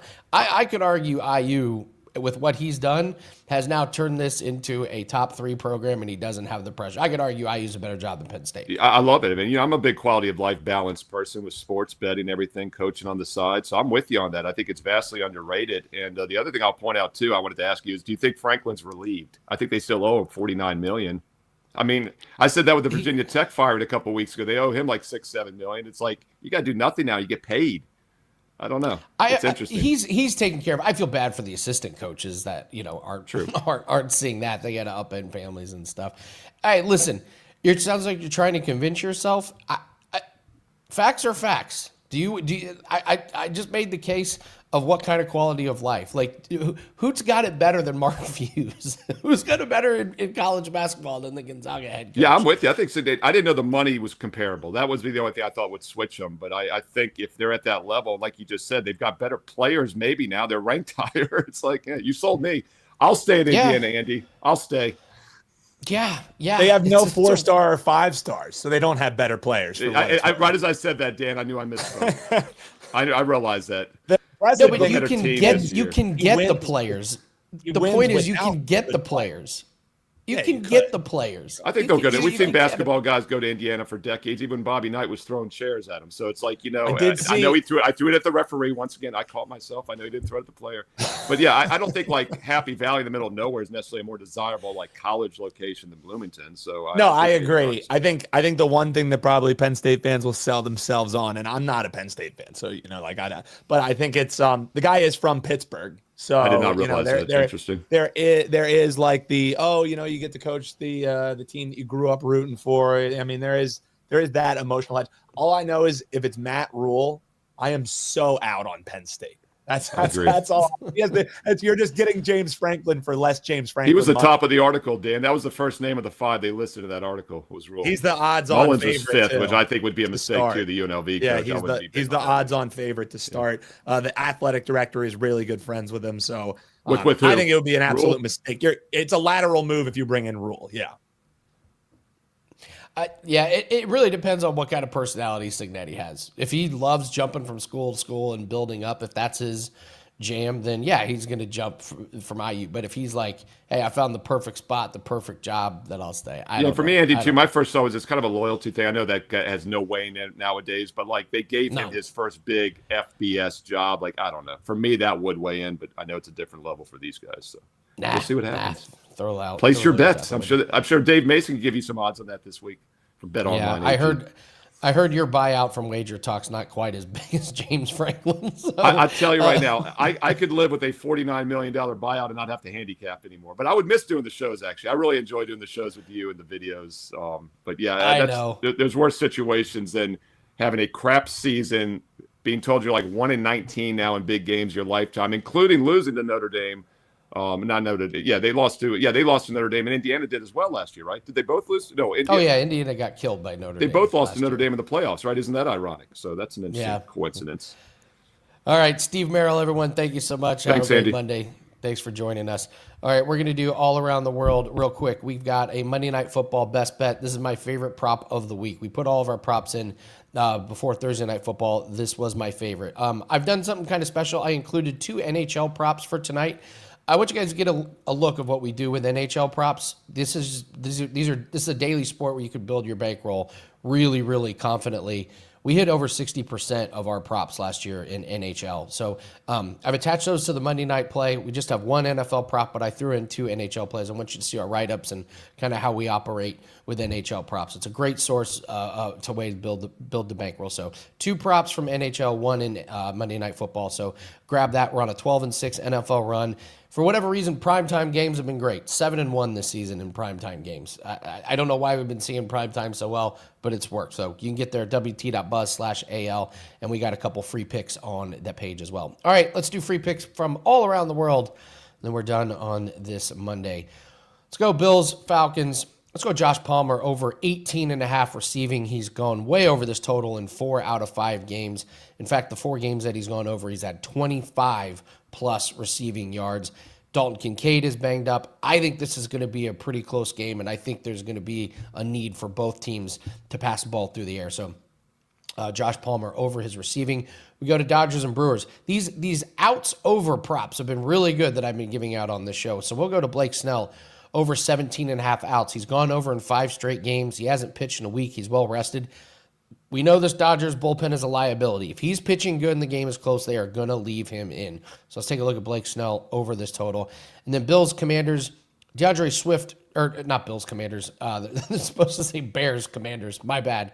That was me on the graphics. Bears, Commanders. DeAndre Swift over 2.5 receptions. He's gone over every game this season. Commanders give up 4 receptions per game to running backs. So the Bears Commanders there, DeAndre Swift over 2.5 receptions. Thanks to Gianni, thanks to Bill, thanks to Steve. Great show, and thank you all in the chat. Make sure you hit the like button. Make sure you leave a comment below. Tell us what your best bet is today. We got hockey that's already started. We've got hockey all day. We've even got a CFL game that's getting ready to kick off, and we got 2 Monday Night Football games. Plenty of bets to take advantage of, so go check out WagerTalk.com. $5 Tuesday is tomorrow. We'll get you ready for a big Tuesday. Good luck on your bets today. We'll see you tomorrow. Take care.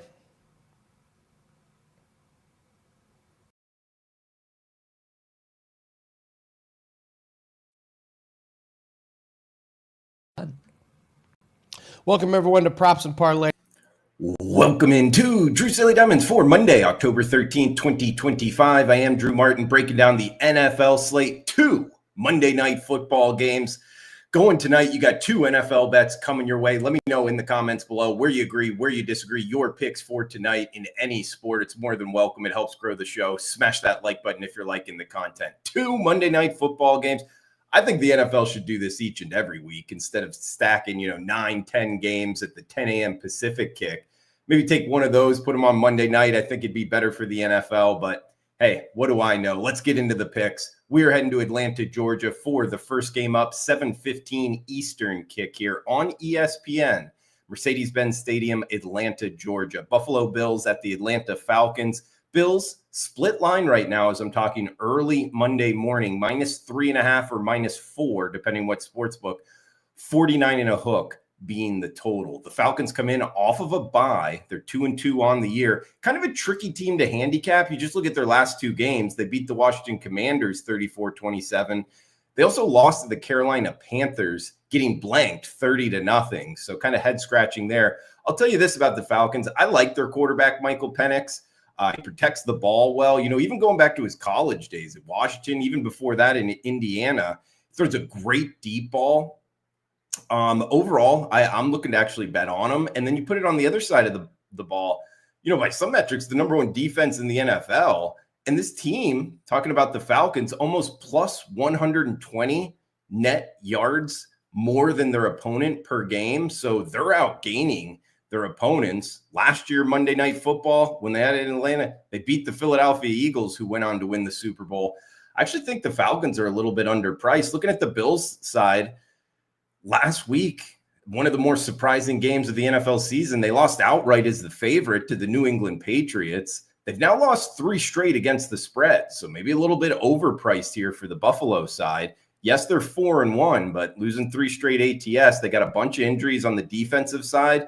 Now, Josh Allen behind center, he's going to always keep him in the games. Tough to go against. But at +4 in our pocket, with the team with extra preparation time up against their opponent that has to travel, I think it's looking towards the Falcons here, guys. I mean, even if they lose by 3, we cash this ticket. So you can search for the +4 right now. We're going Dirty Birds over the Bills to kick off Monday Night Football. Got 1 game left, the Chicago Bears and the Washington Commanders. But first, a reminder, if you could comment below, helps grow the show. Anything more than welcome. Your picks, any questions, fire away. If you're interested in premium picks, check them out. Drew Martin Experts page, WagerTalk.com. Do have a big bet going in the MLB playoffs. 13-4, 77% run in Major League Baseball for the clients, plus 30% profit. So you can grab that for just $9. Discounted play there, 4% MLB going today. In the recap for the show, Sunday, we did go 2-1 plus 0.9 units. Saturday, we were down 1-3 minus 2.3 units of profit. So overall down, but we did bounce back on Sunday. Brings the overall recap 248 and 200. 55% winners plus 41.5 units of profit. So hopefully 2-0 here on the Monday slate. Let's get into the nightcap now. We got 8:15 Eastern start. An hour later on ABC, it is the Chicago Bears at the Washington Commanders. Northwest Stadium, Landover, Maryland. 49.5 or 50 being the total. -5.5. That is the Washington Commanders as the home favorite. They're 3-2 on the season. But when you look, I don't know that there's a whole lot of meat on the bone. I mean, yeah, Jalen Daniels is back in the lineup, but they won against the Giants in week 1. They beat a banged up LA Chargers team. I don't know. You also bring into the fact last year in this game, the Bears played the Commanders. It was that 52-yard Hail Mary as time expired and Washington won. Keep that in mind for this season, just last year. I actually like the Bears in this contest. 2-2 on the year. They are off of a bye week. They won and covered their last 2 games before the bye. And it's a first-year head coach off of a bye week. That's usually a bet on for me in the NFL. And even more so, here's a stat I really like, I guess a trend. I got it from the GoldSheet. Their head coach, Ben Johnson, he was the Detroit Lions offensive coordinator last year. And the Lions put up over 520 yards of offense, 7.7 yards per play. So that same scheme, it's obviously new players, a new team, but that scheme with an extra week to prepare, I don't know that that's fully baked into this line. So plus 5.5 with the Bears. We're going 2 underdogs here. Monday Night Football. Hopefully the dogs are barking here, guys. We got the Chicago Bears plus 5.5. The Atlanta Falcons plus 4. There's your Monday Night Football picks. Guys, smash that like button, comment below, cash those tickets. Thanks for tuning in. Enjoy the rest of your Monday. Welcome, everyone, to Props and Parlays. We got 2 Monday Night Football games to break down from a props betting standpoint. Bills at Falcons, Bears at Commanders. I am your host, Andy Lang, being joined, as always, by my fellow props betting expert, Andrew McGinnis. Andrew, are you aware how close we were to hitting last week's 17-1 same game parlay? Yes. Our guy that got a sack got credited with half a sack. If they would have credited him with a full sack, we hit our 17-1, and now we're free rolling for the rest of the season. So we're gonna hit a same game parlay. You're telling me even with a sack prop, we're getting the 0.5 loss. That's just tough. And so it begs the question: would we have rather have barely lost that, or come not even close? That's the question. I think we're getting one step closer. This week is the week. Looking forward to it, and going to be a great Monday here, Andy. I want to be creeping up on it. I want to know we're getting close. Yeah. I want to know we're at least in the ballpark of hitting some of these. So, but while we're doing this, guys, please hit the like button real quick. Takes 1 second. Just hit the like button, and let's start with the Bills and at the Falcons. And this is the game we're going to do the same game parlay in. I just want to start with the passing props here, Andrew. And on paper, by position in fantasy, these are the 2 best passing defenses, but take it with a grain of salt here, Andrew, because the Bills have faced Lamar Jackson, who torched them in week 1, but most of that was Derrick Henry. Then they faced Justin Fields, then Tua, then Spencer Rattler, and then they faced Drake May, and Drake May had about 275 yards, so not great as far as the level of competition. And the Falcons, kind of a little bit of the same thing here. They faced Tampa Bay with Baker Mayfield, had a good game, but then J.J. McCarthy, Bryce Young. They faced Washington, but that was Marcus Mariota.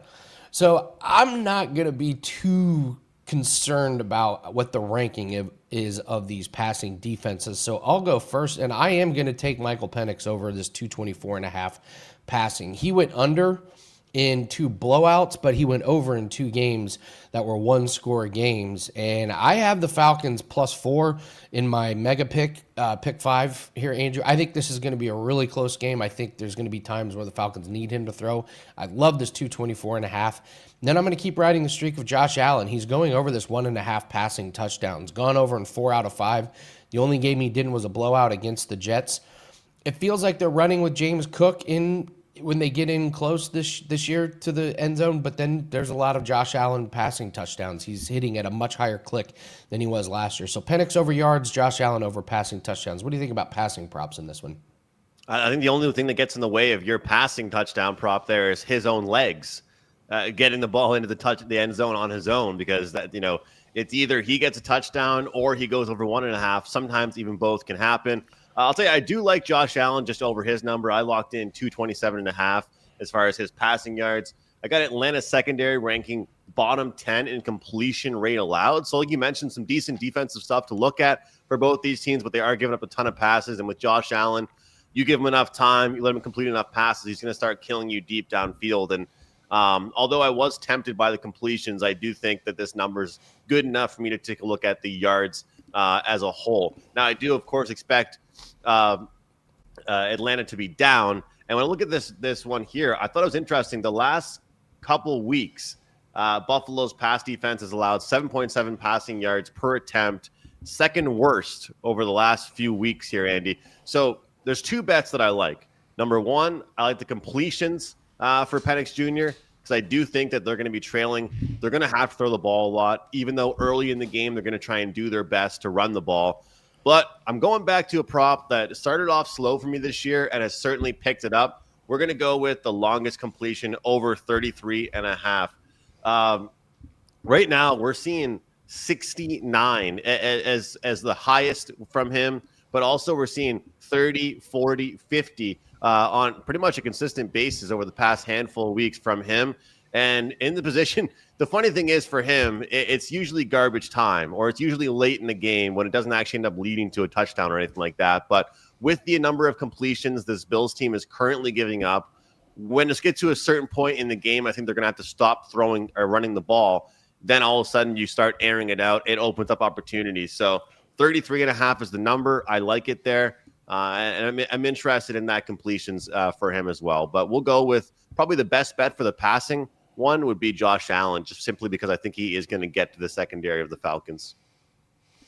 We'll move on to the receiving props in this one. And I think my favorite one is Darnell Mooney has been officially ruled out. So I'm going to go right back to Kyle Pitts over 3.5 receptions. It's pretty simple. Going over this in every game this season without Mooney. It's Drake London and it's Kyle Pitts, and I don't need to overthink this one. So as long as the books are hanging 3.5, but they're in a tough spot because if they move it up to 4.5, now you're looking at juice to the under. So I think they're kind of skating by on this one, but I'll keep riding Kyle Pitts over this one again. You and I expect this game to be close. We expect there to be a good amount of yards here. So Kyle Pitts over his receptions, and then Josh Palmer. If you want to dig a little bit deeper, this is kind of one of those hidden gems, over 18.5 yards receiving. It's so low. But I'll give you two Josh Palmer props here, Andrew. Josh Palmer over 18.5 receiving and over 12.5 on his longest catch. He's smoked this total in 4 out of 5 games in both categories. In fact, one catch has gotten him over 18.5 yards just on his receiving total in some of these games. So when he catches a ball, listen, it's not high volume, but it's definitely quality over quantity for Josh Palmer. And as long as this thing is below 20, I'll keep playing it. So Kyle Pitts over his receptions, Josh Palmer over his receiving and his longest catch total. What do you think about these receiving props? There's just one that I'm going to give out, and I like this one quite a bit here. And Andy, some of these apps and these websites that we look at when we're doing our prop work, they really help us figure out which route runners teams don't do well against, and which positions on the field they aren't doing well against. Well, looking at things right now, it looks like we have a Falcons team that just doesn't do well against slot receivers. Khalil Shakir over 47.5 receiving yards, I think is a really, really good bet here. Falcons slot coverage allowing 9.4 yards per target. And the couple guys that are involved in that area for them are right now amongst the worst in the entire league at their position. They're giving up a lot of short yardage plays. And Khalil Shakir, that's how he picks up all his numbers, except for it's not too much short yardage for him. They're giving up 9.4 yards to this position, to this route that Shakir likes to run on and on and on all game long. So you could look towards receptions as well. But when I see a number like that, 9 yards per target, I feel like just looking at the yards for him. So I am interested in that. That is what probably my free play of the day as far as this game is concerned. But you mentioned Josh Palmer.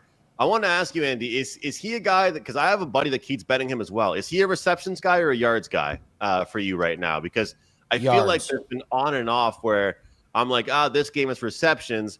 And then I'm like, no, it's got to be yards just because there could be one huge one that makes a difference. But he was someone I looked at as well. And then I'll tell you, I kind of wanted to be a little bit, well, not contrarian, I guess, but go towards the under on Pitts just because I feel like he's not really a guy that's catching any deep balls. And unless he's kind of ends up just being that safety guy, I feel like they're going to need more someone catching deeper balls, and he's going to probably be used for blocking. I don't know. Under 3.5 receptions for him, plus 105 is interesting. But yeah, there's a couple guys today, like you mentioned the Palmer one. I think he's only a yards guy, not a receptions guy. So that could be one of those ones tonight where we look towards under receptions over yards. Oh, I love this. The same game parlay on on one of these. Yeah, with Palmer, it's it's the best of both worlds. If he catches a lot more passes than normal, he's going to probably go over his yards, but he's a bigger play guy. He's one of those where it's like, oh, busted coverage. There's Josh Palmer wide open for 28 yards, and he ends the game with 2 catches for 35 yards. But yeah, if you're taking the receptions, then he may have one for 30, and you're like, why didn't I just take the yards? So with Palmer, it's just about the yards for me on that one. So let's move to rushing. Again, on paper, Buffalo second best rush offense, Atlanta 8th best rush offense. So you got some pretty good rushing offenses here. And I think the books know this because I think these lines are very dialed in. The only one that I'm kind of gravitating towards, and this might be a play every week, Josh Allen over 13.5 longest rush. Ooh. He only did this 6 times last year, Andrew, and he's done it 4 games in a row. It's like this offense has some more explosive plays in the running game. I went back and looked at their yards per play. They're ahead of last year's average. And last year was a very explosive offense, and they're even doing it again this year. So it's really the only rushing prop I really liked in this one. I took a look at James Cook over rush attempts, but they got this thing kind of high, and he went under in the game they were behind against Baltimore. He went under in the loss against the Patriots. So, and then I can't figure out the Falcons running backs. I won't have a bet on an Atlanta Falcons running back for the rest of the year. I already know that. I can't figure out Robinson. I can't figure out Algier. So Josh Allen, keep an eye on this over longest rush. What do you think about rushing props? I'm going to take under 15.5 attempts for Bijan Robinson. It's obviously not a great odds there, I guess you could say. It's leaning towards 125, 130 now. I just think it's going to get to a point in the game they're going to be throwing the ball consistently. Look, I think it's going to be somewhat close, but I do think the Bills start to separate. And I think that with the chunk yardage is where they're going to have the success. And if I like some passing props and some completions and stuff at the quarterback position, then I kind of do lean towards some unders.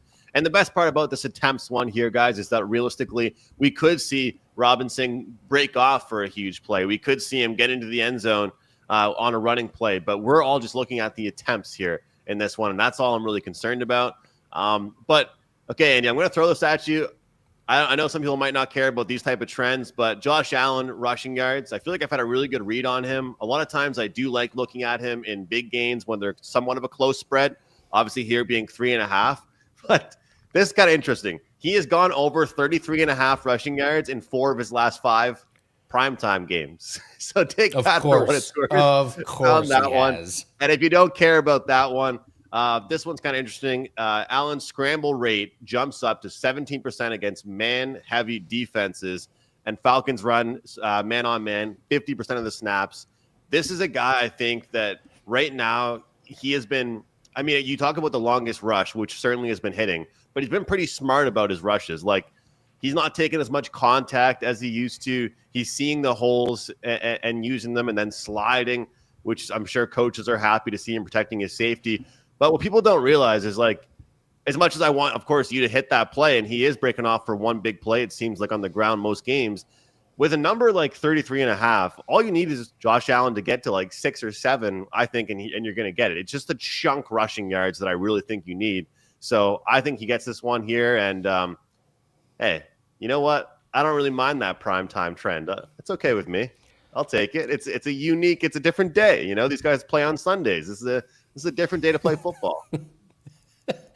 Hey, listen, Corbin, who we do our show with, calls him greedy Josh Allen. It's like, yeah, take us over on primetime games. Take him to score a touchdown. Take his rushing props. He loves showing off in primetime games, which works great for us prop bettors if we can find those trends. So that's a great find on primetime games for Josh Allen. So I couldn't really find a whole lot for anytime touchdown props. The price has gone down on James Cook. Obviously, he was at an unsustainable rate.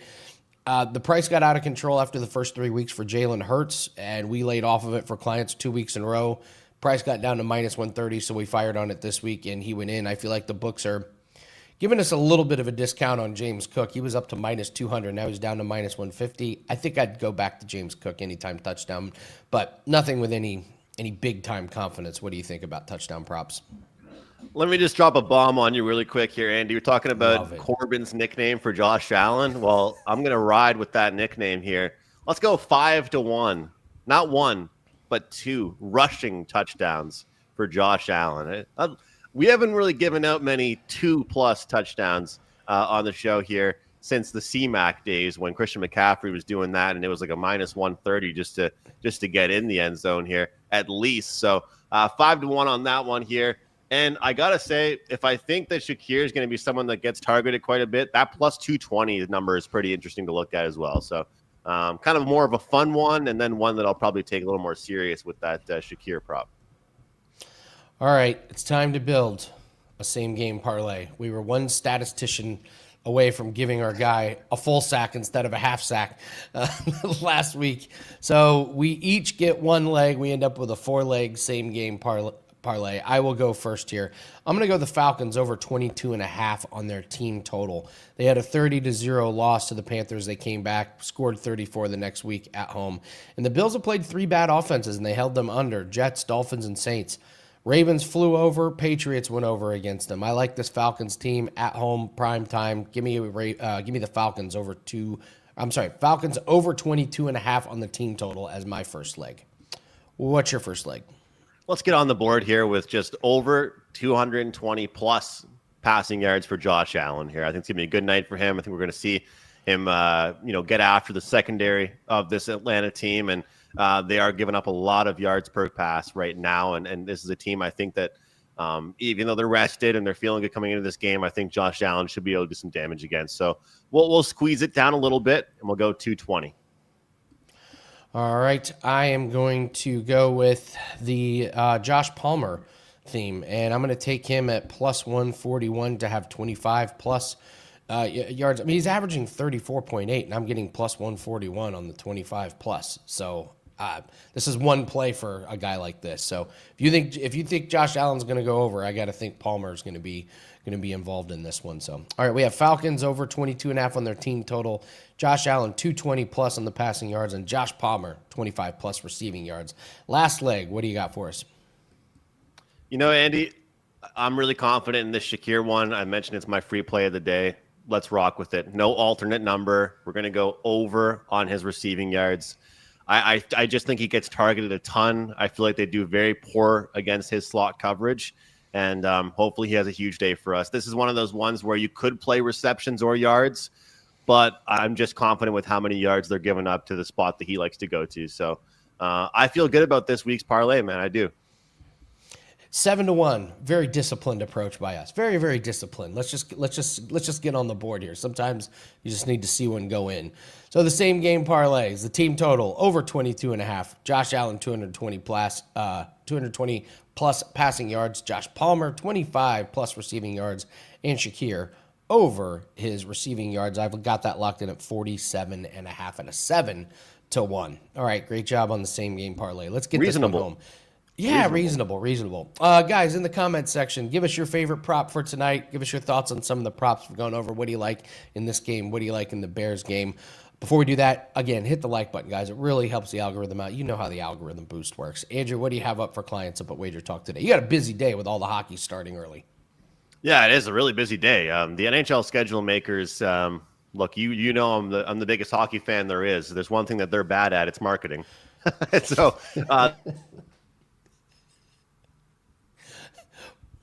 oh, we lost Andy. The other thing they're bad at is having Wi-Fi, apparently, Andy. Jesus Christ. Internet. All right, so here's what do Andrew's you have, talking about. Andy? All right, well, I'll talk about what Andrew has. So hockey starts at like 1 p.m. Eastern time because it's Canadian Thanksgiving.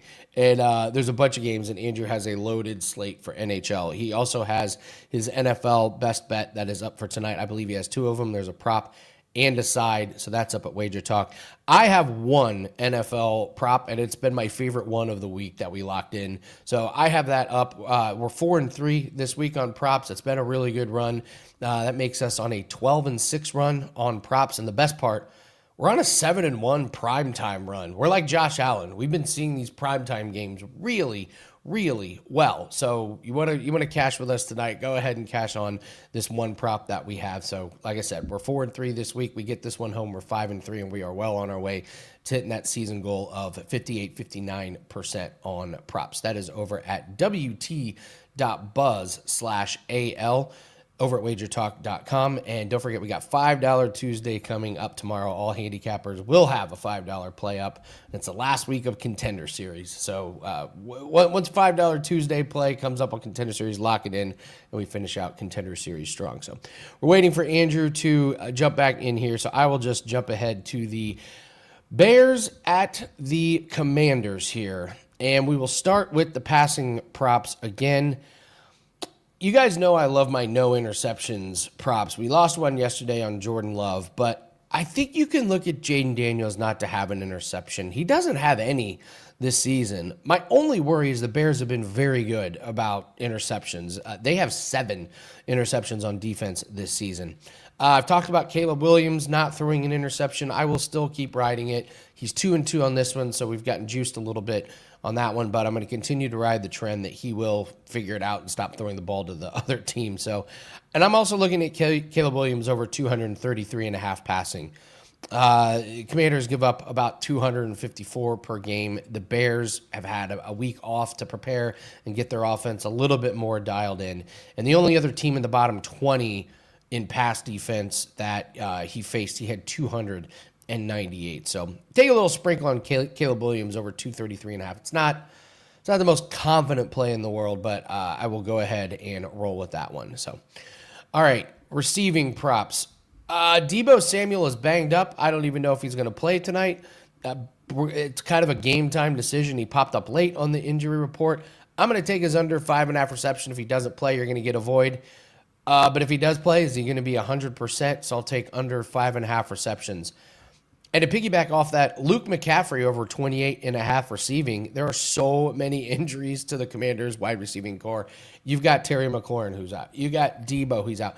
Deebo had 11 targets last week. So Luke McCaffrey may be the last wide receiver standing to get all these targets. So is he an elite talent at the wide receiver position? No, but sometimes pure volume is going to get you there. So Luke McCaffrey over there. And then we talked about Rome Odunze. I mean, I like a lot of receiving props in this game. We talked about Rome Odunze, but it's sneaky. DJ Moore over 3.5 receptions. He's had 4, 4, and 5 the last 3 games. He's getting 5+ targets each game. And Caleb, he can be a little wild with the ball, but DJ Moore is catching more of the shorter passes. So he's kind of more of the check down guy. So over 3.5 receptions for DJ Moore. Again, I would expect this game to be really close. I don't expect a blowout on either way, which forces the team out of their game plan. And then Krosky Merritt, I think this is a bargain here, over 8.5 receiving. He has cemented himself as the number 1 back in Washington, and he's had 2 catches each of the last 2 weeks, and he's gone over this total in those 2 weeks. So you give me 2 catches for Krosky Merritt, he's going to go over this 8.5 receiving. I think last week he had like 38 yards. So, I mean, this is one of those numbers that I love because it's one play. You can get a screen pass and go for 11, 12 yards, and you've cashed it. And then you get the second catch, which is just icing on the cake. We move to rushing, and I'm going to take a sprinkle on DeAndre Swift under 13.5 rush attempts. The Commanders give up 23+ rush attempts per game, but Caleb Williams has 26 rushes on the season, and Monangai has had 17 carries the last 4 games. He popped up on the injury report this week, but he was a full participant in Friday. So DeAndre Swift has not, no pun intended, run away with this Bears lead back rushing job. Like he's been okay. But don't be surprised if Monangai gets a few more of these carries and these touches now that he's been viewed as a full participant on Friday. So I also think you can look at Krosky Merritt over his rushing. Again, he's getting all the work, and this is a Bears rush defense that struggles mightily. But I like a big game from Krosky Merritt here. And I really don't know a whole lot what to expect from Jaden Daniels or Caleb Williams as far as health-wise. They're both expected to play. They're both expected to play the full game, both dealing with a little nicked-up injuries. But like we always say, if they're good enough to play for their team, they're good enough for us to bet on in props. So, All right, we've lost Andrew. Andrew has lost his power completely. But again, Andrew has his NHL pack that is up. He's got his NFL best bets that are up for Monday Night Football, and I've got one best bet. That's the only play I need to turn a profit today. WT.buzz/AL. From the beginning of the week, this has been my favorite prop for the entire week. So we're hitting about 56% this season. Get this one home. We're getting closer to that 58, 59% goal that we've had. We're off of a 5-2 week last week. And the big thing, we're 7-1 in primetime games. I don't know why we've been seeing the primetime games so well, but it's just been working for us. So cash with us. These are plays that we bet with our money. You can get their shortcut, WT.buzz/AL. All right, hit the like button and leave a comment in the comments section. You guys know I love reading those comments. Tell us if you agree or disagree with anything we've said today, and give me your props, maybe a same game parlay as well. Thanks for joining us, everyone. This is Props and Parlay. Shout out to Andrew. I know he's got a busy day ahead of him. Bummer on the power, but it's going to be a busy day in NHL. You can catch him and Carmine on Puck Time coming up here in about 11 o'clock Eastern. You can catch the replay on WagerTalk's YouTube channel. Thanks very much. We'll be back next week. Good luck on your bets tonight. Take care. Are you ready for some Monday Night Football? Is the wrong team favored here? Let's take a look. The Buffalo Bills, off a loss as a home favorite last week. Every NFL team now has a loss. First time this early in, I believe, at least 10 seasons. They, of course, lost to New England 23-20. The Atlanta Falcons, off a bye week. Prior to the bye, they beat Washington 34-27. Now, we're going to talk about Atlanta off a bye, but make sure you check out my Bet on It TNA NFL video. I talk about teams off a bye. Clearly not going to be a record you expect, especially for home favorites off a bye, but we know the Atlanta Falcons are a home dog. Let's talk about the scheduling situation first.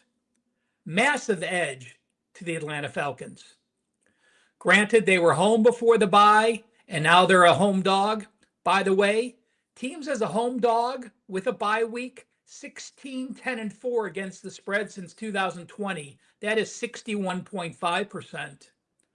But home dogs off a bye and now getting 3 points or more, 14-5, 74%. Plus, remember, this Atlanta Falcons team is young. They drafted young defensive players, Penix in his second year, a lot of young guys. They're excited. Monday Night Football means diddly squat to Buffalo. They're used to being on prime time, the better slots of Thursday night and Sunday night. Being Monday night on the road is not a positive thing. But for this Atlanta team, they were prime time twice last year. I was actually surprised. Only 2 home games in the last 2 seasons. But it will be a big deal for the fans and for the team, the owner, everyone involved for the city of Atlanta. The second scheduling situation, you look at Buffalo. They started home against Baltimore. Then they went to the Jets. They win that game pretty handily. Then they host Miami, they host New Orleans, and they host New England. So they have played 5 games. They're 4-1, and they're traveling for only the second time.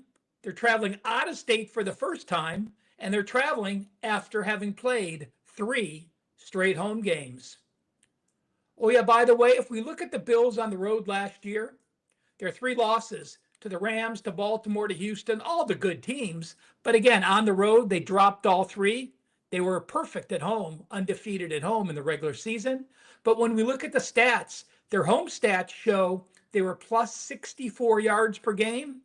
On the road last year, they were outgained by 23 yards per game. That's a massive 87 yard per game diff from home to away. I said Buffalo. Do they deserve to be an away favorite here coming off a home loss? Well, Buffalo is the number 2 team in the NFL. They're plus 96 yards per game. But would it shock you if I tell you the number 1 team in the NFL at plus 118 yards per game, 22 yards per game better than the Buffalo Bills, is the Atlanta Falcons? Folks, their defense is legit. It could be the best defense in the NFL. I think the Browns are better. It's a lot of the competition they played. But again, decent teams. Minnesota, they played a younger quarterback in Minnesota. They played a younger quarterback in Carolina. Daniels, I believe, missed that game. So this is first time they're truly playing a star quarterback with the exception of Baker Mayfield in their opener. But again, their defense held Tampa Bay to a season low, Minnesota to a season low, Carolina to a season low. And on the season, they are number one, holding their opponents to 108 yards per game less than they've averaged against their other foes. By the way, the offense has had 2 number ones against the opposing defenses and 2 number 2s as well. Remember the Tampa Bay loss in the season opener? It was a game that they could not get the run game going.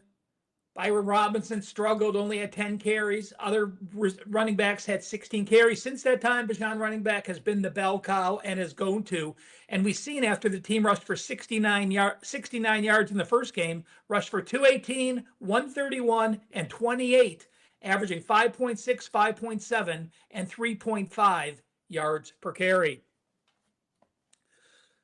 I'm going to share 2 systems with you on Buffalo, one a positive, one a negative. And I just want you to remember this. It's important to note. I give out a lot of trends, a lot of angles. Some of them are wow numbers. But it's more important to look for the trends that are against you than they are on you. When you like a team and you're writing down positives, it's much more difficult to write down those negatives. Every team has negatives in every game. Your job, handicapping a game, or my job, is to look at, do the advantages outweigh the disadvantages, or are there more of one than the other? And if they are, you continue to make them a play. So Buffalo is an away favorite of 3 or more off a loss as a home favorite. Those teams have been excellent. 57-17 against the spread, 77%. But teams from week 6 on who lost their last game and it's their first loss of a season and are now a favorite, they're only 36-61 against the spread. So they do switch off, a positive on Buffalo and a negative on the Bills. If you're an NFL fan and a part-time historian, you will love this because both teams are wearing their featured alt uniforms. Buffalo is wearing the uniforms they wore from 65 to 73, all white. Falcons are wearing theirs that they wore up until 1990, the all blacks. They're going to look cool. This game is Monday night. I said that I do believe the Falcons will be ready. I do want to mention Monday night home dogs up to 7 are 46% against the spread. So a slight negative towards the Falcons, but they are 72-100 over under. So that is 58% to the under. Those are NFL home dogs, and they're a home dog up to plus 7 points. Those teams have played well on the defensive end. I look at Buffalo playing this first road game in a dome. Again, the Jets were outside. They are going to have to deal with some crowd noise. It's something they haven't been accustomed to this year. Yes, you have an experienced quarterback like Josh Allen who knows how to play. You have an experienced running back like Cook. But I still feel that this is going to be enough of advantage for Atlanta to cover this spread and perhaps pull the outright upset. Again, the 30-0 loss at Carolina looks horrible, but let's remember this. They had a 108-yard edge, and they were minus 2 turnovers in a game that just got away. They allowed 30 points on only 224 yards. That's what happens when Penix has a poor game, throws 2 picks. Special teams plays poorly. It's just a game that snowballed into a bad loss. I'm not worried about it. I like this Atlanta team. I like the way they're heading. I like Raheem Morris in his 3rd year. Remember, your first year, you're trying to bring in your systems. Second year, you're bringing in more players. They're learning those systems. The 3rd year is when a quality coach really starts to bring his team up to the echelon he wants. And this is it for the Atlanta Falcons. Make sure you hit that like button. Make sure you're following WagerTalk TV on all their social media networks. Over 300,000 people do. And it's a big week in the NFL. I do have an NFL 5% play. I am 6-1 on my last 5% plays the last 2 years. College football. When I have a college football play, 27-14, 66%. College football and NFL best bets, those are 4% and 5%, 21-8, 72%. My 5% NFL play on Sunday, $35. The Weekend Warrior, just $14 more. The Weekend Warrior gets you all of Saturday's college football, all of Sunday's NFL, including that 5%. It'll get you a Monday night play. If I do decide to make this a client play or perhaps go a different direction on the total, I do lean under, by the way, you would get that as well. So check it out. $49, the Weekend Warrior, just $14 more than one of my red hot 86% NFL top rated 5%. Thank you so much for spending a few minutes of your day on watching me break down Buffalo and Atlanta. Again, hit that like button on your way out. Have a great weekend of football, and hopefully the ball bounces your way.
What's up, everybody? The episode of Profit Picks. If you are new, we always start this show by being transparent. And the weekend was not great for me, Rob. My top plays were perfect throughout week 6, but I had 3 of them this weekend and they lost. They were Ravens plus 7.5, and that one really pissed me off because I feel like they left a lot on the table. Browns wasn't close, and Chargers bit me in the ass, Robino. I know better than that to be optimistic about the Chargers laying points. So those were not good overall. In NFL, I did go 3-3. So tonight, I think I went 3-3. I'm pretty much split. So tonight is a big deal for me with Monday Night Football. Vino, how's everything been for you? I tell you what, it was great up until yesterday, Ski. I had a lot of big plays in college football and put a lot in the bankroll. Thursday through Saturday, a lot of wins. I think it was something like 9-3 with a lot of big plays invested in there. So that was great. And then yesterday came and they weren't big plays. I didn't love the NFL card, but I didn't win an NFL game yesterday at all. Wow. It started with that Denver team total, 13 points with about 9 minutes left in the second quarter, or 10 points, I guess, and really don't score again. Followed that up with, the Chargers. Let me talk about the Chargers. Oh. I had the Chargers, Ski, in a different form. I had them first half over 12.5 points. They scored 3 times. They kicked 3 field goals. They put it in the end zone one time, guys. They couldn't do it. That was followed up by last night's Kansas City-Detroit game where I had over 51, landed 47, and a couple of blown drives there that really could have added too. So, the term left stuff on the table, I think that game did. But we'll get back with it. Overall, it was a winning weekend. Just could have been a lot better than it was. All right, well, let's see if we can do better tonight. We have 2 Monday Night Football games we're going to talk about, and we will start with the Bills at the Falcons. This one opened up. My bad. And shout out to Derwin Smith. I like that in the chat says, "What up, Ski? I have a good feeling today. You're going to give it your best. Appreciate you. I appreciate you as well." All right, Buffalo and Atlanta opened up -5 for the road team. Looks like -3.5 currently. Total open 49.5. And I'm seeing a lot of 50s out there. I mean, there are some 49.5s depending on where you shop. You have the Bills off of a loss. You have the Falcons off of a bye here. This one is really interesting to me, Rob. I think a lot of people have run to the window and bet the Falcons probably because they're at home and off of a bye. And the Bills' run defense has not been the greatest, I don't think. The Bills' defense has been good or solid, I think, in the red zone. But overall, I think the run defense hasn't been the best. So I think that matchup could be what people like here.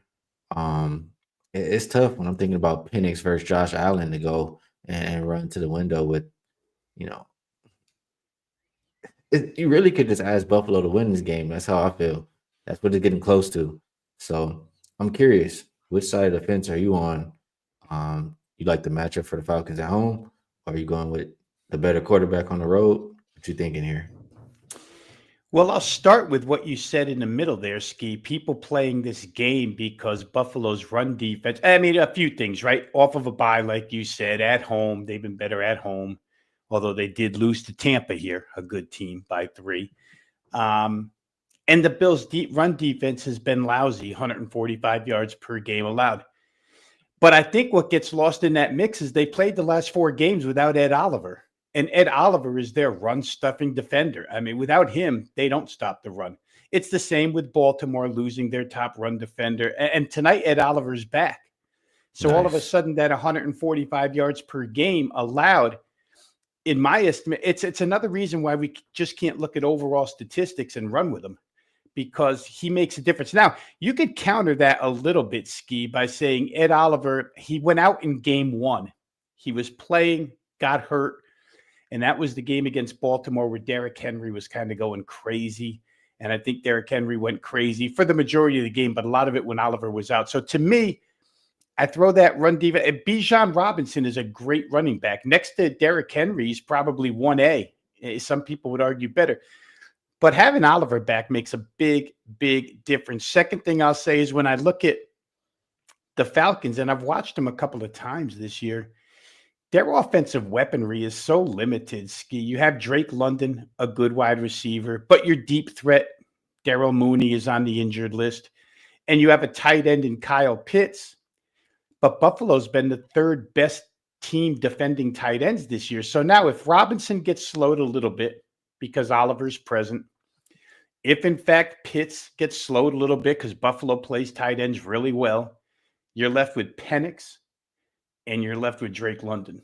And is that enough to beat Buffalo? I'm not sure. Your offensive line has to play really good. Your defense has to play really good. Then when I went through schedules, because I see a lot of commentary on how Buffalo has played a weak schedule. True. I can't argue it when you played Miami, the Jets, and New Orleans, and you won all 3 games. Weak schedule. You've lost to Baltimore and you've lost to New England. But you could say the same for the Falcons. I mean, they beat Minnesota, and Minnesota was missing 3 starting offensive linemen. They only had 2 linemen in that game, and Atlanta wins. And then they beat Washington without Jaden Daniels. We know Washington's not the same without their quarterback. That's been proven. They lost by 30 to Carolina. And, like I say, lost to Tampa early in the season. So I don't know that the Falcons have been that much better. I don't know. Off a bye is a really nice thing to say. It sounds good, right? Oh, they're off a bye and they're at home. But some of these teams, we talk about rest versus rust in other situations a lot, but I guess you can apply it to bye weeks too. Some teams don't come out full force off of a bye. It takes a while. I think it might take Atlanta a while to adjust to playing Josh Allen. I don't care how many weeks of preparation you have to get ready for Josh Allen. It's like that Mike Tyson phrase. You think you got a game plan until you get punched in the mouth. Then you got to change your game plan a little bit. Buffalo might get there early. They've been a really, really good scoring team in the first half. I think 13 plus in 4 of the 5 games that they've played. I think they could cover first half for sure. I think they'll be ahead by a field goal. It's probably the way I lean the best. Buffalo minus 2.5 first half. But I can see them winning this game as well. Total, I don't really have a good feel for it. Because if, in fact, that Oliver makes a big difference tonight, Atlanta's going to have a hard time scoring. Bijan Robinson, he leads that team in rushing and receiving. They're so dependent on him. It's crazy. Buffalo's often a loss, a little bit angry. And to top that off, Buffalo does have a bye week next week, so they can sell out this week with a bye next week. Few reasons to like Buffalo, I guess. I'll probably try them first half minus 2.5. Yeah, to what you said about Bijan, Mark likes his rushing and receiving over 109.5. I could understand why you like that. Yeah, it's hard for me. It's Bills or pass for me from a side perspective. But let's talk a little bit more about this total. I know you said you don't feel strong about it, but just looking a little bit more, I mean, you already mentioned if Ed Oliver is back, that's going to help this Bills run defense. I feel like both of these teams have struggled in the red zone to score. So I feel like it's going to be a run-heavy game script. And we're thinking the Bills' run defense will be better. So who knows how much success the Falcons actually have. And I think that the Bills are going to be run heavy as well. So I don't know. That sounds like tick, tick, tick, tick, tick, tick, tick to me. I mean, why are we not going to the under in this game? When teams get to a bye week, right, that gives you time to work on whatever was wrong. So Atlanta, I mean, yeah, they won their last game, but they gave up 27. Game before that, they gave up 30. Maybe, I mean, I would have to look it up, but maybe some guys on the defense got healthier. Maybe they're just working on the defense. I know that would be number one priority for me. Just looking at the box score. So, any thought on that? What I'm saying there, and also one more. I'm looking at time of possession for both of these teams is number 1 and number 2. They don't play very fast. They kind of just milk the clock. I'm thinking under. It's hard to dispute it, Ski. It really is. Without the help of turnovers and short fields or explosive plays, big play touchdowns, it's hard to argue that 2 + 2 = 4 logic. I'll add this to it. Raheem Morris, just to your point about how many points Atlanta has given up the last 2 weeks, it's really not due to personnel not being on the field. His complaints were, and I guess they went through this 2-week period between games in an article that I read trying to correct what's wrong. He says they got 15 pressures on the quarterback in their last game and only got 2 sacks. And they need to convert more sacks because those non-sacks, turn into situations where teams either end up converting first downs or get out of bad down and distance situations, whatever. But the answer to that in this game is, do you really sack Josh Allen? I mean, a different quarterback, I could understand that logic, but nobody really sacks this guy. And he gets out of a lot of pressure. So I don't know that their defense gets a heck of a lot better, but I will say to your point, and I'll look at the other side, the Bills do run James Cook a lot, and they're going to test the Atlanta defensive front. So from a totals perspective, the logic sounds good under 50 points. I know it's been bet up about a half a point, 49.5 to 50. It's indoors. There's no weather, etc. But we saw last night, even KC and Detroit couldn't get over 50. Yeah, I like it. That's the way I'm thinking for tonight's game. And like I said, if I'm getting to the window with the side, it's going to be the road team for me. All right, let's talk about one more here, Ravino. That is the Bears and the Commanders. Opened up -4.5 for Washington. Now it looks like 5.5 pretty much everywhere. Total, not a whole lot of movement. Open 49.5, still looking at that right now. So the Bears are the team offered to buy here. I don't know, I don't have that strong of an opinion on this one. I would think I don't really trust the Commanders laying points. Like, I think, yeah, they could win the game, but like I don't want to be laying a lot of points versus a team off the bye. That's just my thought process. Is there anything for you on this one? And the weather's really bad here to ski in this region of the country. I mean, I'm looking out the window at pouring rain right now. The weather report does show that by 8:15 tonight Eastern, when this game will be played, rain will slow down. It's a grass field. I'd imagine they have it covered to whatever degree they cover it. But it could become an issue. The Bears defensively, I don't like very much. Caleb Williams' propensity to turn the ball over, I don't like very much. Washington has seen a Ben Johnson offense before. They played Detroit a couple of times, didn't defend it well, but Detroit has better personnel than the Bears. I think in the long run, what I do trust out of all of this mess is Washington to score points. Daniels came back last week, and against a difficult Chargers defense, they scored 27. If you can score 27 on the road against the Chargers, man, you could score 27 at home against the Bears, I would think. The Bears have been – even the game against the Cowboys, where when you just look at the result and see they only allowed 14 points, the Cowboys threw 3 interceptions in the end zone. They could have had 3 more touchdowns in that game potentially. So the Bears' defense still is bad, very bad. Washington's offense becomes very good when Daniels is in there. Of course, the receiving core is beat up a little bit, so that is a drawback. Have not played. If I did, I'd be looking at Washington team total. Yeah, I think this is one I have to stay away from. Some guys in the chat liking a couple things, but for Ski, I think I'll be on the sideline for that second NFL game. I think that's it here, Vino. I didn't really want to talk too much baseball today, so we can just move it right along to best bets. And I'm not even sure if Weekend Warrior is still going, so I'm not going to put up any graphic, but I'll ask you if there's anything you would like to promote. And if you do have a best bet for the show, we'd love to hear it. If you don't, it's all good. Yeah, real quick here, Ski, just because you and I are both involved, I'll go ahead and promote the WagerTalk NBA show, which you and I will both be a part of. I think it begins with an episode tomorrow. NBA starts on the 21st, and we're already at the 13th. It's hard to believe that we're halfway through football and we're going to have to begin NBA. But I know most of the audience here loves basketball, so really quick, just check WagerTalk TV. We will be part of the NBA show that begins tomorrow. Best bets is impossible for me here, Ski, because I didn't bet anything with conviction today.